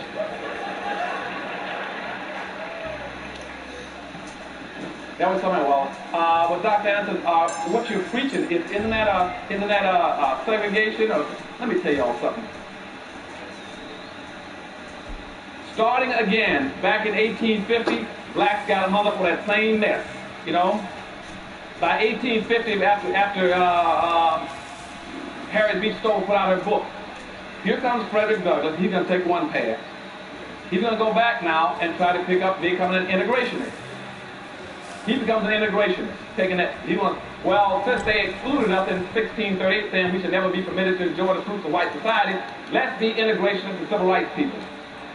Let's make them let us in. So they started that top strand called integration, which will run Frederick Douglass, Booker T. Washington, then up to all your civil rights leaders, Martin Luther King, that whole group, all the way down the line, even your present day civil rights group. They keep saying, we want access to whatever you own. We want to be included in whatever you own. Now you got another group that started after the book with Harriet B. Stover. They said they want to be segregationists. Then you got the more strongly willed person, like W.B. Du Bois. Then you got Martin Delaney. You got Marcus Garvey.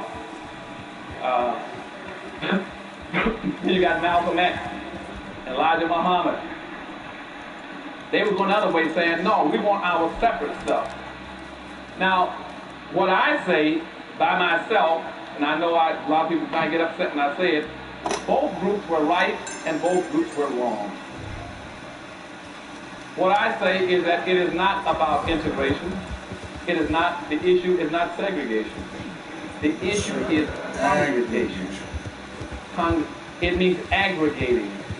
What it is called functional pluralism, which means we're not trying to integrate, we're not trying to segregate. No other group comes here and says, I want to integrate and segregate. What they're saying is that if I come together and concentrate as a people, concentrate my power and my wealth and my resources, I can compete. That's what they're talking about.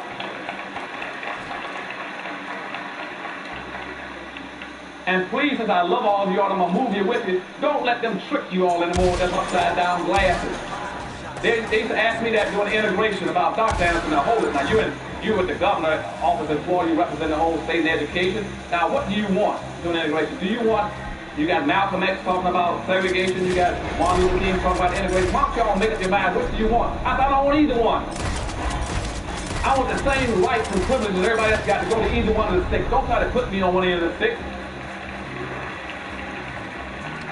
What I want more than anything else is to bring my people together and say, get all the power and wealth together like everybody else.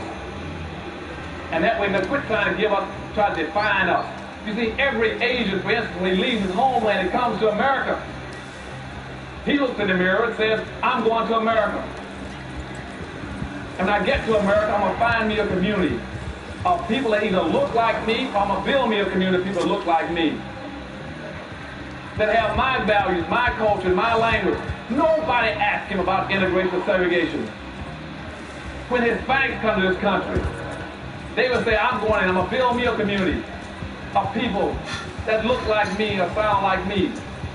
And like the Asians who set up little Havana, who set up little Cambodia, little Vietnam, Chinatowns in every city. The Hispanics come in, they build little Mexicos, little Havanas, little Hialeahs. I can go across America and find German towns, French towns, Greek towns, Polish towns, but I can't find a black town.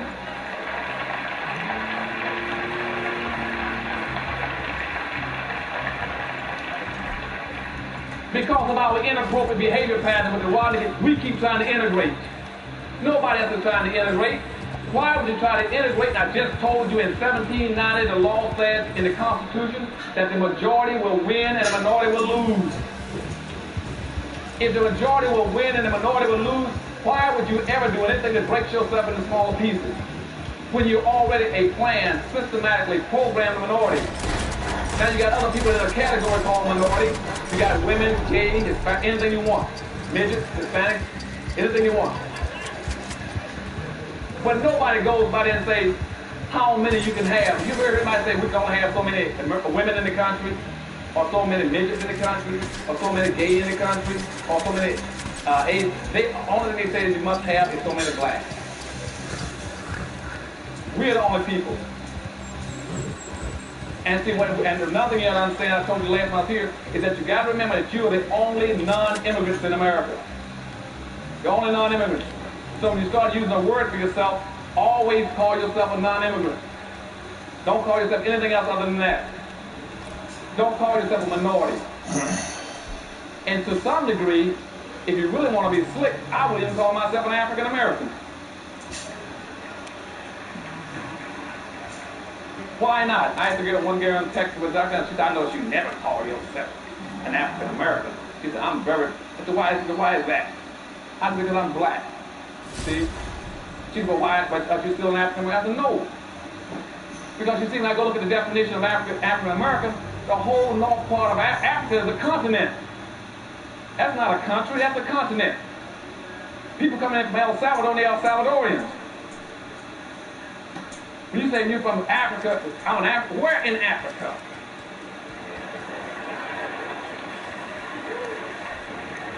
Do y'all understand what I'm saying? Where in Africa? And plus that, worse than that, is the whole north part of Africa. Those coming in the country, they're Arabs, Palestinians, Chaldeans, Egyptians. They're classified. Those are whites coming in, but they also call themselves African Americans. When I go down through different parts of the west coast of Africa, I got people coming in from west coast of Africa. They are Pakistanis and Indians, East Indians, but they call themselves African Americans. When I go down to the whites coming in from South Africa, they call themselves African Americans. And what they've done again is smother the issue over. So when I go look at it, when I go break it over, it's like cracking open an egg. Like when I look inside the word minority, I look inside of African Americans, I find the number of blacks that came into the country last year out of 26,000 African Americans, I only find something like 4,000 blacks. And that's why they want to put the moves on you again. What they want to do is to cover it up again so you can't figure out what's happening to black folks. So new term, they're going to say, well, we buried a lot of them under minority, that concept. We buried a lot of them under the term Afro-American. Now let's call another thing called multicultural. And Asian or Asia-Rasian or something, right? Nobody knows what they are anymore. And see, if we bury them, see, nobody knows what the conditions are for them anymore. They can't figure it out either.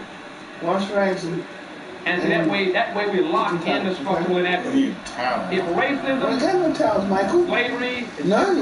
made it Some of them we got white got this, we got 2 grams and 2 grams, and that's it. Bury everything, it's smothered over, you never figure it out. Take one of the green ones. You all gonna have to fight from now on to make sure that only black. Every issue is black, so you can find out what's happening to your people. They're gonna try to bury it because whites not got a choice. Either correct the structural inequities or hide it. And it's much cheaper to hide it. And one of the easiest way of hiding it is to co-opt your leadership. They pay off the black leadership and bring them inside the circle, and they're not gonna make issues over anything. Instead of functioning on, as I said, your problem is the structural inequities. structural inequities are so bad in America, and have been so bad since slavery, that that civil rights and integration can't even reach black folk. They're so badly damaged and hurt. And I don't know why the blacks keep running around talking about we want civil rights and equality. You can't get equality if you're unequal. Unless, again, they put those glasses on you and turn them upside down, and all of a sudden you begin to see unequal as being equal. The worst kind of racism is the racism that pretends that unequals are equal. And that's what they've done to you. They got this whole new concept called a colorblind society. And what colorblind society means is let's be blind to black folks, pretend we don't see them. And they're smothering it again for you. And that's what it means. Now, where did that come from? It came from some of the white civil rights think tanks out of Washington. After the civil rights movement, what they wanted to do was say, let's bury the issue with black folks. And they gave our civil rights leaders a chance after the civil rights movement that made the difference. They didn't take it. Our black leadership displayed inappropriate behavior coming out of the civil rights movement. Throughout the civil rights movement, when they should have been focused on the real issue, they didn't do it. Instead of focusing on correcting the historical damage and the infliction on black folks, they started messing around with civil rights and integration. And never touched the problem. Ran all over the country, thinking that by taking down the signs on the water fountains on the bathrooms about color only or black only, that they were dealing with racism. They didn't even touch racism.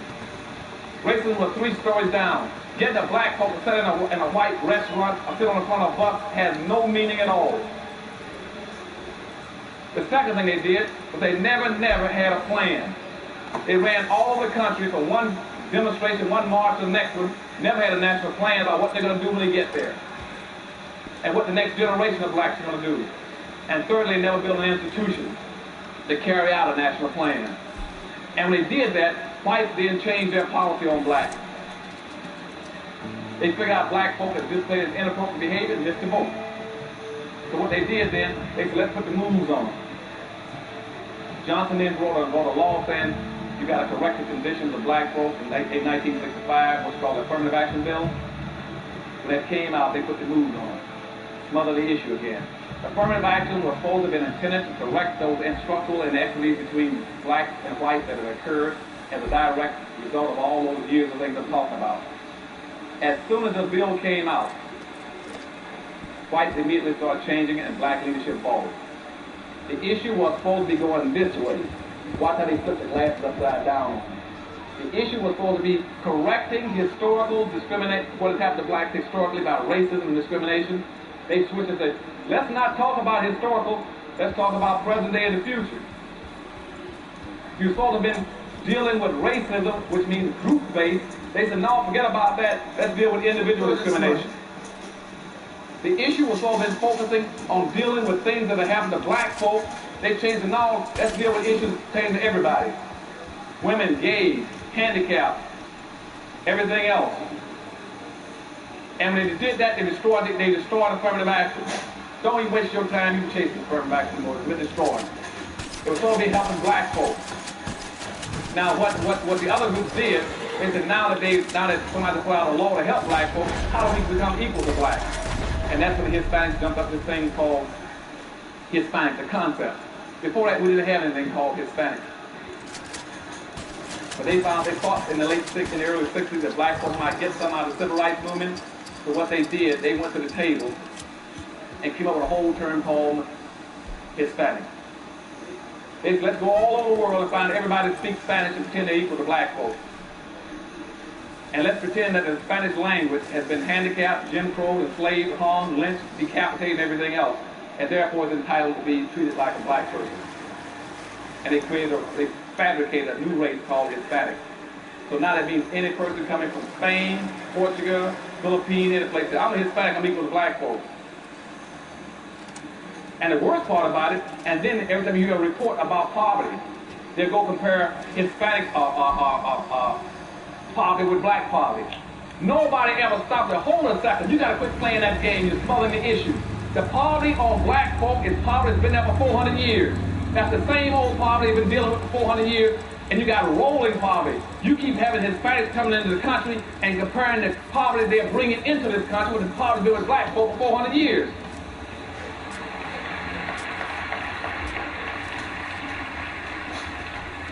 Nobody wants to stop them from doing that. Now, people say, well, they got poverty. Yes, but that's poverty they bring it here with them. Black folk didn't bring poverty with them. It was given to us as a gift.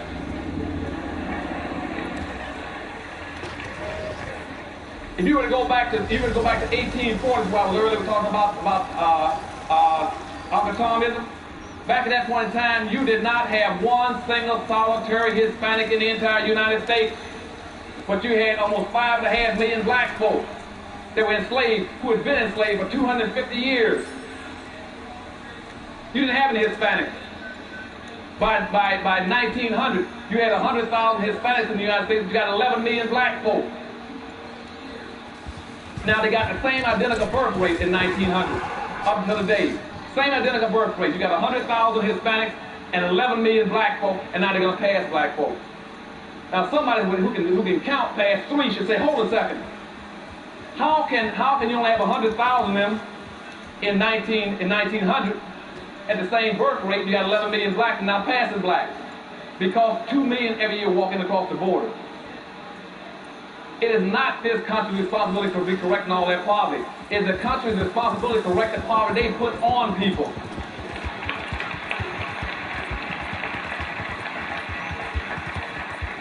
The poverty, and see, if you go through history, you cannot find one single solitary instance where anybody else in this country has been denied access to the educational system, to the economic system, to the political system, to the social system, but black folks. Don't you let anybody compare themselves with you. And that's why I said a few minutes ago, use terms that isolate you and reconnect you with your history and give you a special uniqueness so that nobody can piggyback off of you. Use the word non-immigrant. If you're gonna do wrong right. If you want to insist. For those in the audience who want to insist on using the word minority, then at least qualify and say we're the only involuntary minority, or we're the only planned minority. But don't use this term when it means everybody collectively, because the whole concept of minority means to confuse the issue and defuse any resources that you could have gotten. Now, where does that come from as minority? Let's deal with that concept a second. Now, at this point in time, black people have to understand in America, if you go back to the Constitution I was talking to you about earlier, the Federalist Papers were the document upon which the Constitution was drafted. The Federalist Papers said this, that if you're going to have a social democracy, where the rule is that the majority will win and the minority will lose, then the majority has some obligation.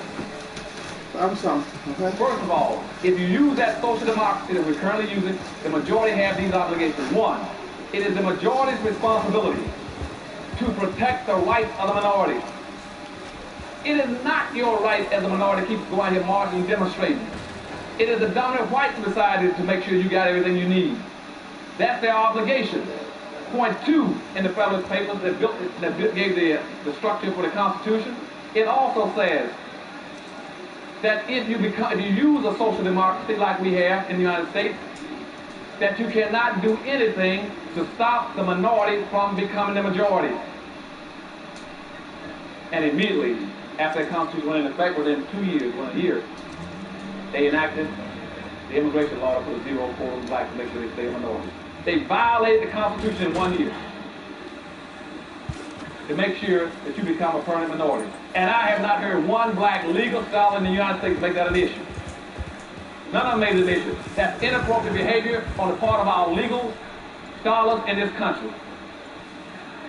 And secondly, and thirdly, in the Federalist Paper, it says, and if you fail to protect, the majority fails to protect the rights of the minority, and if you do something to impede the minority from becoming the majority the same way you became the majority, then thirdly, that minority has no right to abide by your laws and your rules.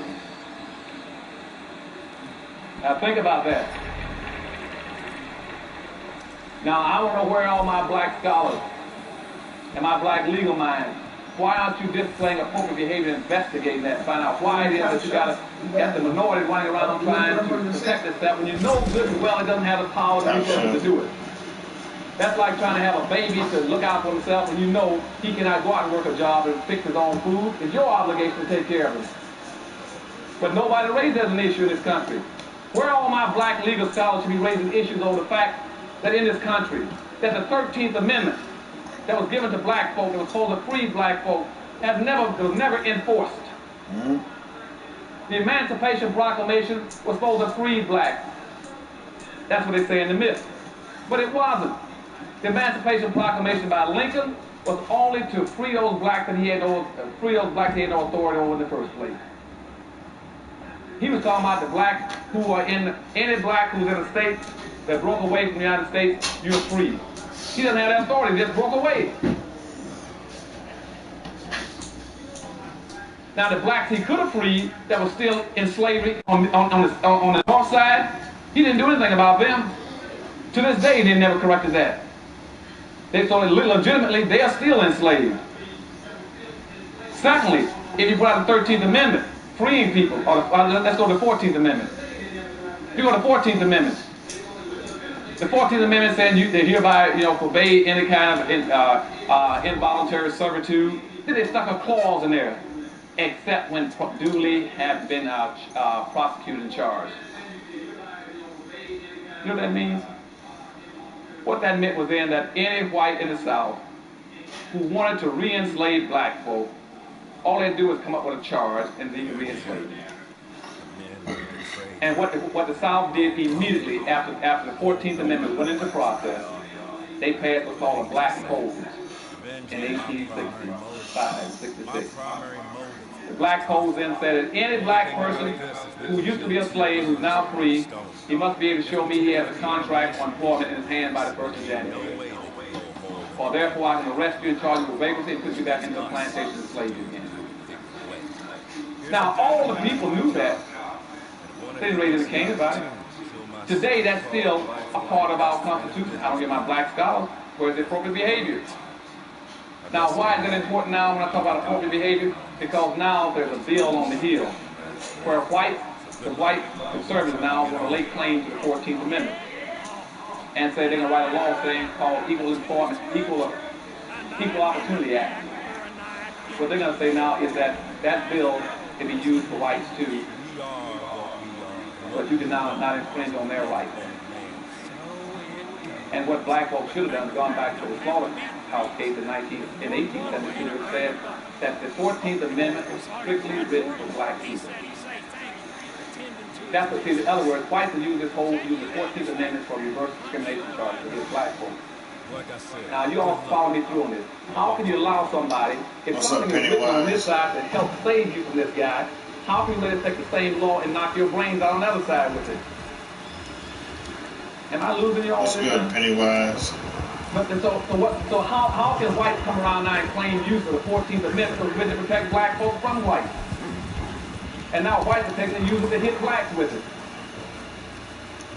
Where are my black lawyers and judges? And you got a black sitting on the Supreme Court now, he's ruling somebody he's the constitutional authority based on the Constitution. I've been telling you the Constitution is knocking our brains out. I don't need no more Constitution.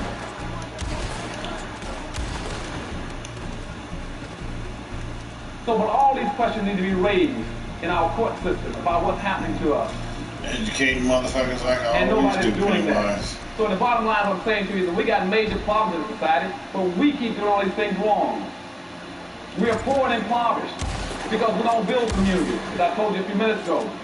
Secondly, we are the richest nation on earth outside of the United States as black folks.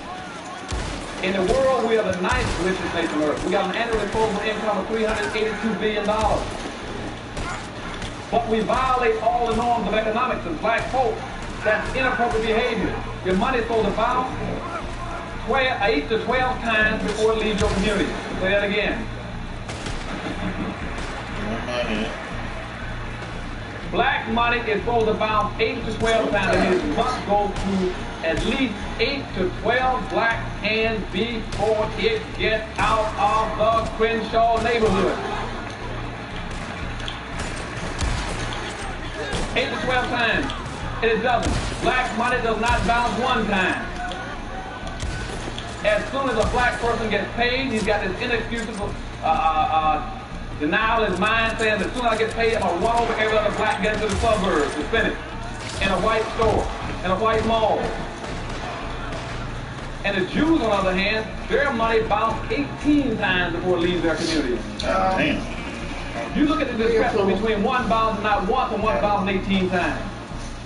Black people right now spend 95% of their money outside their own community. They spend 5% in their community. In their community, they spend 3% of that with non-black owned businesses.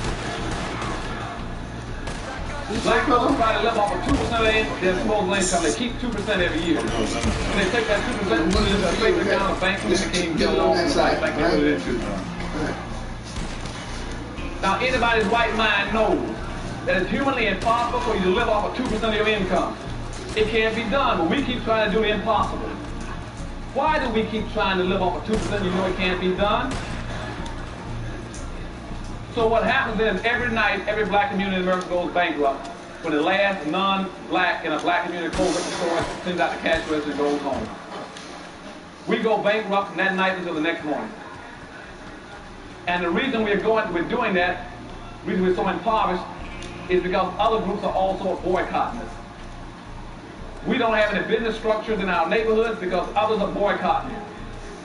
As long as you live, you'll never see a white person because his money is bouncing in his own community. So he's not going to let his money bounce in your community.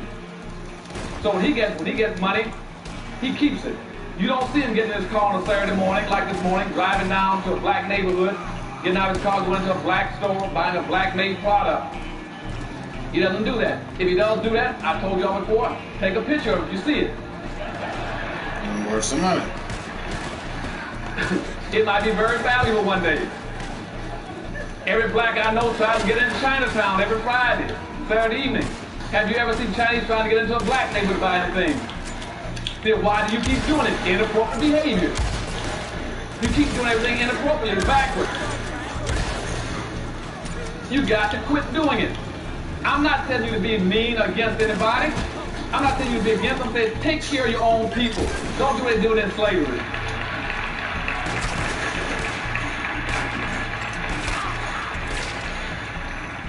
And an instance of that, let me jump back into history again.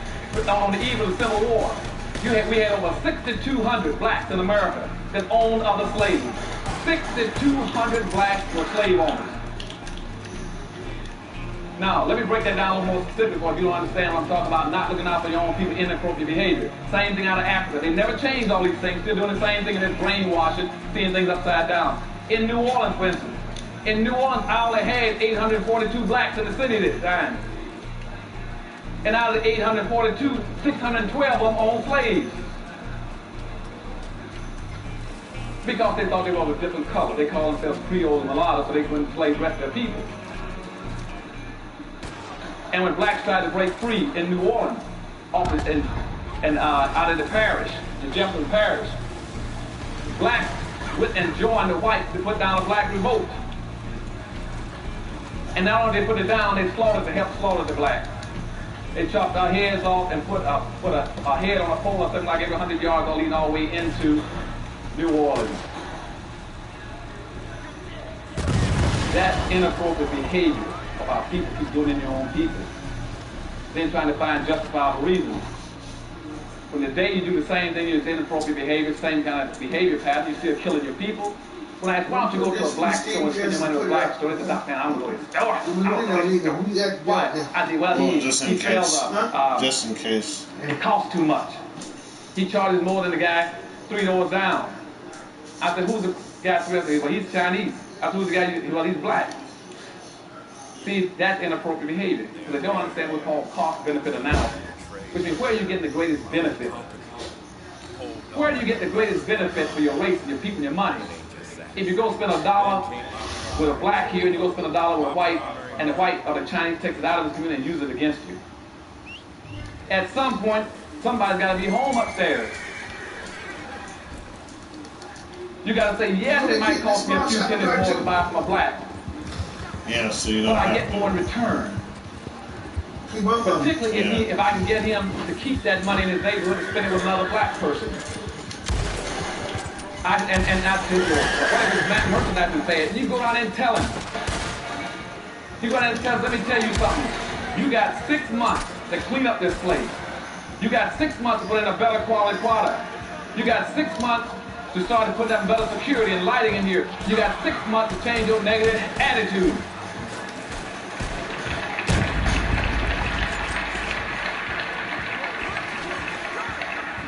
And hold them accountable. We must have an accountability system for our merchants. And so you got a responsibility. Now I just got back from Detroit, Michigan last week. And my mother is old now, sort of senile. And my sister is also got some handicapping problems. She went down and bought a ham. And in Detroit, Michigan, almost all your key systems are owned by white, by Arab. The gas station, the food store. She showed me a ham she fixed that day. And she said, this doesn't look right. Let me take a look at it for me. I looked at it, and it had that slime on it. I said, where'd you get that? She said, I got it from Kavan's Arab store down the street there. We sell groceries. And I'd already looked in there. I could smell the rotten meat when I come in the store. And all the stores in the city. So they're not black-owned stores. I cut that ham open and see it. She cut the ham open, and then you almost see the pus oozing out of it. And so I'm going back on the radio in about 2 days back in Detroit. I'm going to ask every black in that city to close down all those darn stores. They got to quit doing that to black folks. And they go over and buy old vegetables from the main supermarket and bring them to the black neighborhood. And I said, some black leadership. And this city has got a black mayor, a black city council, a black chief of police, a black school superintendent, a black mayor. How can you let people sell your people? Like my mother, an 80-year-old woman, sell her infested rotten meat with maggots in it. Inappropriate behavior. And they think that, well, Dr. Adams, we elected the blacks, they're going downtown, then pull them out of office. You get people out of office and don't support anybody in your community that won't support you in the black community. I don't care what color he is. Pull them out of office. How do you pull them off? You pull them out of office through accountability, recall, and if you can't get to them, boycott whoever puts them in office. We got to get wealth and power as quick as we can if we're going to survive. The time is running out. We need money. We don't need jobs, we need money.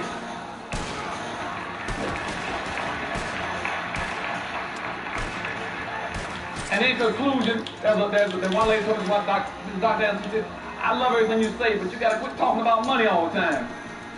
I said, why? She said, because money is not everything. So I said, tell me what money is not.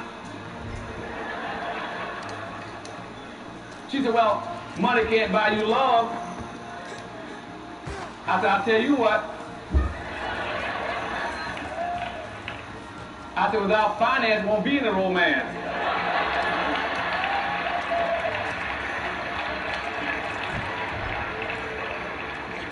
She said, you know, you can make all those smart statements you want. I tell you what, I bet you money won't take you to heaven. I said, I'll tell you what. You let money take me as far as it can, I get on and walk the rest of the way.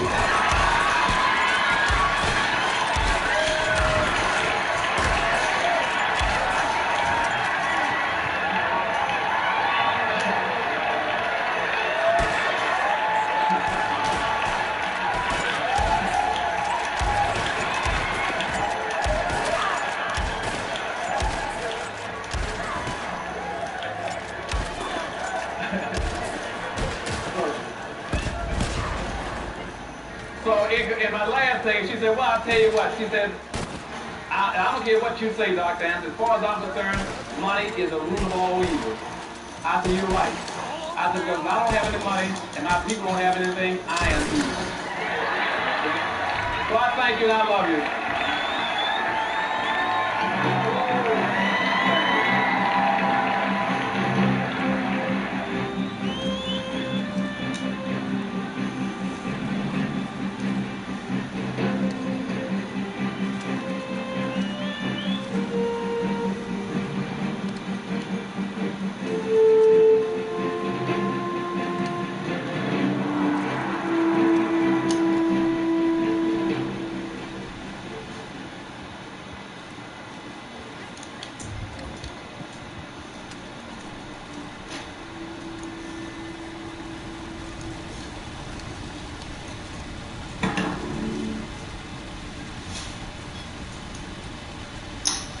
right.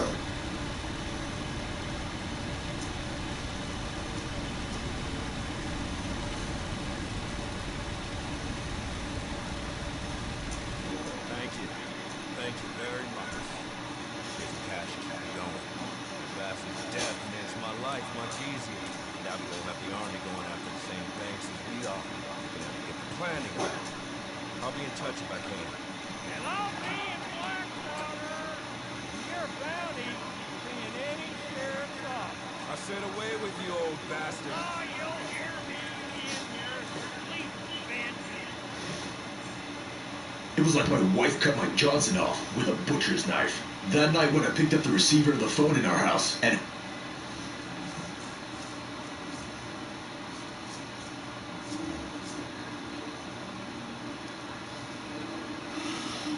for over 300 years, blacks in America have been racially undermined by the government and barred from equal opportunity legally, politically, and economically.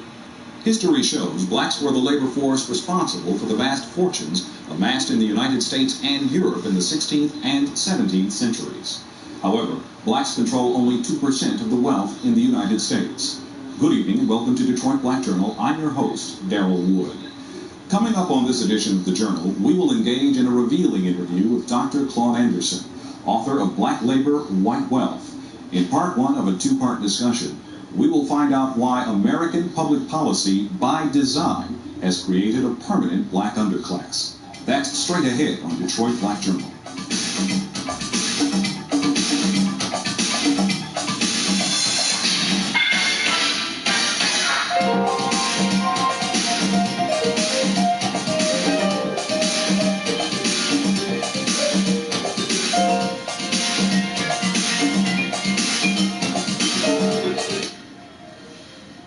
Policy that is strictly devoted to the economic and social reform of black America by giving them a national plan that will be proactive in resolving some of the major impediments and conflicts and developing broad racial strategies for dealing with white racism in this country.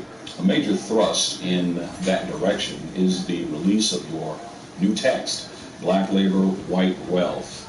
That book is incredible in the respect that it destroys myths, long-held fallacies, lies, and illuminates history and factuality as it relates to the black condition in America. And by that, more specifically, the institutionalization of racism is exposed for what it really is in American society. You kick over some sacred cows in this book, don't you? Yes, I do. And that was my primary purpose. What I want to do, Darryl, in writing that book was two things. First of all, I want to send out a wake-up call to black America. And secondly, I want to prove three things. First of all, is that are blacks in the predicament that we're in, and have we been in this predicament for 400 years because what's been told us, first of all, that it was by divine decree, or that it was genetically inherited, or was it really social engineering? I went back and found out it's primarily social engineering. That black folk in the predicament they're in because of social engineering. And what's happened to us all this time, Darryl, is that we've got locked into the lowest status of a no-win monopoly game. That means that we've had wealth in this country redistributed or maldistributed based on skin color going from the lightest to the darkest. Lightest, yellow, brown, black. And the wealth has been skewed. So what happens in this country now is you got the white society controlling almost 100% of all the income, the wealth, the resources, the business, the corporations, the privileges, and all levels of government. And therein lies the problem. That's your problem. And the issue is race and resources. And black folk don't have the wherewithal to change their conditions. And the reason that they have not historically in America had access is because of the way, as you point out in the book, the legal system has been stacked against us.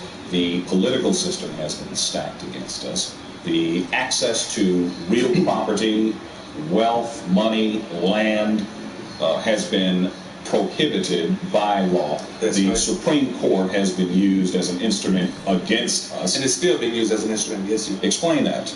Because initially, when the Constitution was written, all the Constitution did was picked up the old public policy that had already begun on black folk. When black folk first arrived in this country in 1619, there was approximately 20 blacks. By 1634, the Maryland colony came into existence. That time you had about 40, 45 blacks in the country. By 1638, something very profound happened there that every black person in this country needs to understand. Something very, very profound. What happened in 1638? The Maryland colony put out its first public edict. And what that edict said is that black folks shall never enjoy the fruits of white society. That is very key to what's been happening to you for 400 years. And that is written and established in the American code. That's right. Codified as law. That's right. And so, and between that point, let's say about the next 20 years, for instance, the European colonies were putting pressure on this country, saying, hey, we didn't send you to America to have a good time, just enjoy yourself and sit back and relax. We sent you to relax. We sent you to America to produce some wealth, some resources for our European, continent. And most of the colonies were sending letters back saying, hey, we can't do anything in this country. We don't have the wherewithal. It would take us a lifetime to clear the forest, to move the bricks, get rid of the snakes and rocks. And we need a labor force to do it. And at that point in time, the white society knew they had a need.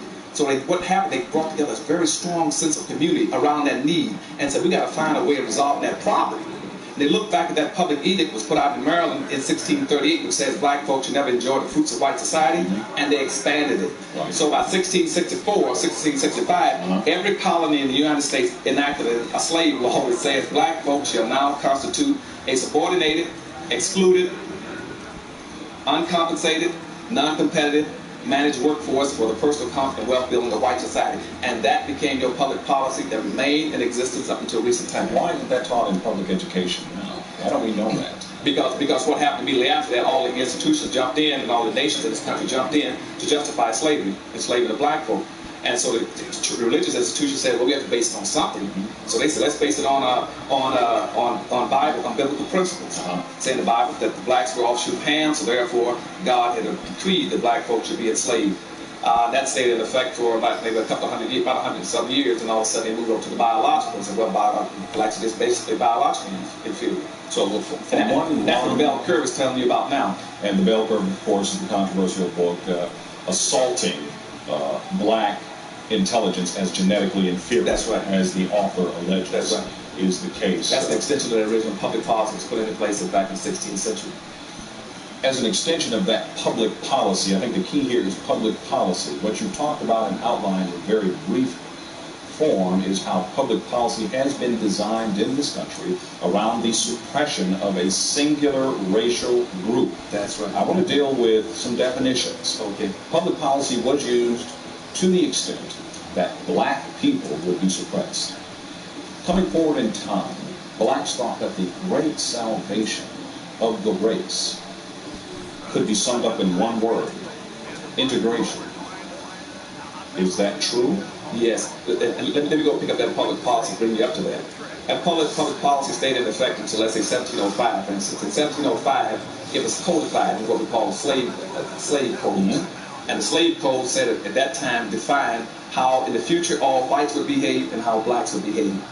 And that's why we call it Southern ethics, where blacks could not challenge whites or raise his hand to defend himself against a white person. And in fact, white people were told that it was their duty, in fact, to suppress and severely handle blacks in order to enforce the status quo, or they themselves would be considered lawbreakers. Right. In other words, they violated the code, the white code. And see, at that time, what the code said is that every white must enforce this code. Every religious institution must subscribe to it. All levels of government must be responsible to it. Okay, it must be passed on through your social customs, material, and also through your laws. I put a lot of those laws in the back of the book, right? Okay, and once that was codified in 1705, everybody understood the law.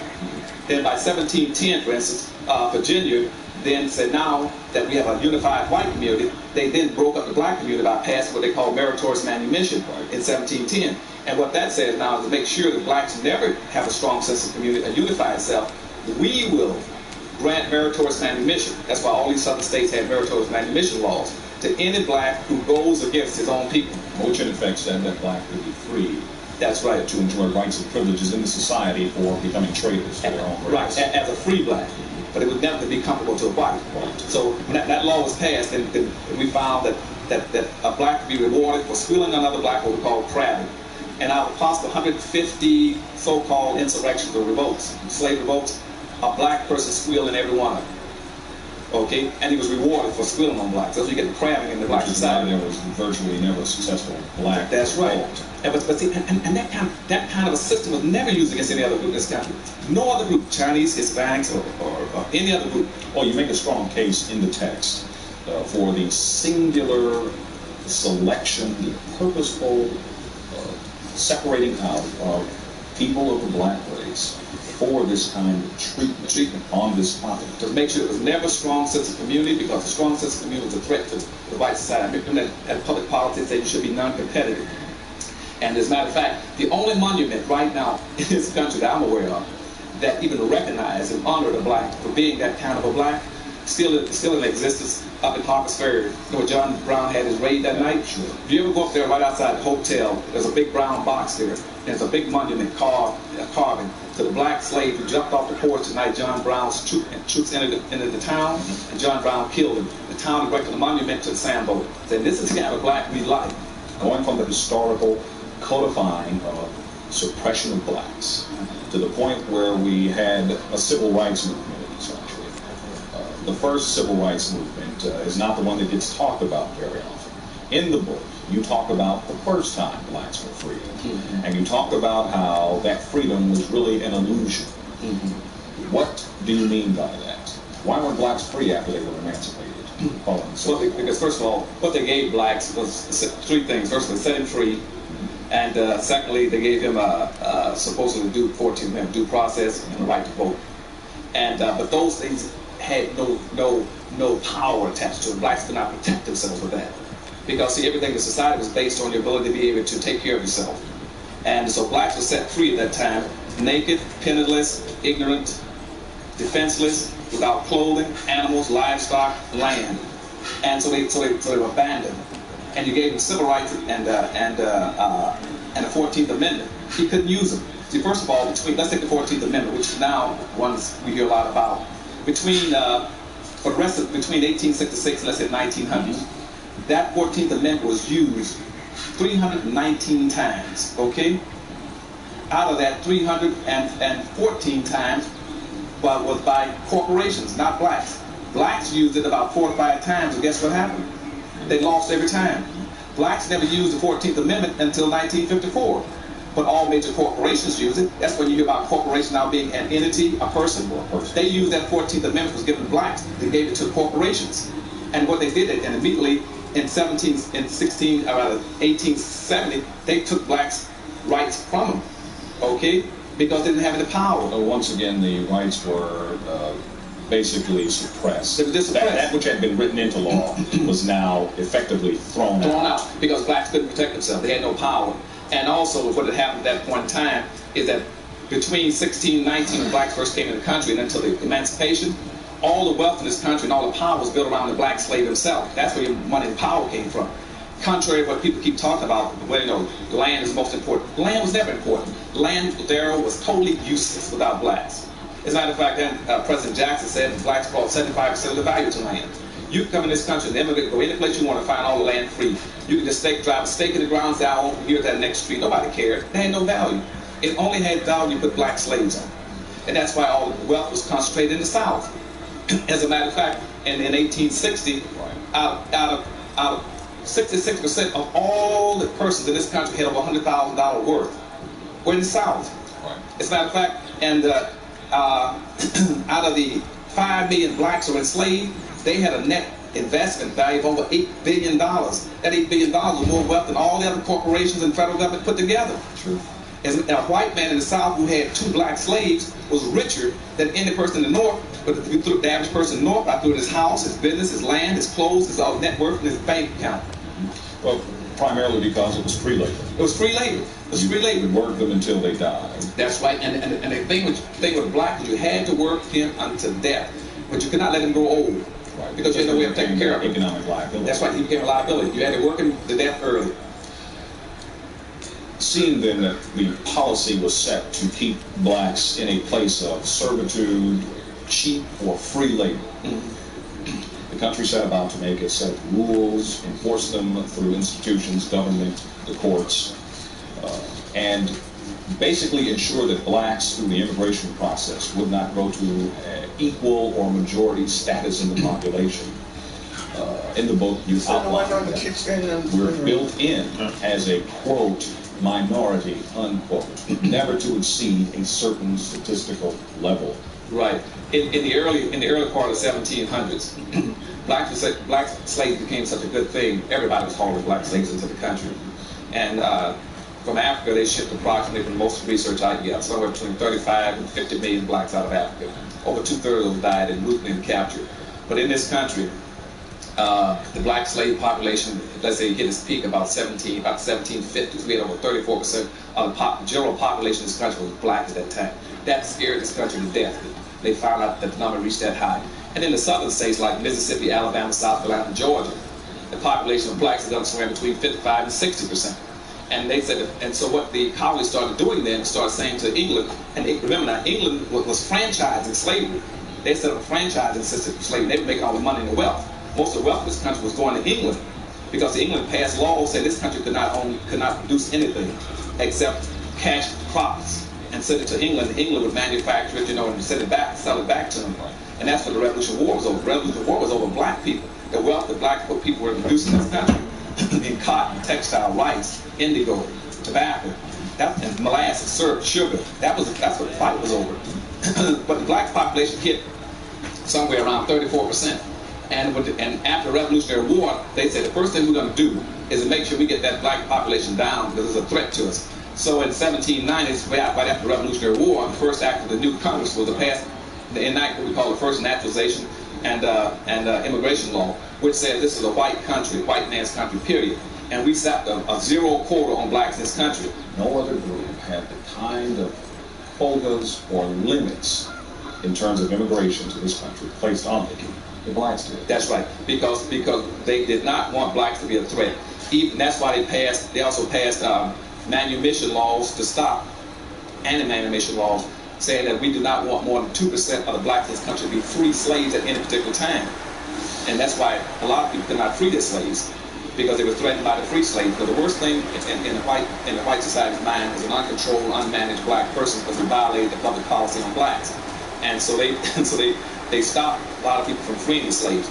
But those immigration laws is part of the problem that you have now in Haiti. So you cannot, they don't want to raise that immigration. The present population of this country with blacks is 12.3, which is exactly what it is for Africans in the world, 12.3. And with the black population for Africa, the world population.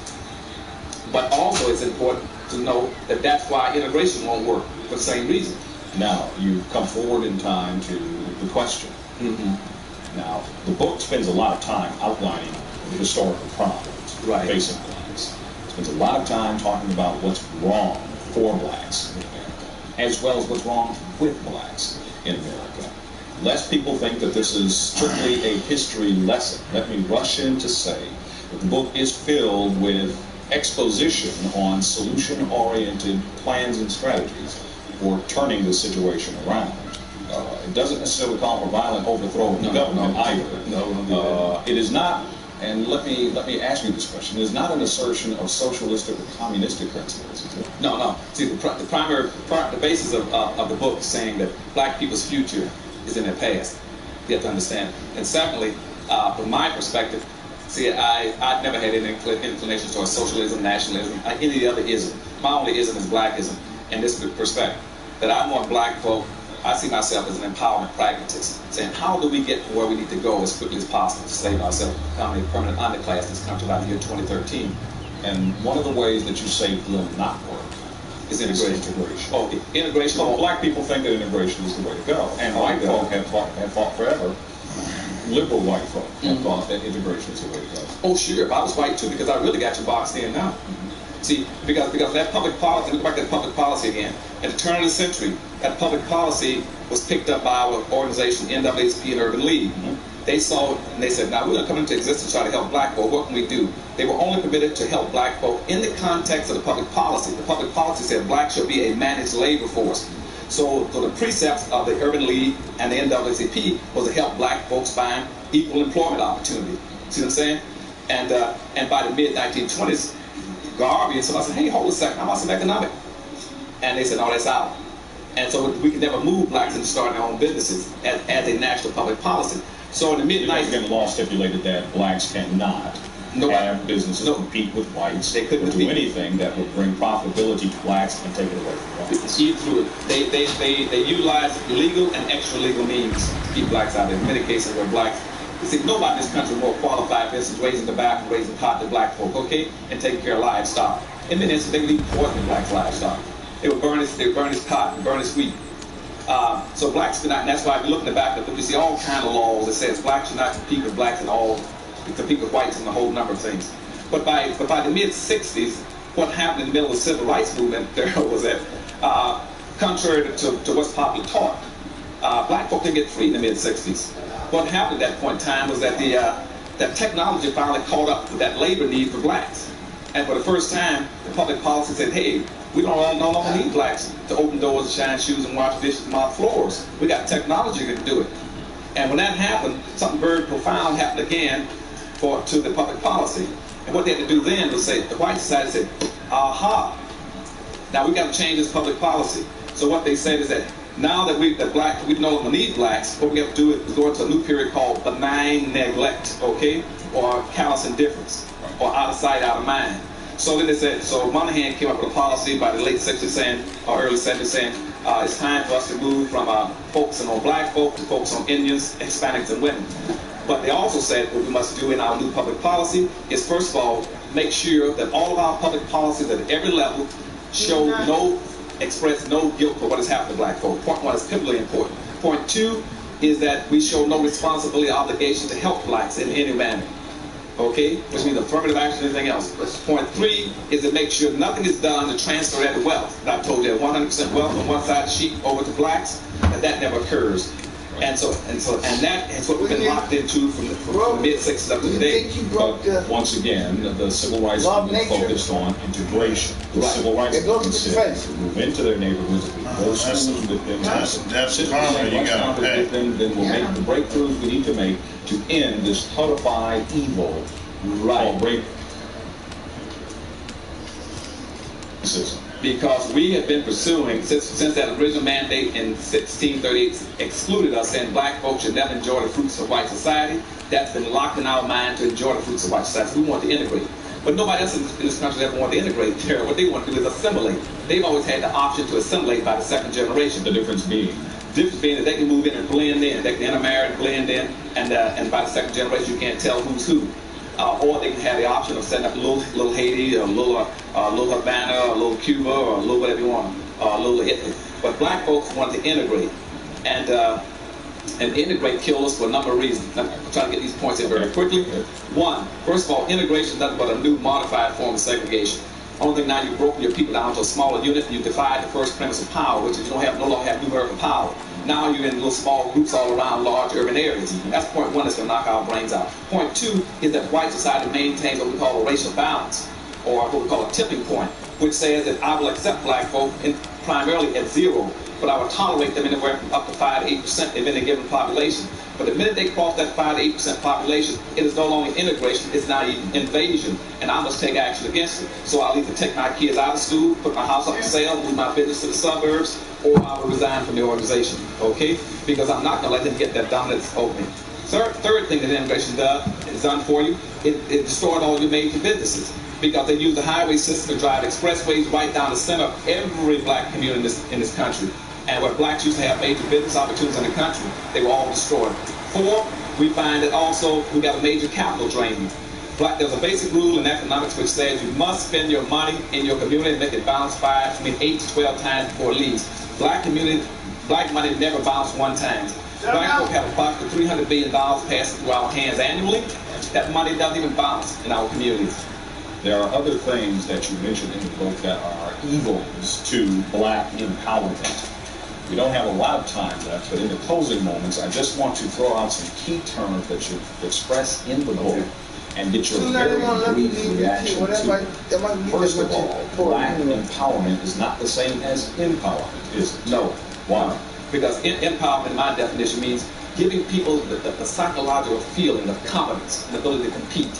Now keep in mind, and I told you back in that public policy, they did just the opposite in the conditioning system, was to tell you that you could never compete with the white society. Right. And that they passed laws that restricted you from competing, and then also in their conditioning element, they made you see your future and your well-being only through the eyes of the master, okay? And so when I talk about self-empowerment, I'm talking about how do you get our people to be able to feel self-confident, that they can pick up resources and be just as competitive in the other group. Group economics. Group economics. We have to start practicing group economics, which means you have to start spending you got to stop the fight of black capital out of this community, out of our communities. Currently what's happening is black folk are spending 95% of our money in the suburbs, okay? And we leave about 3%, 5% in the community. 3% that goes to non-black businesses. Blacks are left with 2% of their annual disposable income. It is humanly impossible for you to live off of 2% of your income. So what happens now is that we've enabled the white community to live off of two incomes, to live off of 100% of their income and 95% of blacks' income. Okay, because both the white community and the black community are boycotting black businesses. That is the primary thing that's killing black businesses. It's not the fact that blacks don't know management, don't know cost analysis, accounting, control, or personnel management. It's because both the black and white community are killing black businesses by boycotting. We also know we don't practice quid pro quo in politics, which means you got to say to your people in an election, what can you do for me whether you're black or white? If I vote for you. And presently the system is that since black folk are subordinate to and excluded from the system, we can only do what's mainstream. And if they do what's mainstream, that's going to happen for black folk. Blacks must reach a point of self-determination by the year 2015. That's right. Why? Because at that time, about 7-8 main things going to wipe us out if we don't do something very, very quick about getting some power and wealth, rebuilding our communities and being competitive.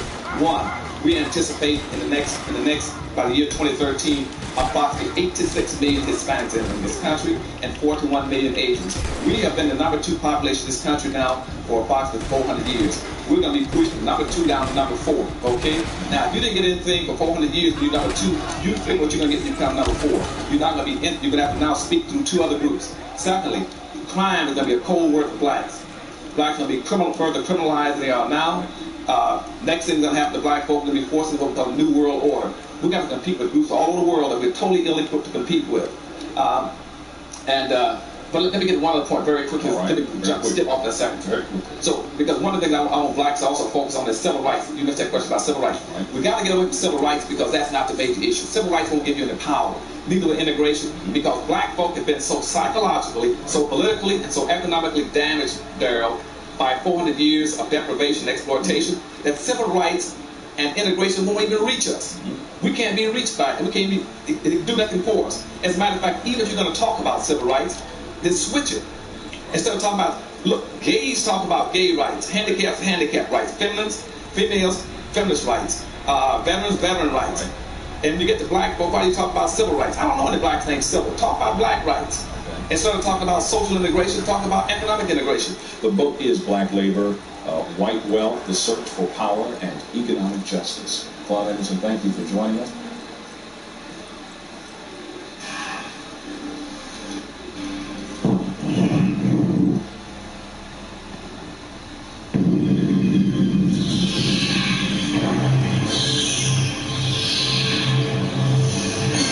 I come here this morning to talk to you about something very close to my heart. And I'm not here to be divisive. I'm not here to offend anyone. I'm here to speak to you as Geronimo talked to a general in the 1880s in the mountains, not too far from here.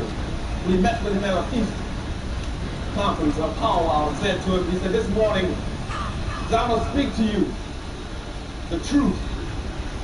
I want the truth to be like arrows, go out from my heart, my soul, to your mind and your body. I want each and every one of you to understand what I'm talking about this morning. See, I'm very profoundly disturbed.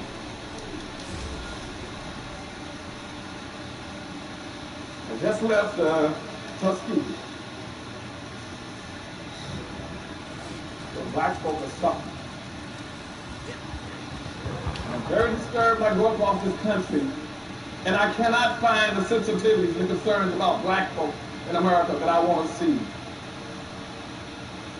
And the only minister that I have seen and heard from any place in this nation has been Dr. Price, that is telling you what you should be listening to.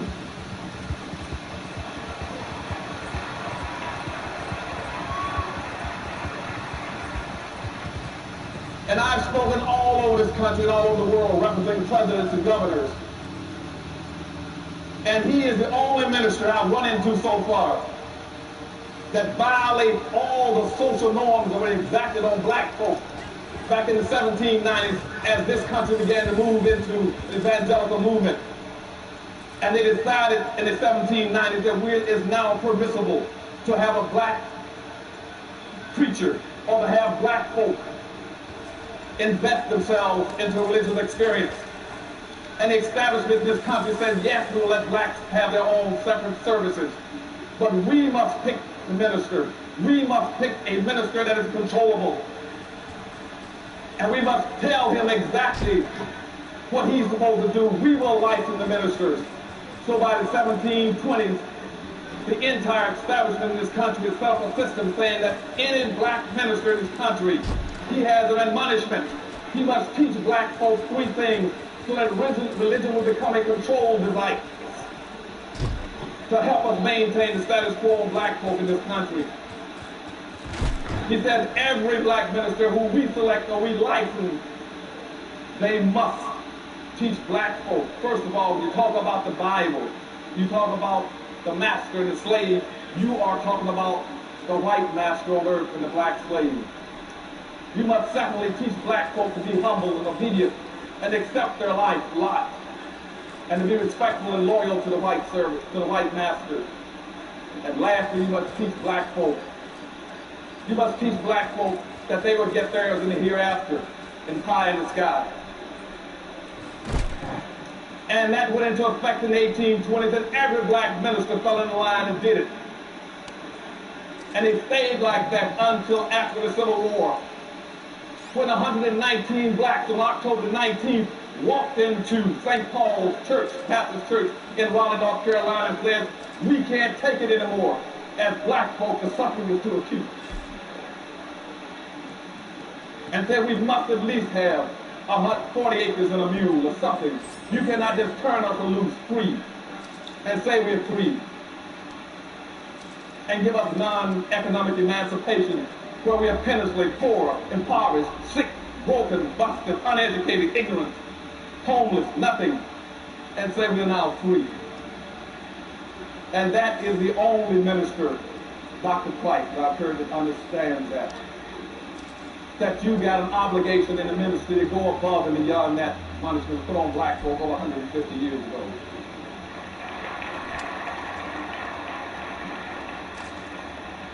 Now, in this area, maybe some of them don't like it. I don't care. I learned to respect a man of distance, and I fell in love with him last night at dinner. And if I can ever be of any help to him in what he's trying to do, he's got my help and my institute's help.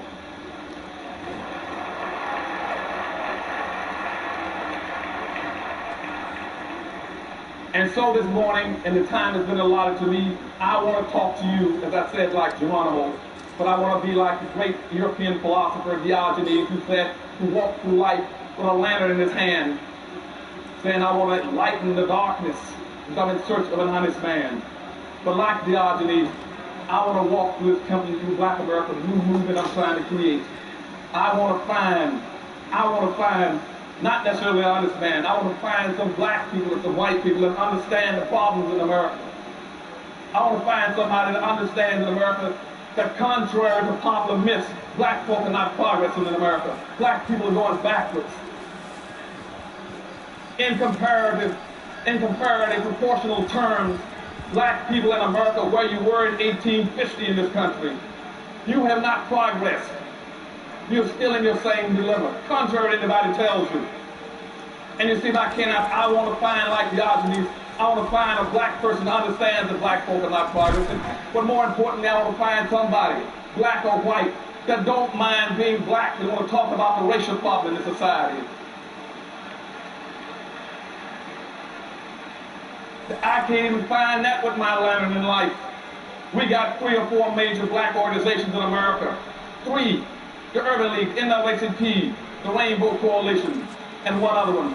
I can't even get them to focus on the issue of black folk. One wants to take care of cultural diversity. One wants to be talking about multiculturalism. One wants to talk about minority issues. The other wants to talk about oppressed people. And I asked them across the country, why don't somebody talk about black folk and the problems of black people? And so I'm looking like the other for a person that understands the history of this country. Because I want to understand the problem in America. And the problem is not what you all have been taught. The problem is not poverty. It is not unemployment. It is not unwed teenage parents. It is not food stamps. It is not public housing. It is not drug abuse. Black people only got two problems in America. The first problem is that you've been systematically locked into the lowest level of a real-life monopoly game. That's your major problem. And that's what Dr. Price directly and indirectly is telling you about every Sunday morning. You have been locked into a no-win situation. That means that all the wealth and power in this country has been skewed over 400 years systematically into the hands of the majority white society.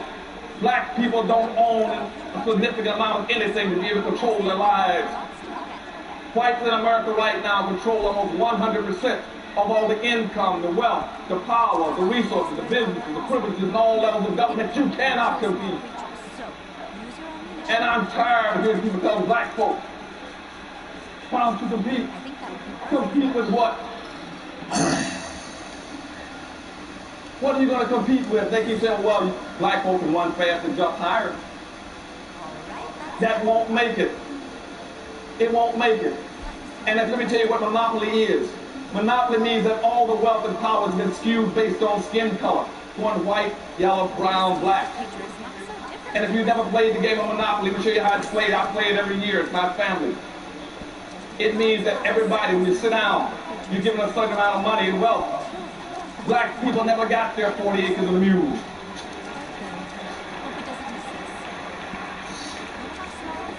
Now we're playing this game of Monopoly. And let's pretend for a second in this auditorium that whites got $1,000 to play the game of Monopoly. Asians got $500.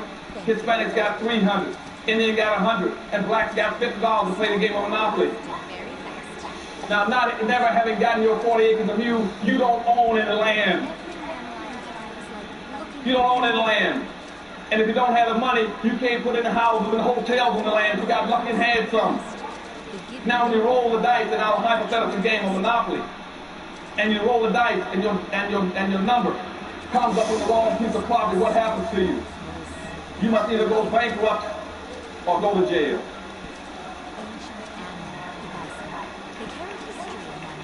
And that's the monopoly game that black folk are locked into. And when that happens to you in life, when you only got two alternatives in life, to either go bankrupt or go to jail, that is called an underclass.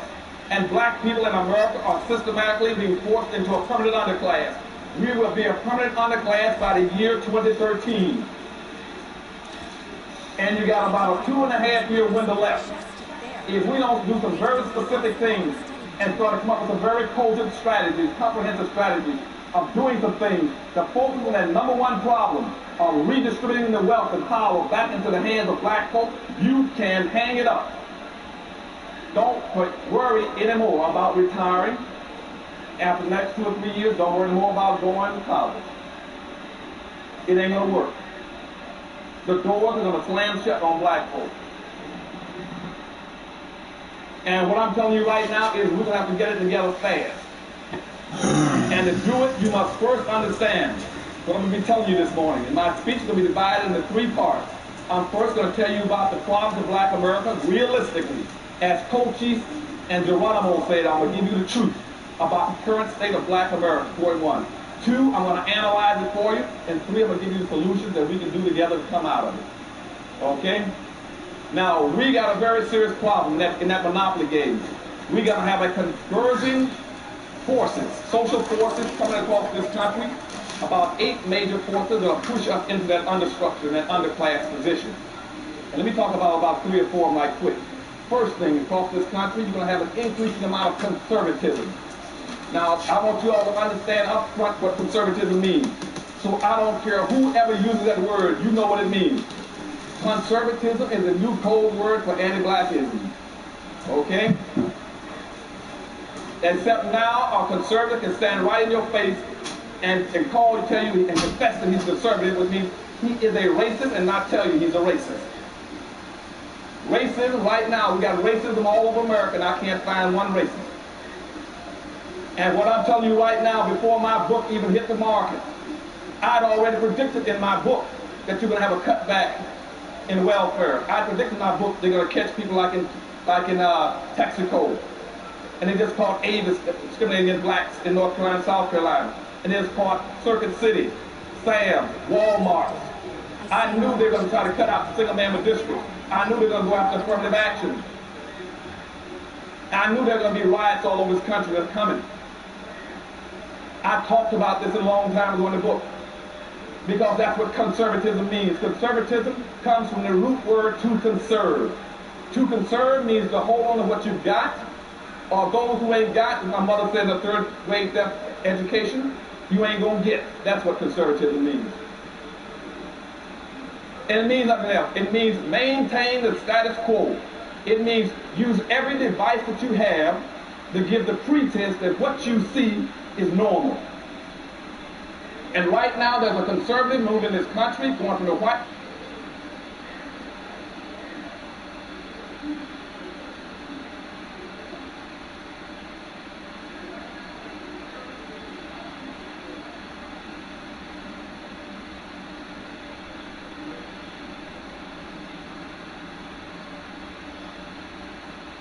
So much to discover out there.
Enjoying the most spectacular berries.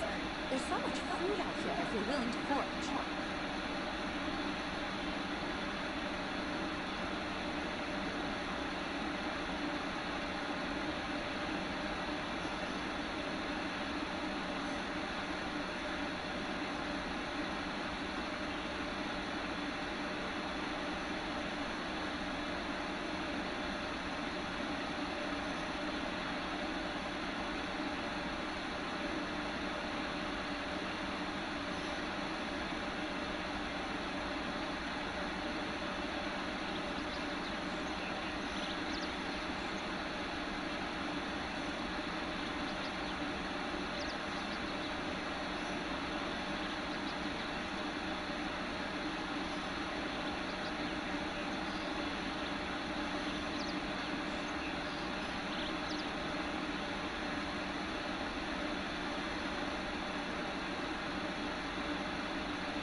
Right now, we're only seeing and hearing a mere fraction of what's around us.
There are no wrong answers, only questions and more questions. Truth is an idea, not a goal.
studying my whole life, and bats still see more than me.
Every day is a new journey.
Take your time, the answer will come.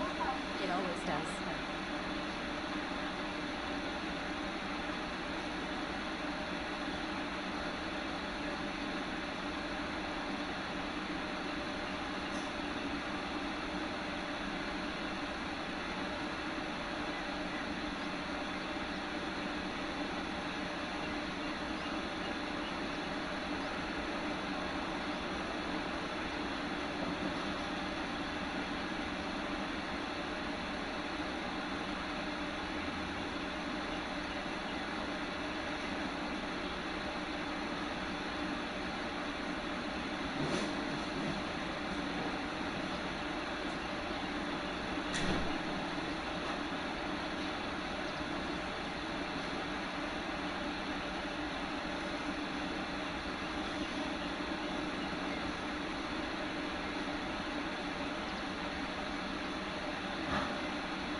sandwiches you want?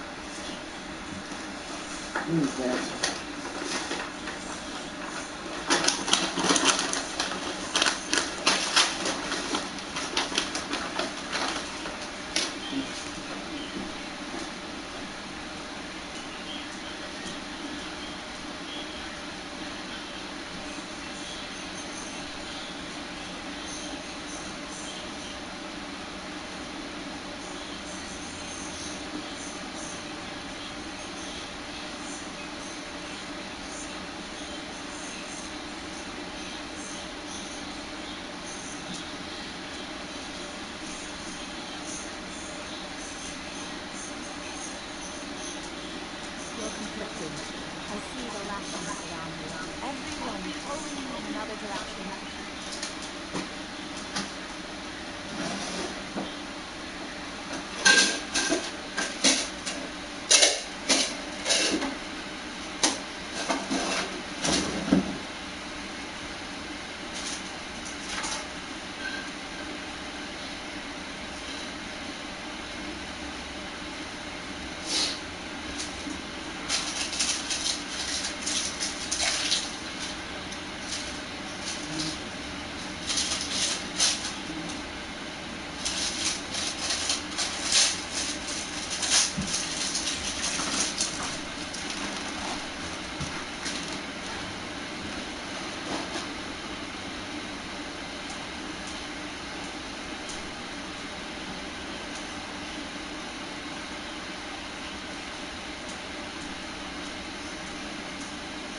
Yo!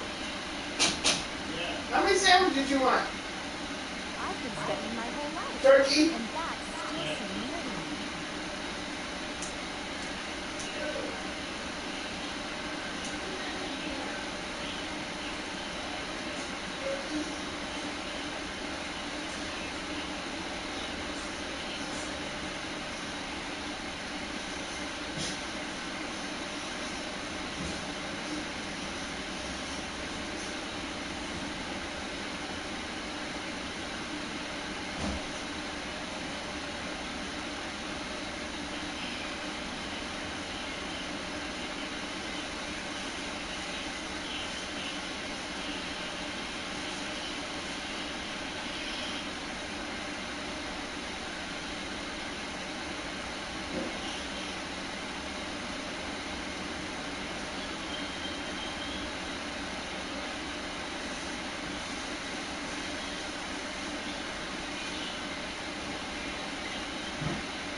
How anyone could be bored with all this out their window, I'll never understand.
There are no wrong answers, only questions and more questions. Truth is an idea, not a rule.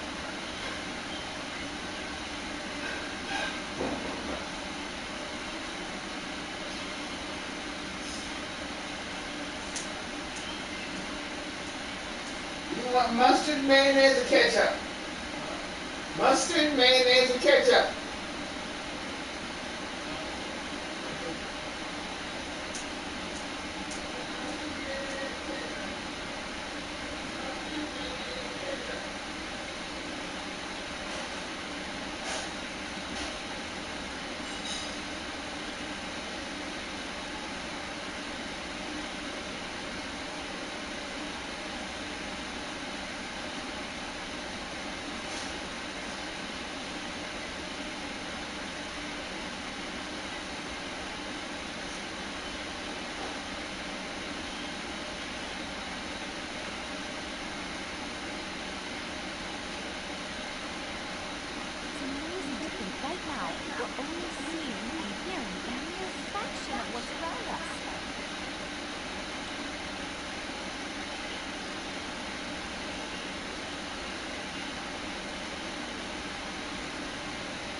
much to discover out there.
But I just ran after it.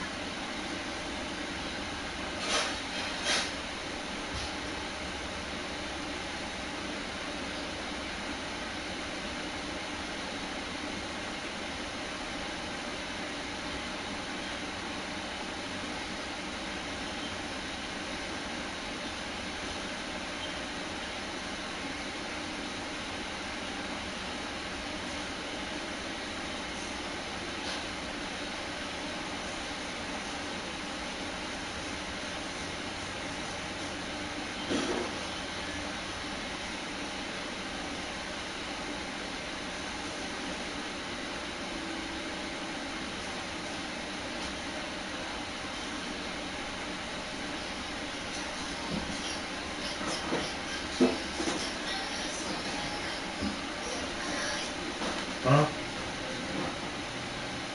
Turkey. Every day is a new The journey. Doritos.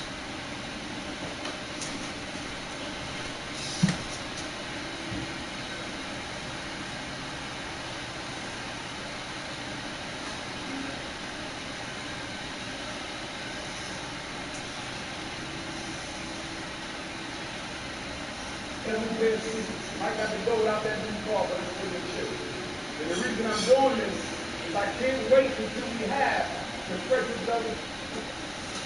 Oh, I got it. Hey, everybody, what's going on? My name is Dr. Boyce Watkins. Welcome to drboycetv.com, the home for intelligent black people. Today is, it's not Powernomics Thursday, but today is going to be Powernomics Friday because every day is a good day to do Powernomics. And today I have an opportunity to speak with a special guest, a respected individual, somebody that you all know, and I know many of you love, Dr. Claude Anderson. Dr. Anderson is the author of the books Powernomics, Black Labor, White Wealth, The Black History Reader, and Dirty Little Secrets 1 and 2. So as you come into the chat, greet Dr. Anderson, let him know how much you love him. Also, on this platform, we are black first. That means that it doesn't matter if you are male or female, you're black first. It doesn't matter if you're light skinned or dark skinned, you're black first. Doesn't mean you're Democratic or Republican, you're black first. I don't care if you're gay or straight, you're black first. So everybody who agrees with that, put hashtag B1.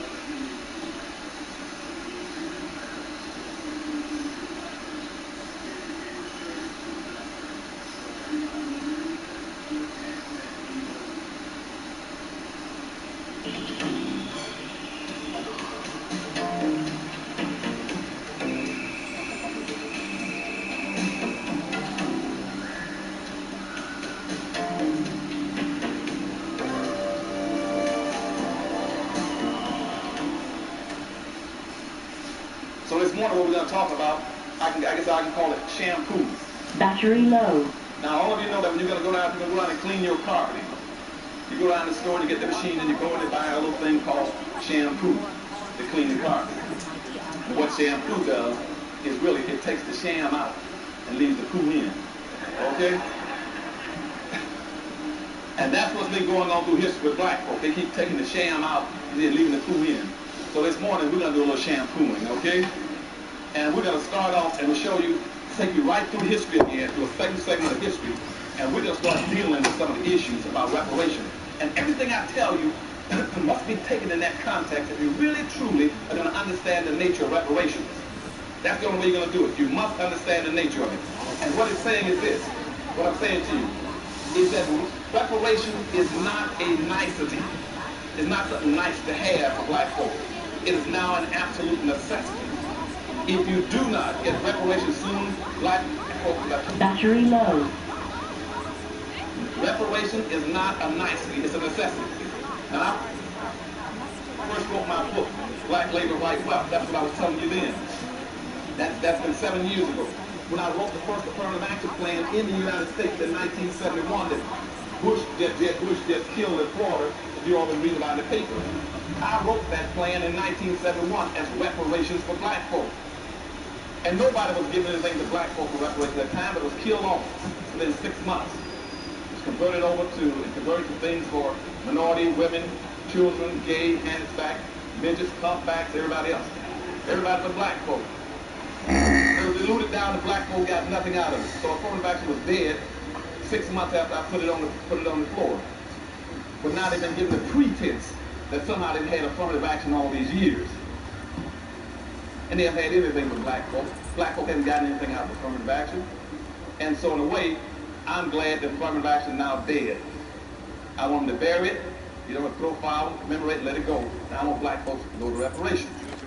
Because that's the only way. You've got to have reparations. There's no other choice. You've got to have reparations. And that's what I'm going to be talking about this morning. But also I'm going to try to show you in my little discussion with you is all the things I want you to be aware of, the tricks and the games. That's why I'm going to pick a certain part of history to show you the games. And you all take your little notes and try to remember these things. So you see the same games reoccurring all the time. You know what the game is, what they're up to. And so that's what we'll be talking about, reparations for black folk. Now let's start talking about reparations for black folk.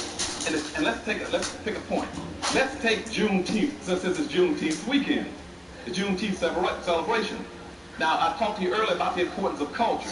So we have to have Juneteenth as a culture process because we don't have any culture. And so you hear me criticize Juneteenth in a few seconds, it's not because I want you all to disassociate or discontinue celebrating Juneteenth.